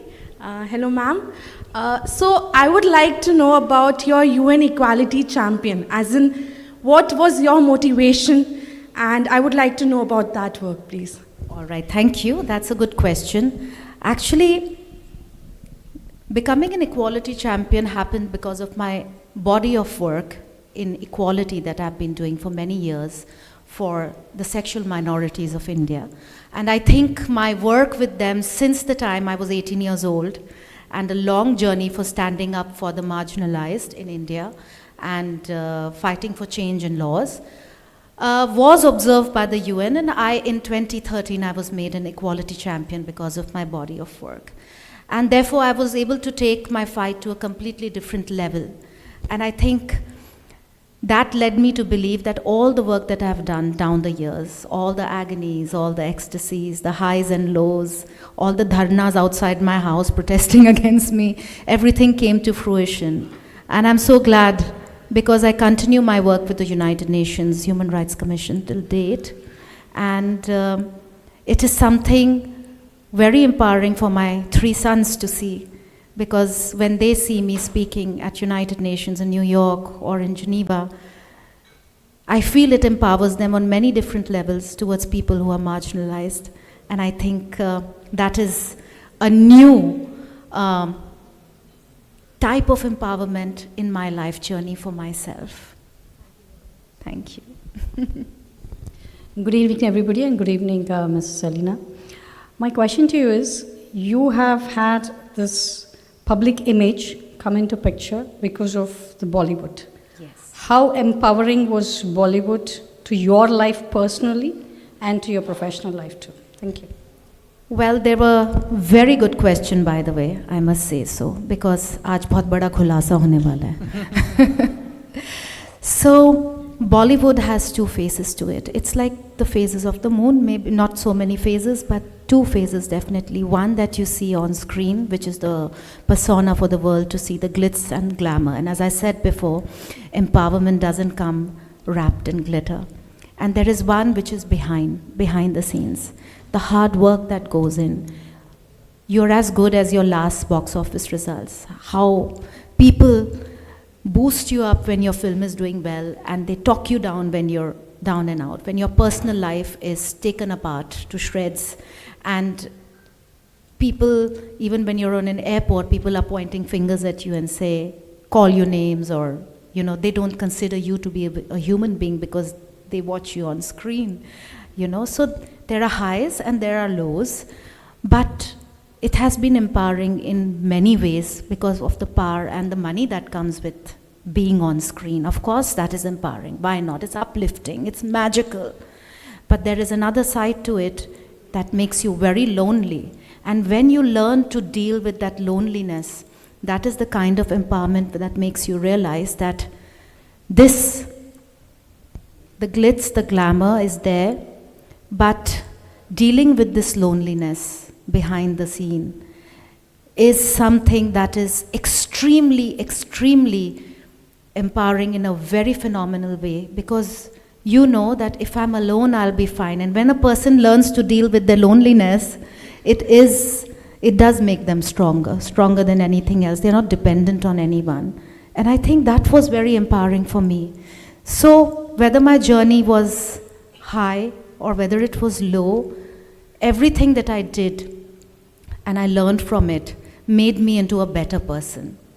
And I think that in itself is an achievement, especially now when I look back at my life. There's nothing that I would change at all. Thank you.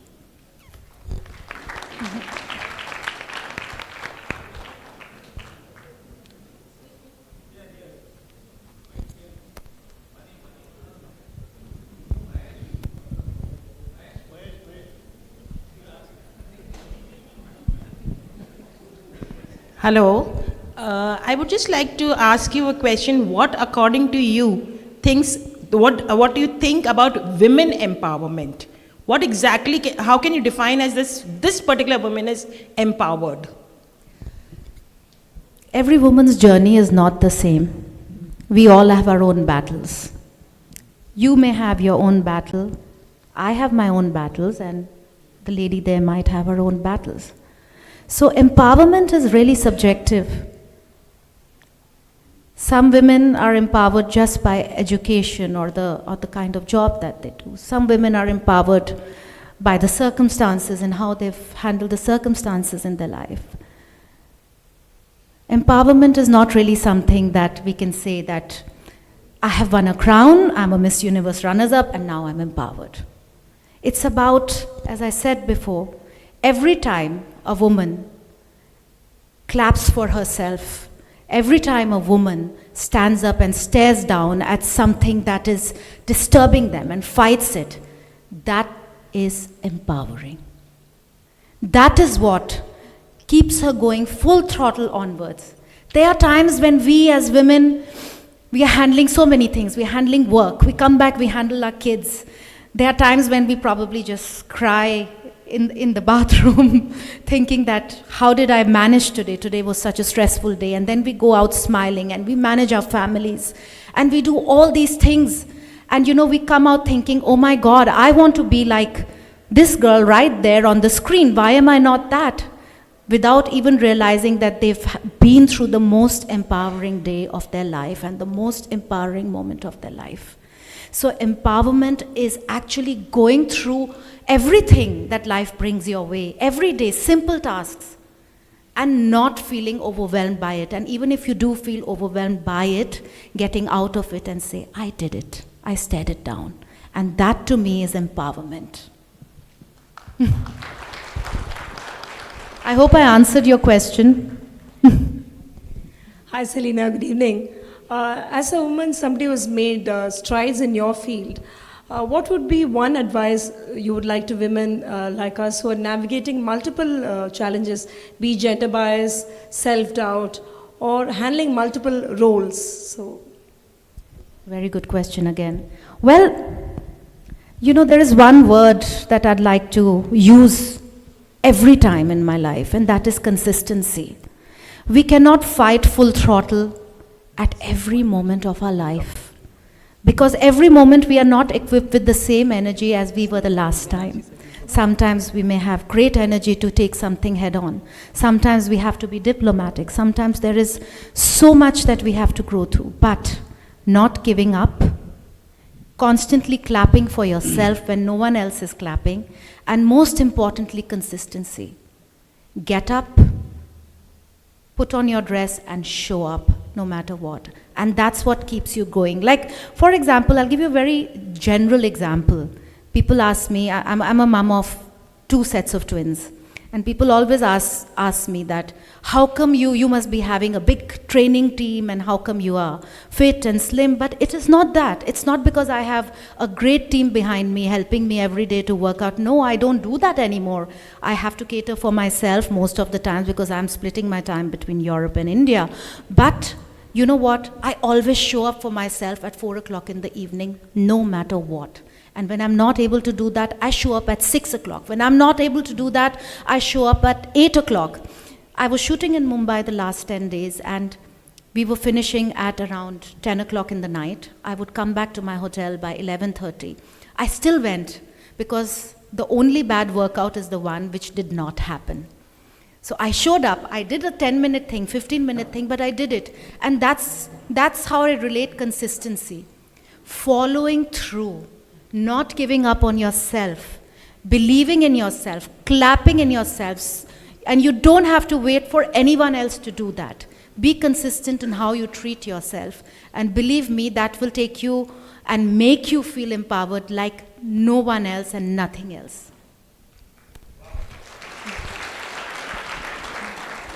Hello, you are from Bollywood, so I think the inequality is the most things you have seen in Bollywood, including the fees what we are paying for men and women actors, also the way they portray women, and also the way they treat women artists. Okay. So compared to your period and compared to now, is there any improvement in that, or what is your opinion? I think as long as we live in a world of men and women, and until the so-called equality is achieved, there will always be disparity. Yes, there is pay parity in Bollywood. Women go through harassment or gender bias, not just in Bollywood, in every profession. A woman has to constantly fight and prove herself, whether she's in the army or whether she's a actress, whether she's a doctor. We know what happened in India recently. So women have to constantly prove themselves. Women have to constantly prove, oh, I'm married, I can still do it. Oh, I need maternity leave, but I still need to do something to keep my job. You know, so women have to constantly do it no matter how big their positions are or what profession they belong to. And this, unfortunately, is a fight not just for ourselves, it's also for you men, because until you all also take a stand, there will be no equality, and asking me this question will not work, because if the men don't stand up and show up, we women cannot continue to fight. We will fight till our last breath, and I don't even think it's about fighting. It's about continuing to stand up for what you feel is right. So the men have to play their part in it too. And I hope that all the gentlemen here will keep that in mind in their respective office spaces or in their personal lives. But definitely, your question was that, has there been a change? No, there hasn't been a change. Things are slightly different, and this will continue, but this is also a battle that we will continue to fight.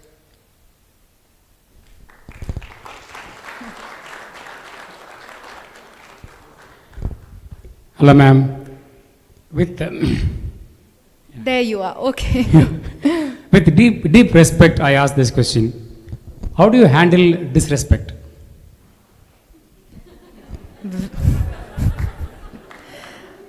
That is a very, very good question and something that I must ponder on. Well, disrespect is something that you shouldn't handle. Disrespect is something that you should look straight into the eyes, and that's enough. Because that will make the person disrespecting you feel uncomfortable. That's how I have handled it, because I've been in the public eye. You know, जो disrespect देने वाला होता है ना, उसका guilty conscious होता है. If you just stare at a person disrespecting you, it's just that person will feel extremely uncomfortable. Having said that, I'm so used to people behaving a certain way sometimes, not all the time. I received a lot of love in Bahrain and I receive a lot of love everywhere I go. But there are people, they're not always what you expect from human beings, and most of them are fighting and navigating through their own lives, and therefore the disrespect. But the best treatment for disrespect is looking into a person's eye and not saying anything at all. And that will make them definitely uncomfortable. And I don't take it to heart, because I am not going to show up in a court created by someone in their own mind and represent myself there. No, I'm not going to give them that power.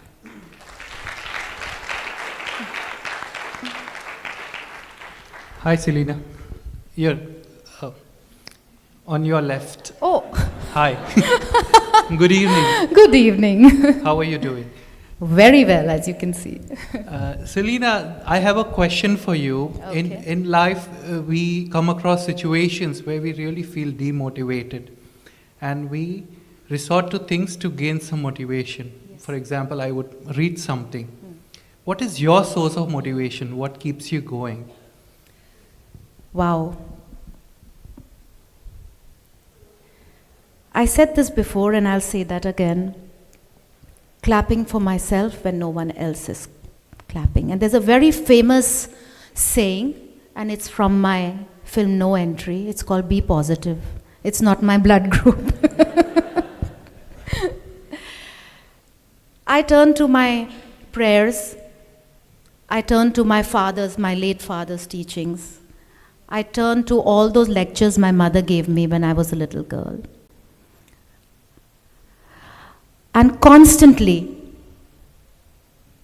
I find that strength within me in my mind to tell me that you have to go full throttle, you have to keep going forward. And believe me, no matter how many books we read, no matter how much prayers we do, at the end of the day, if we don't stand up and say, get out of it, snap out of it, you won't snap out of it. The books will keep lying around. You will hear people's words, they will go through your ears. But ultimately, the only thing that will ever make sense is telling yourself, get up, get your act together, and move on. And that's what I do for myself every day. Hi, Selena. Hi, this side. Selena, my question is, what do you think is the objective or goal of a human life, or in particular, your life? What is that one thing which you always wish in the heart of your hearts you want to do before, you hit the bucket, or we all have to leave?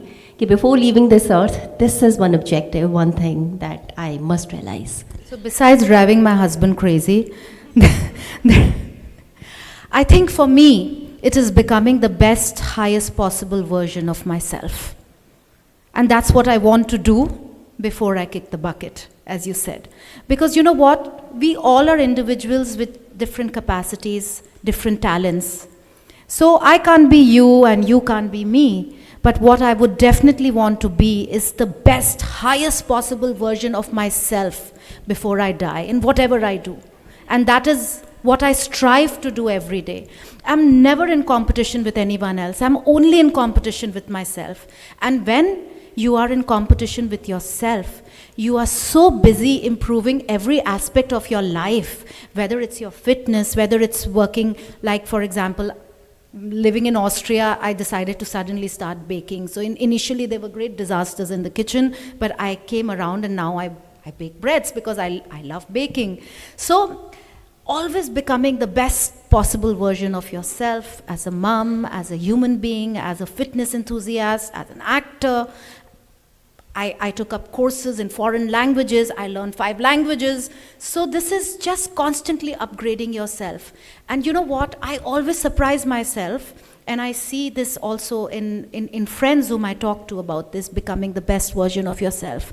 When you start focusing on that, you surprise yourself that, wow, I'm capable of that. What the heck? I did that. There you go. And then whenever you kick the bucket, whoever's left behind will always see your journey and be continuously inspired by it, especially your children.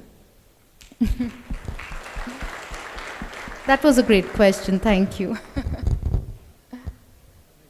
Yeah, hi, I have a question. Hi, how are you? So my question is freedom of doing anything. Like, do you consider it as woman empowerment?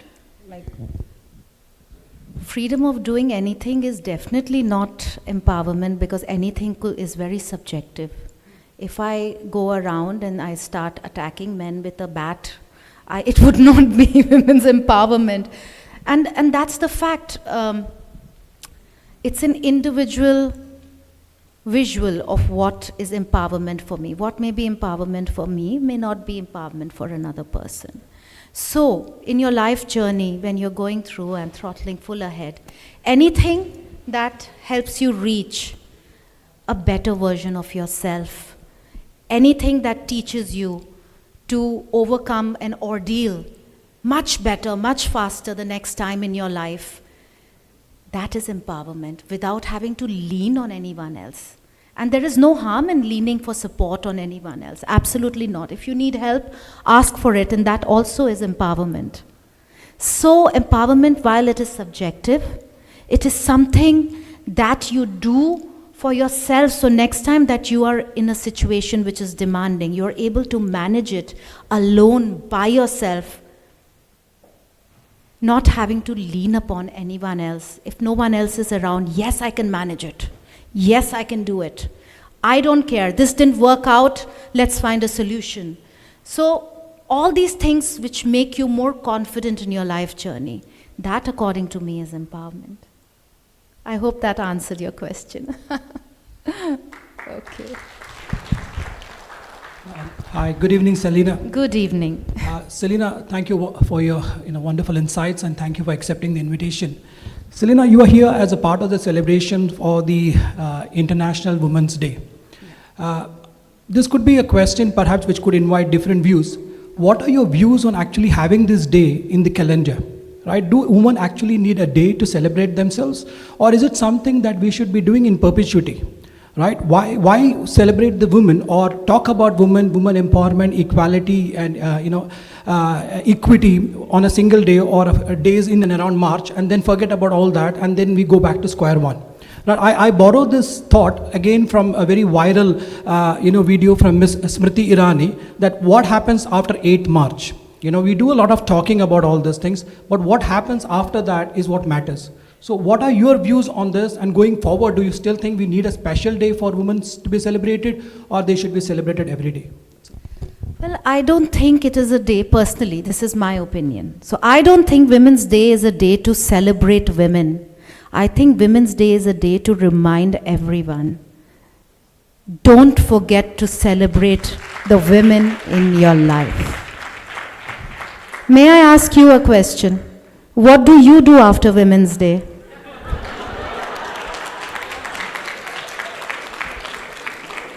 Thank you, Selena. This has never happened to me, a celebrity asking a question to me. I hope someone is recording this. Yeah? Please record. Yeah. There has been a lot of speakers who came before, and one of the speakers mentioned, how many of you men actually prepare a cup of tea for your wife when she comes back from work? I didn't look at my wife, she's sitting here, but definitely I'm going to make sure that when she comes back from work any day, I will ask her whether she needs a cup of coffee. That's the least I shall start doing. That's wonderful, but you know what, my friend, you will have to do a lot more than coffee. That is not celebrating women, that's expected from your husband. Please check me if I'm right. Okay. If my husband says, I've made you a cup of coffee and that's it, that your celebration is over, well, I can definitely say there's going to be no more Valentines. So having said, that was just a joke. Having said that, Women's Day, according to me, my perception of Women's Day is not really celebrating women. No, we don't need one day to celebrate women. It's a reminder for all those women who have never been celebrated even once in their life. It's a reminder that every woman around you is fighting her own unique battle. Don't forget to support her when you can. Because you know what? Men do get it on a platter. Women have to fight for the platter, make the platter, and bring the platter. And that's what Women's Day is all about. And all the gentlemen who think they can get away by making a cup of tea, all the women here are rolling their eyes. Yeah, right.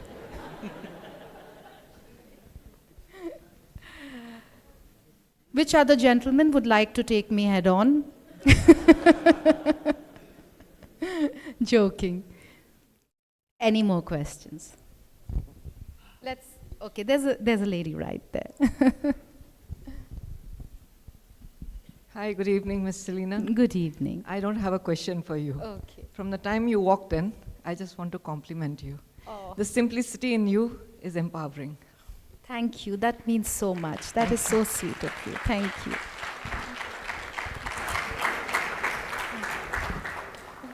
Thank you, Selena, so much for taking so many questions from our audience.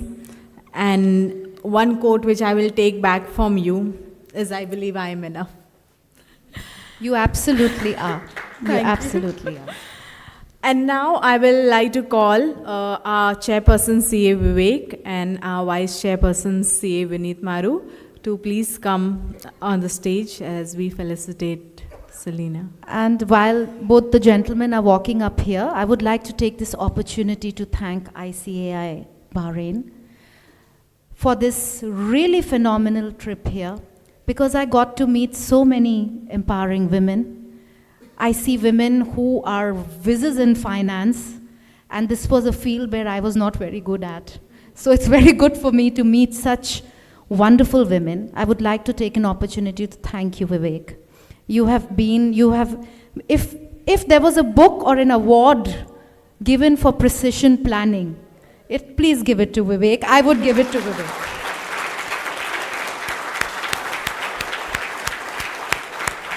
Nishit, where are you? There you are, Nishit. So Nishit Seth is a dear friend, and Nishit is the gentleman responsible for bringing me here. And Nishit, thank you for everything that you have done. It means really so much. I'd like to take to my English. When you live in a German-speaking country, okay. So I'd like to thank Abhishek, who made so many things happen, including these golden shoes. He made everything happen, from shoes to gowns to makeup, everything happen. And Abhishek, you are wonderful. Thank you so much.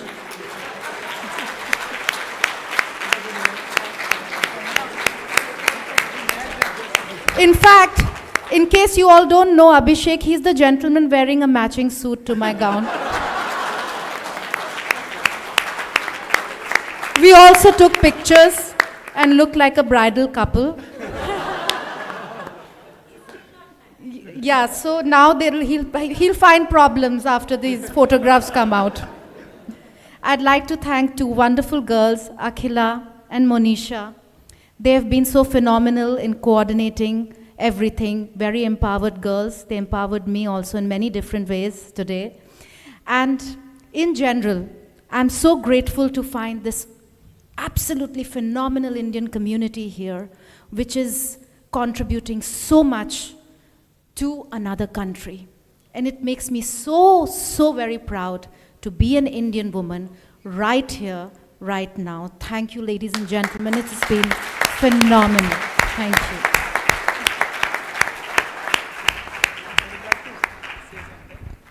So I think there are two people we didn't thank enough first of all, you, Selena, for accepting our invitation and making this session an event, a wonderful event for all of us, and thank you for being us here with us. And one important cog in the wheel, Mr. Gautam Kumar Sharma, so who is Miss Selena Jaitley's manager and has been on toes for everything we requested for. Even at 12 a.m. if you message him, he's there to respond and took care of everything. A huge salute. Thank you.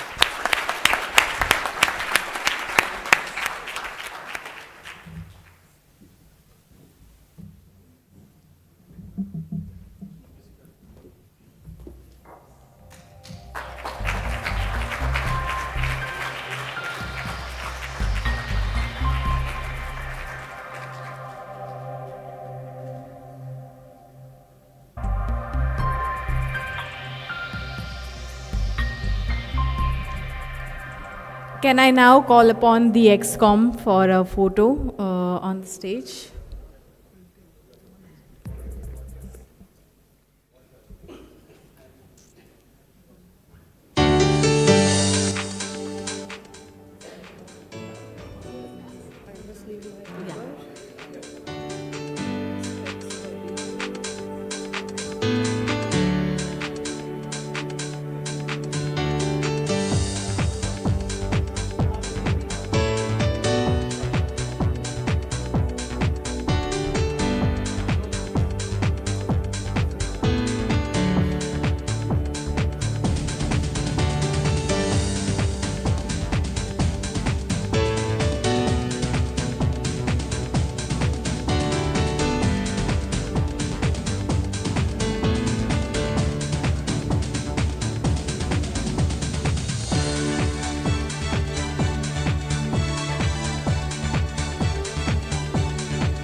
Can I now request all the speakers for the day to please come on the podium? We would like to have a picture with all of you along with the ExCom. Thank you.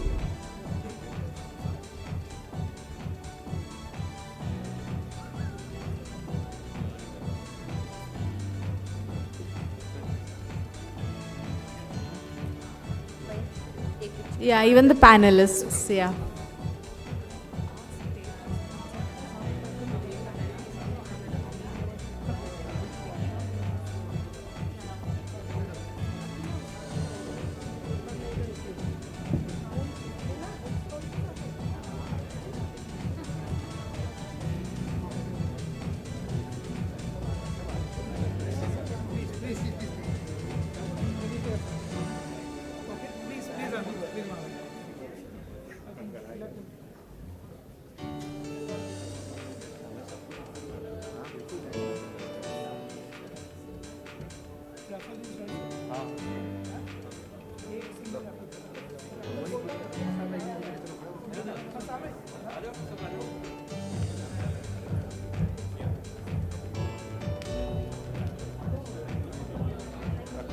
Akila.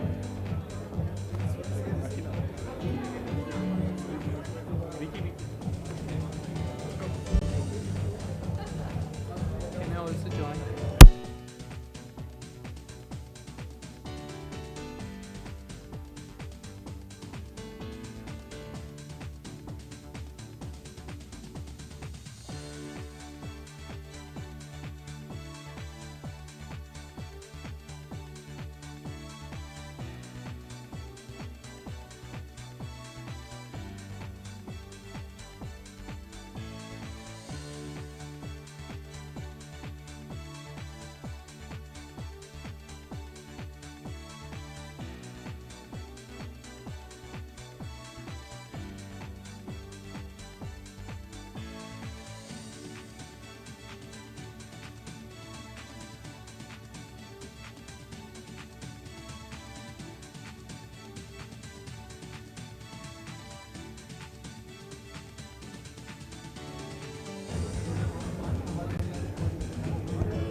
I'll request Selena, please be on the stage for a while.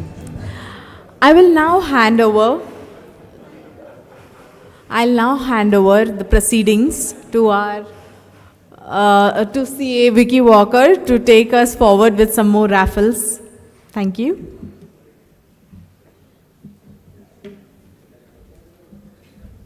Thank you, Rowana. You were wonderful. And after that enriching session, it's time that we make ourselves even more richer, because the next raffle that we have is sponsored by Devji, and we have the Devji team here. Can I request you all to come on the stage, Mr. Kiran and Shaji? Let's welcome them with a round of applause. I hope all of you have dropped your names in the bowl, because they're going to pick up the winners. Oh, well, it's too late now. Selena, can I request you to pick up the winner from the bowl?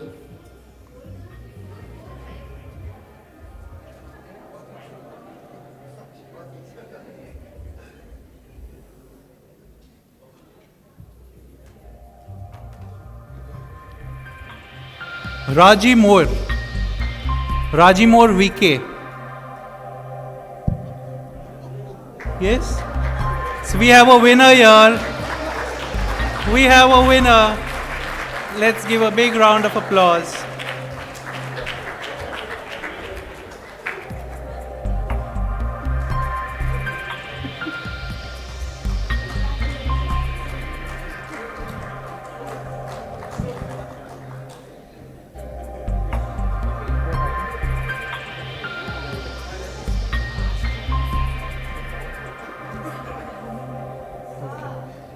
Can we have the next winner? Yes.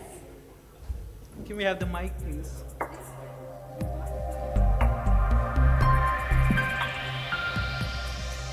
Maria John. Congratulations, Maria. You have won a voucher from Devji.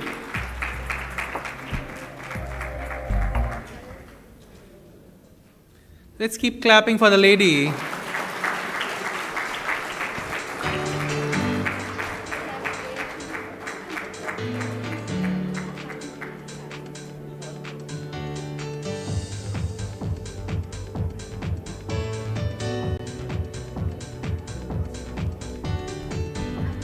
And we are going to have the third winner now.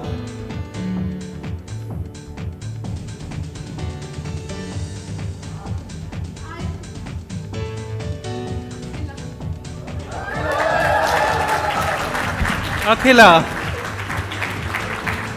Very well deserved, Akhila. Thank you, Mr. Kiran. Thank you, Mr. Shaji.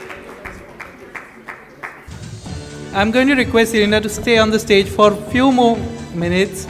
Can I request all the past chairpersons of ICA Bahrain chapter to come on the stage for a photo? Vivek, can I also request you to come on the stage? Vineet, can you also join us, please? And after this, I'm going to request all the female members of the chapter to come on the stage for a group photo.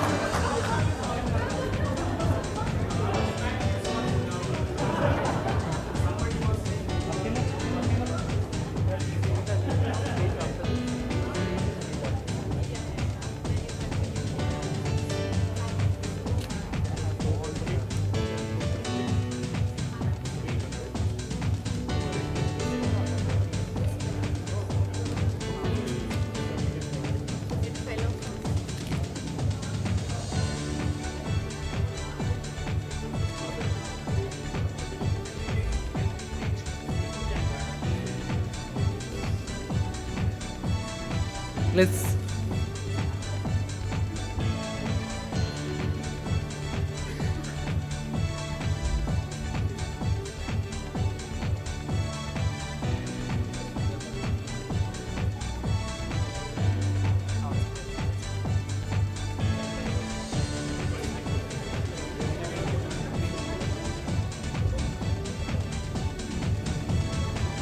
Thank you very much. Can I request all the female members of the ICA Bahrain chapter to come on the stage for a group photo?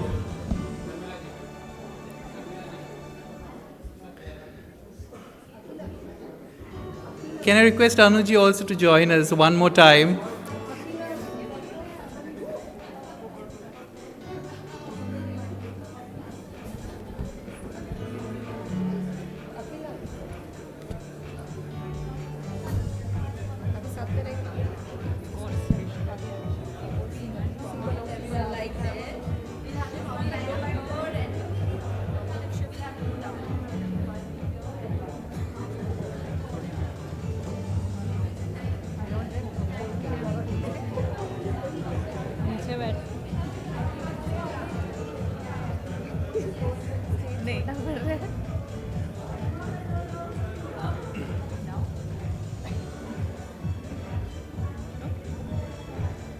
There are people going now.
Thank you very much. I'm sure most of you would like to click pictures with Selena. She's going to be away. Yeah. I'm sure most of you would like to click pictures with Selena. She's going to be here for another 10 minutes. If you would like to click pictures with her, she has a flight back. So let's help her wrap up as soon as possible. If you would like to click a picture with Selena, she's going to be here for some more time.